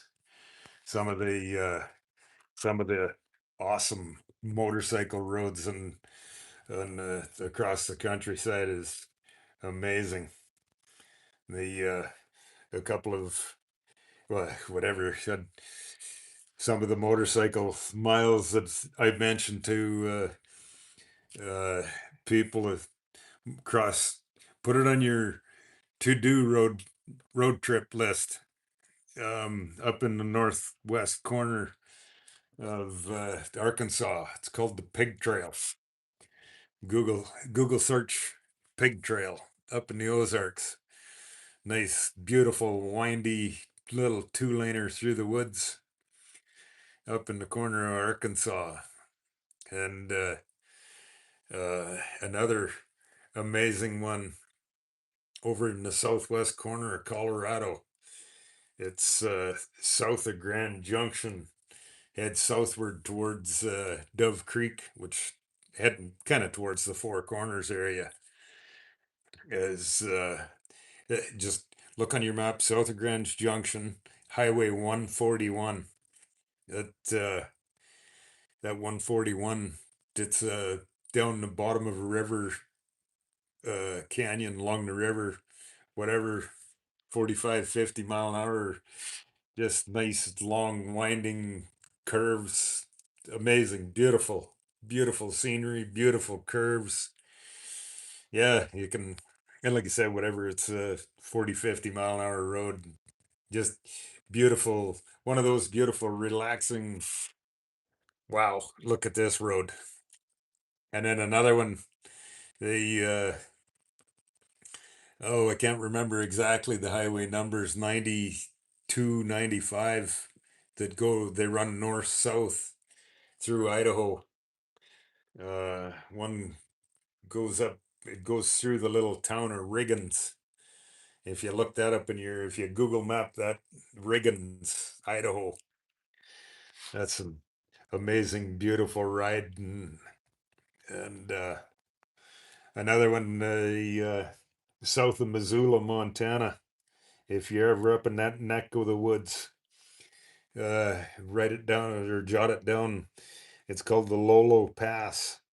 There's a sign there that the sign says Curvy Road, 99 miles, and it's called the Lolo Pass. Same thing. It's very similar kind of road to that 141 that I mentioned. Beautiful, winding, twisty, uh, whatever, 40, 50 mile an hour road meandering its way along the valley in the bottom of the river. Some amazing road trips, you guys. But that's we're so fortunate to live on our amazing, beautiful continent of North America, and we're free. And to me, that's one of the most important things that living on North America we need to cherish and look after every day. Uh, the trail of the yeah, we're on the tail of the dragon. Sorry, guys, I'm just I get sidetracked off of the comments of keeping up here. Ron, it is fun. We had two pass, two passengers on a take pass on 2 days ago. Yeah, it's windy, twisty. Guys get out of control or whatever it is, out of control over whether it's lack of experience or trying to ride too fast, whatever the case may be. We all uh, we all know it, and it happens all too often. Boldy 1065 03 Softail will be out Monday. Cam chain tensioner check, replace. Oh yes, the must do's, the must do's in the twin cams.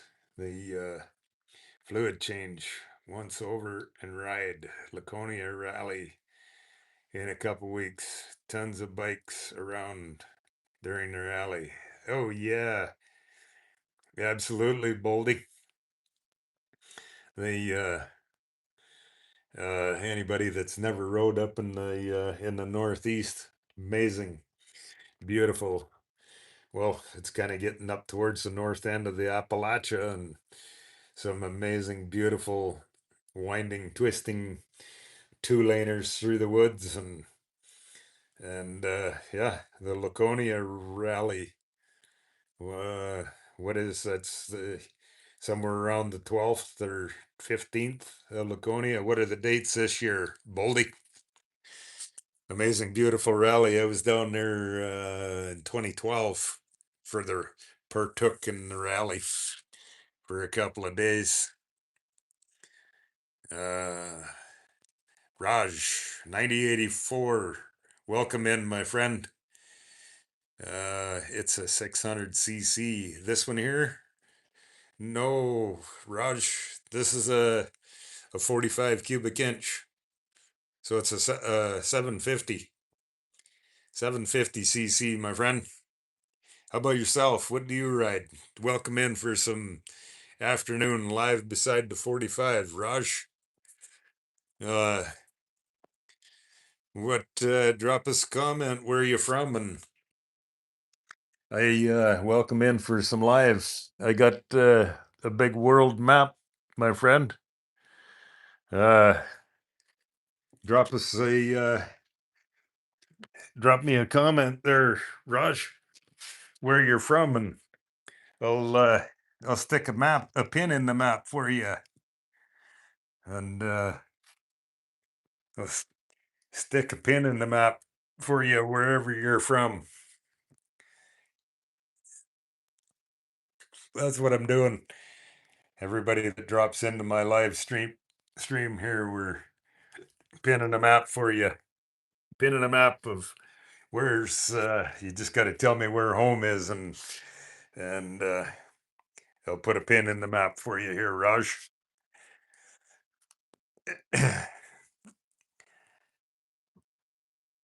I'd like to Ronster. I'd like to buy or build an old bobber one day.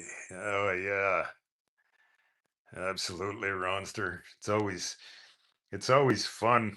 Of the two that I've done, this one here being the one, my 43, and then my 53. It's uh, it's fun to do some one of a kind. Use your creative imagination to build them out of. So, uh, Raj, Raj 9084. It's had timings. Uh, I'm not quite. I'm not quite sure what you mean, my friend. Where are we, Jason? I'm looking for a panhead, even if it's an S and S. Oh yeah, it's all of this old stuff. It's here, Raj. I'm gonna stick your pin in the box here. Drop me a comment, and I'll put the pin in the map for you where home is. Uh, yeah, they are still around, Jason, but they're getting more and more scarce all the time. I guess whatever. It's like everything else. It's how much more, how much money you want to pay. Uh, yes, Raj. It's in a it's an original old brass M88 Linkard carburetor. So this is a 1943 original old Linkard carburetor. 1943 WLC 45-inch flathead. And yeah, she's still a carburetor. They she's from the days they before the time of fuel injected.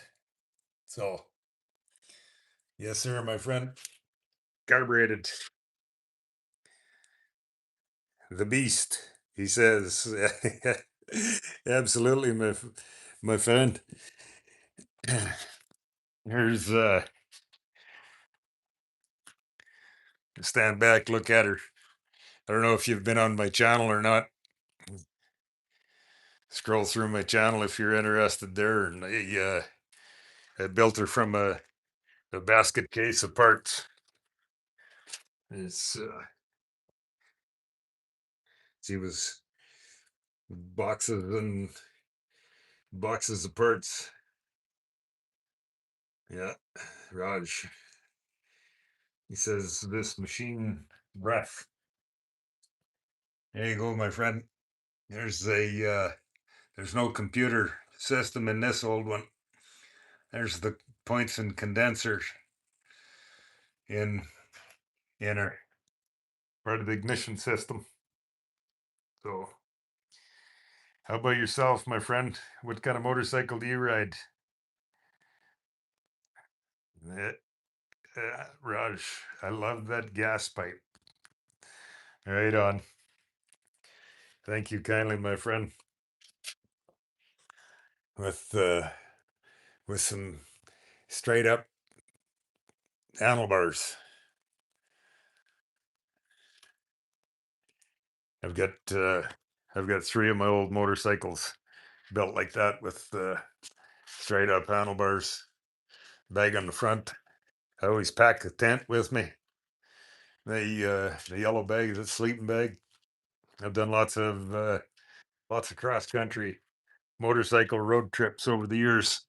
So, how about yourself? You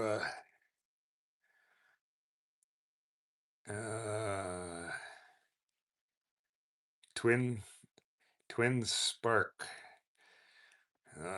Not quite sure what you mean, my friend. And 30 kilograms crankshaft. Yeah, and I don't know the exact weight of them, but we had a couple of well experienced motorcycle mechanic guys in here. If they're still in here, they might be able to answer your question there, Raj, of the weight of them. Myself, I do not. I do not know the weight of them. Uh, Ron's Ron J&J Choppers closed down years ago. One guy just recently passed. Oh, sorry to hear that. If he was a friend of yours there, Ron. The old motorcycle shops. Yeah, it's pretty awesome knowing about all the old motorcycle shops where they are. Some aftermarket old school awesome stuff. Jason, close enough. This is perfect. I wasn't complaining. I was just telling, since you asked, what side of Charlotte. Oh, absolutely, my friend. That's uh that's why I got the big map. Like I said, it's not real well detailed, so that's we're we're doing it for fun stuff anyways, Jason. Just it's always fun to find out where and hear where everybody's from. Share some motorcycle chit chat in the garage time. That's what this live is all about. And everybody welcome in to share their motorcycle stories and adventures. Ronster, a brother-in-law had an interior shop. I worked there for a while. Had a killer interior in my old Camaro. All right on. So you've got a little experience in that field. That's pretty cool. That's that's one thing that I always find fascinating of the motorcycle world too, of everybody's background and skills of what we do for a living. We're on Highway 59 between Jacksboro, Texas and Bowie, Texas. It is windy and hilly to the horse farm country. It's a nice drive. Yeah, beautiful. Out of, you know, of, well, I've got quite a few motorcycle miles over the years from, like I said earlier, between Alaska, Newfoundland, San Diego, and Key West.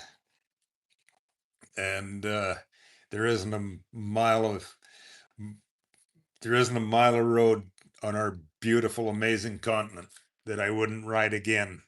So the our beauty of our planet Earth is amazing. So Dana, Dana Taipene. Sorry if I miss your not last name there, my friend. Welcome to some live beside the 45 and some motorcycle chat from New Zealand. And look at that. Awesome, awesome, Dana. I started doing this I gotta because we're doing some live beside my 45 motorcycle chit chat. I got a big world map, and so anybody that drops in on my live here, we I'm putting a pin in the map for you wherever you're from. So I gotta look at the map here again. North Island, Africa. Yeah. So it's not a real well detailed map that you're up on the North Island. So up here somewhere, I assume. Which of the big towns that are on the map here, Dana? Can I pin you to? I'll uh, I'll pin you right in the middle of the island until if you can, if whatever, if I can hold this phone steady enough. What's on the map? Tell me, drop me another comment of where you are, and we'll pin you closer to home. I don't want to get you lost by pinning you in the wrong spot. Love it. But yeah, welcome in. What kind of are you a motorcycle man too, or do you ride a motorcycle over there? And I'm sure, or I'm pretty positive it's awesome, beautiful New Zealand. Boldy, Laconia rally Saturday, June 13th through Sunday, June 21. There we go. Anybody and everybody. If you're tuned in for some 45 live, uh, Laconia is coming up June 13 to June 21. If you're up in the neck of the woods of New Hampshire, uh, stop in. Weirs Beach, beautiful, beautiful, awesome, uh, live free or die state.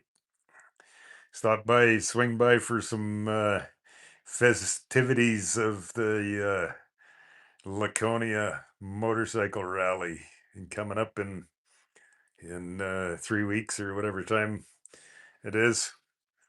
And if you do get a chance to get up there, stop in and say hi to our friend Boldy. He's up in that neck of the woods. And Ron, another friend, had a Harley shop called Gasoline Alley. Yeah, that's cool. I've heard of that shop before. Where was that shop? Gasoline Alley. There's actually a motorcycle shop up in Alberta that that's their what's their Gasoline Alley Harley Davidson, I believe, motorcycle shop up in Red Deer, Alberta. That that yeah, where's the Gasoline Alley? Where's that? Oh, it's right in Wichita Falls. Cool. That's awesome. Well, I don't know. I'm not sure what happened to our friend Raj. If you're still in here on the live, my friend, if you're still in here listening in, drop us a comment on the map, and we'll stick a pin in your country where you're from. And what else we got here? Dana, did you get that? I stuck a pin right in the Afria. Drop me another message here and we'll pin you a little closer to home. I just stuck you in the middle of the island there for now. So just having fun stuff. Being some all banged up. You guys sitting around the garage talking old motorcycles, new motorcycles, any kind of motorcycle. What kind of motorcycle do you ride? And drop in and share your motorcycle passion for some old garage talk. Uh, right on, you guys. Well, I've certainly have enjoyed everybody's conversation and being in the live here. You guys certainly all help keep my heart and soul happy and a smile on my face. Sharing some live time by the 45, being I'm in the injury mode and can't be out on my motorcycle, unfortunately. But we're we've got a path forward, anyways.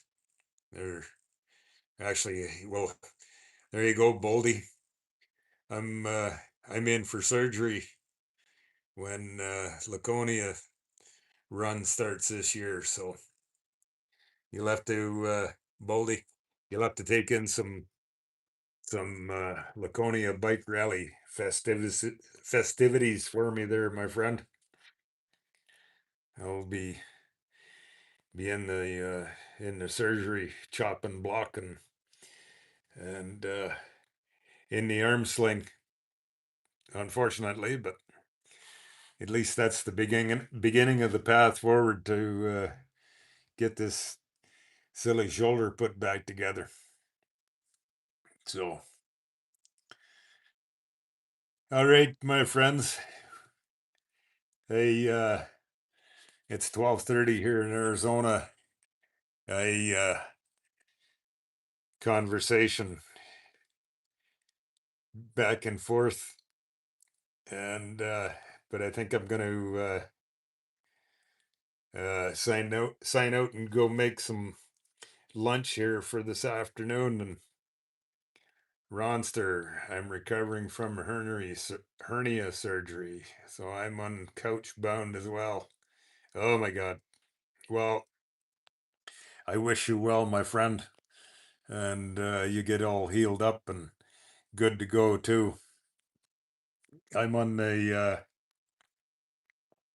I'm on the couch potato roster right there with you, my friend. So you're you're welcome here anytime to come and join in and share your motorcycle passions and stories with us.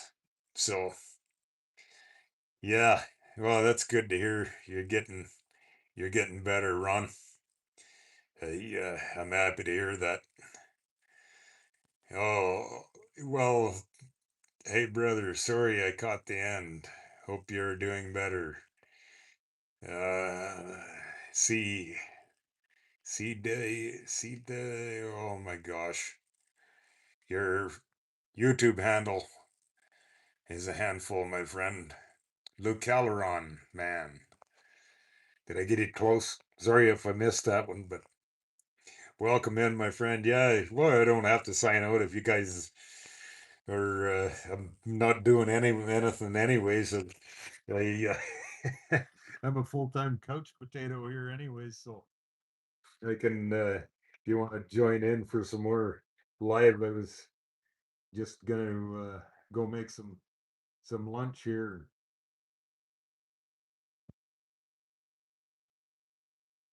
Way off. Oh, sorry about that, my friend. What? I got my big map here. Tell me, tell me what country you're from or where you live close to, and we'll stick a pin in the map for you, my friend. It's not a real detailed map, but and Yeah. Drop me a comment where you're from, and we'll stick a pin in the map for you. USA, Florida. Yeah, all right. Oh, cool. What part of Florida? I gotta Ron, I gotta wash some dishes, do some laundry myself, trying to get motivated. Yeah, I hear you, my friend. This I'm I'm struggling with this life of being a couch potato too, and at USA, Naples. Oh, it's not a real detailed map, but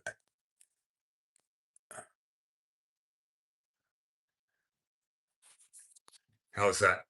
Is that pretty close to Naples? Are you you're right down there in the bottom corner of Florida, I believe. I Anybody that's never been to Florida, you go down to, if I remember right, been quite a few years since I've been down there, but uh, go down through Naples, and that's the beginning of Alligator Alley. uh, that's I'll never, of course, being from Saskatchewan, we got no alligators up there, so my my first trip across Alligator Alley years ago, it was quite fascinated quite fascinated to see that many live alligators. So I made quite a few stops along the way, and to see some live alligator action. I didn't get too close to them, so but it was fun to see. Anybody that's never been through there, it's kind of an interesting ride across the south end of Florida. Uh, you got to come down, brother. I'd love to see you. Absolutely, my friend. The I'm in couch potato mode with this shoulder here, and I'm booked in for surgery. I got to get that fixed.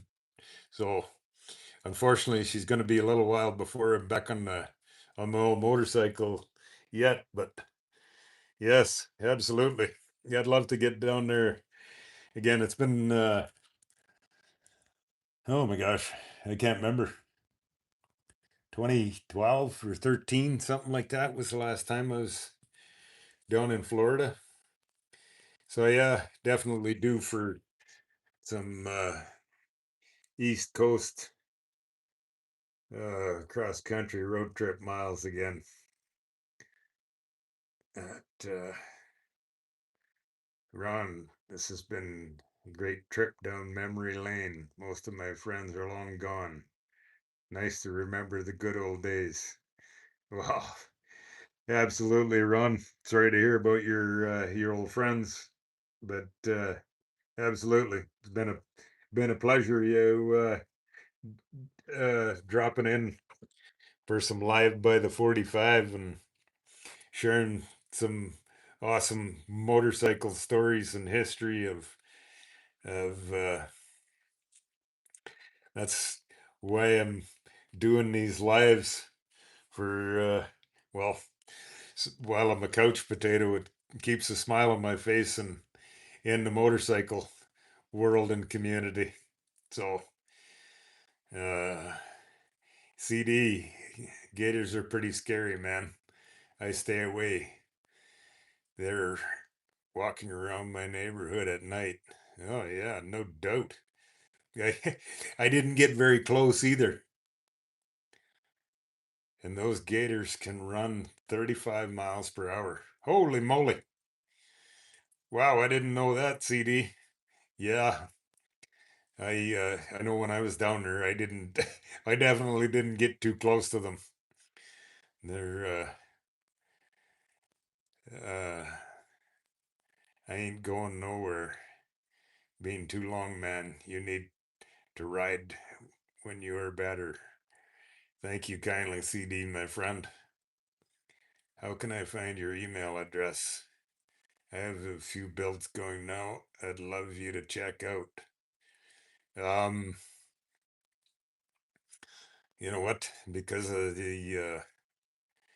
well, because of the social media nonsense, I haven't posted an email on here. Just, uh, are you also on Instagram or Facebook that you can private message? Um, if you are, look me up on Instagram. And I don't spend much time on Instagram anymore, but occasionally I go on there and reply to. No, you're not. Okay. Um, yeah, like just to post on here publicly. I'm not sure. There's no private message set up on the YouTube. They actually, that's something that when I get off this live here, I was thinking about it the other day and then I forgot of googling around or use that AI deal and ask it to see if there's a safe way to share a private message. Uh, Ronster CD, we have wild hogs, coyotes, rattlesnakes, and panthers. It's wild hunting. Yeah, yeah. The lots of wild critters up there. The uh, run them wild panthers. Do you see them very often, or are they more of a nocturnal? Uh, you never see them. They're out at night, kind of more.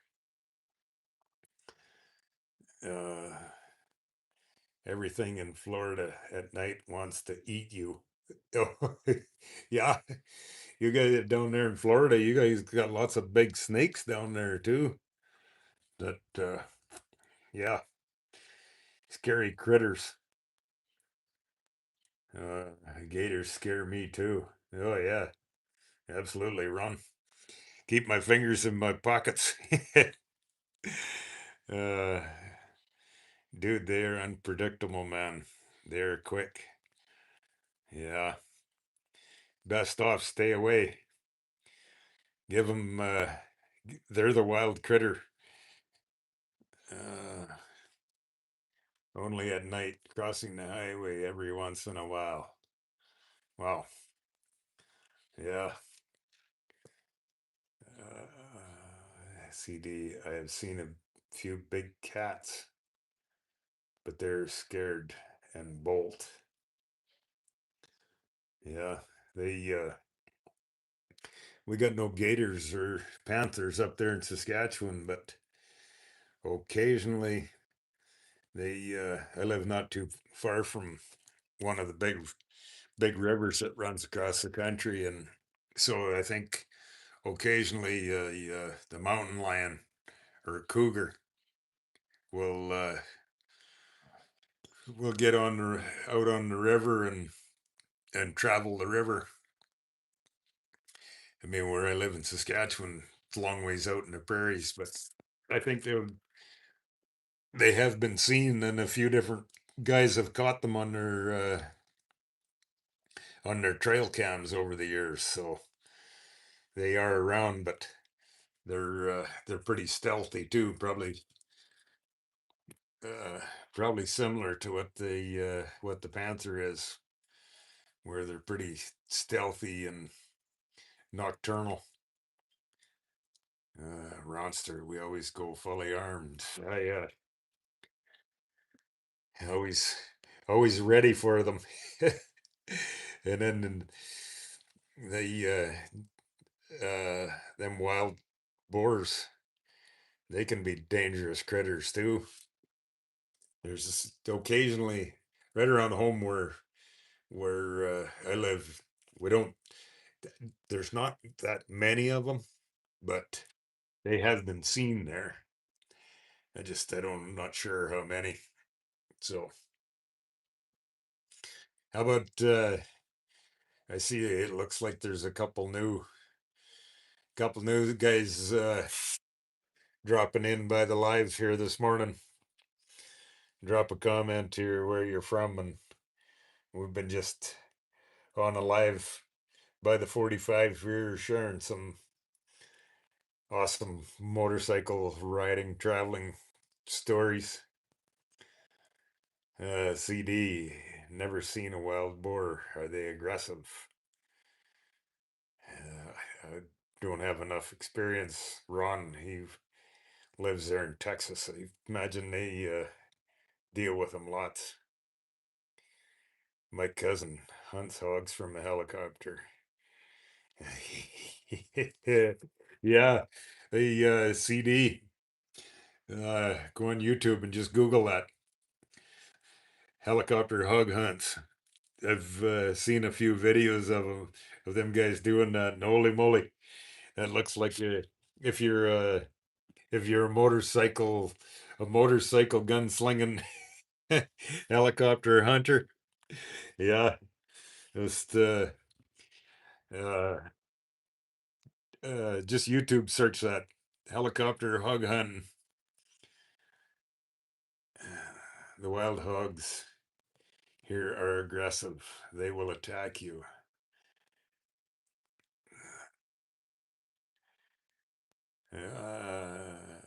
Simon Hawley, welcome in, my friend. Nothing dangerous in Scotland except for tourists. Does that mean uh, you give us a flag to so that you're aware of us being a tourist there, Simon? That's awesome, my friend. Nothing dangerous but the tourist. Uh, awesome. I love it, my friend. How you doing today, Simon? Welcome in for some live by the 45 motorcycle chit chat.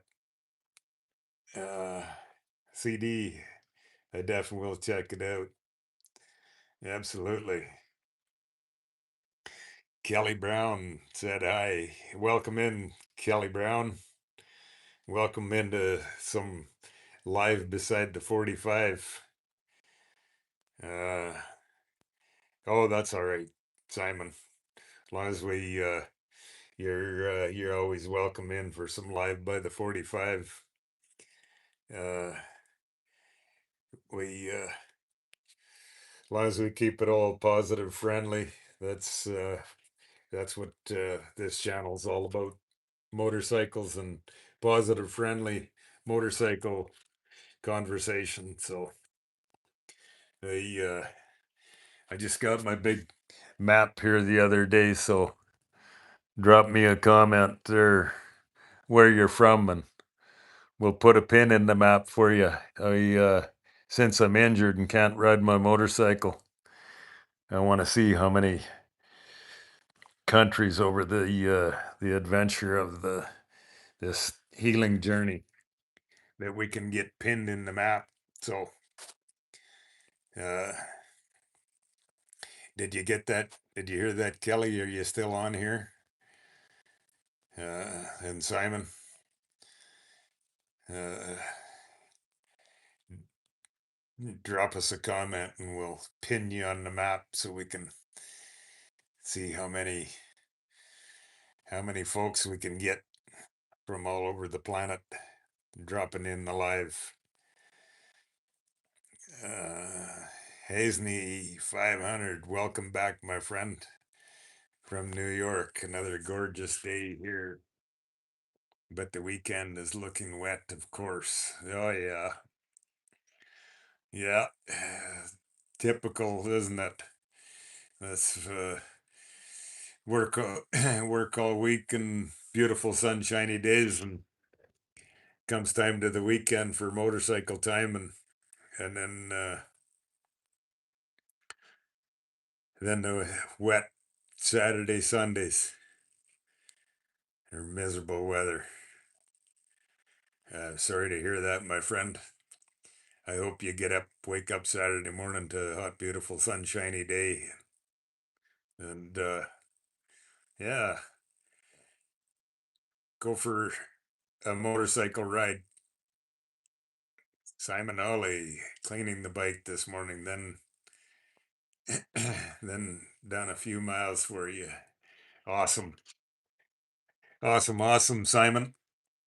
Someday, someday I'll get to Scotland there and come and we'll make a few motorcycle miles and tell some motorcycle stories and cheers a pint or two. I'm sure it would be absolutely awesome. And where did Kelly Brown go? Are you still here, Kelly Brown? Drop a comment here, and I'll put a pin in the map for you where you're from. Cactus, are you on every day? Any certain time? I'll set my ringer to notify me. Well, no, because I'm Ron. I haven't really because I'm just kind of new to doing this, and I'm not for the most part. I don't really know what I'm doing. I'm just I haven't really I I have been doing uh whatever 5 6 o'clock uh in the morning 5 or 6 a.m. Arizona morning time, and then today it you guys have been in sharing conversation, so this has run in quite a bit longer than most of the streams that I've done so far. But yeah, no, well, Arizona time I've been kind of doing whatever between 5 and 7 a.m. uh morning, and then whatever I've been uh kind of the same thing, maybe 5 to 7 p.m. In the evening. It's kind of whatever. I'm a couch potato, an injured motorcycle couch potato, so my schedule is fairly flexible. That's uh, that's what I tell my sweetheart when she asks me, Do you want to go do this?" And yeah, I'm kind of a flexible couch potato schedule, so uh, right on. All right, Mike, today, my friend, awesome. And if you're off to, as always, thank you kindly for coming in and sharing some live time on our Live by the 45. I always love your positive everything motorcycle life and sharing with everybody that's in here, and that pat on the back and handshake goes out to absolutely everybody in here. That much appreciated. Everybody's positive outlook of just just sharing some garage time back and forth of our motorcycle journeys and passion. And it doesn't matter the kind of motorcycle, and look at the brand on the tank, it don't matter. All starts with freedom in the wind and sitting around some garage time. And yeah, that's what it's all about to me. And I love it, you guys sharing your motorcycle stories of what you ride, where you ride, your favorite roads, adventures, mishaps, everything. That's what my channel's all about. So cool, Ronster. All right, my friends. Well, this live here, I can hear I can hear a growl going on. I think my belly button's starting to chew on a vertebrae back there. So hey, uh, thank you kindly for everybody uh, joining in for some uh, live by the 45 motorcycle time, and I'm gonna go fix me some lunch, and love y'all's comments and joining in. So until next time, we'll probably come and do another live session this afternoon. So y'all are welcome in anytime. Lunchtime. Ciao for now. Catch y'all later. Bye.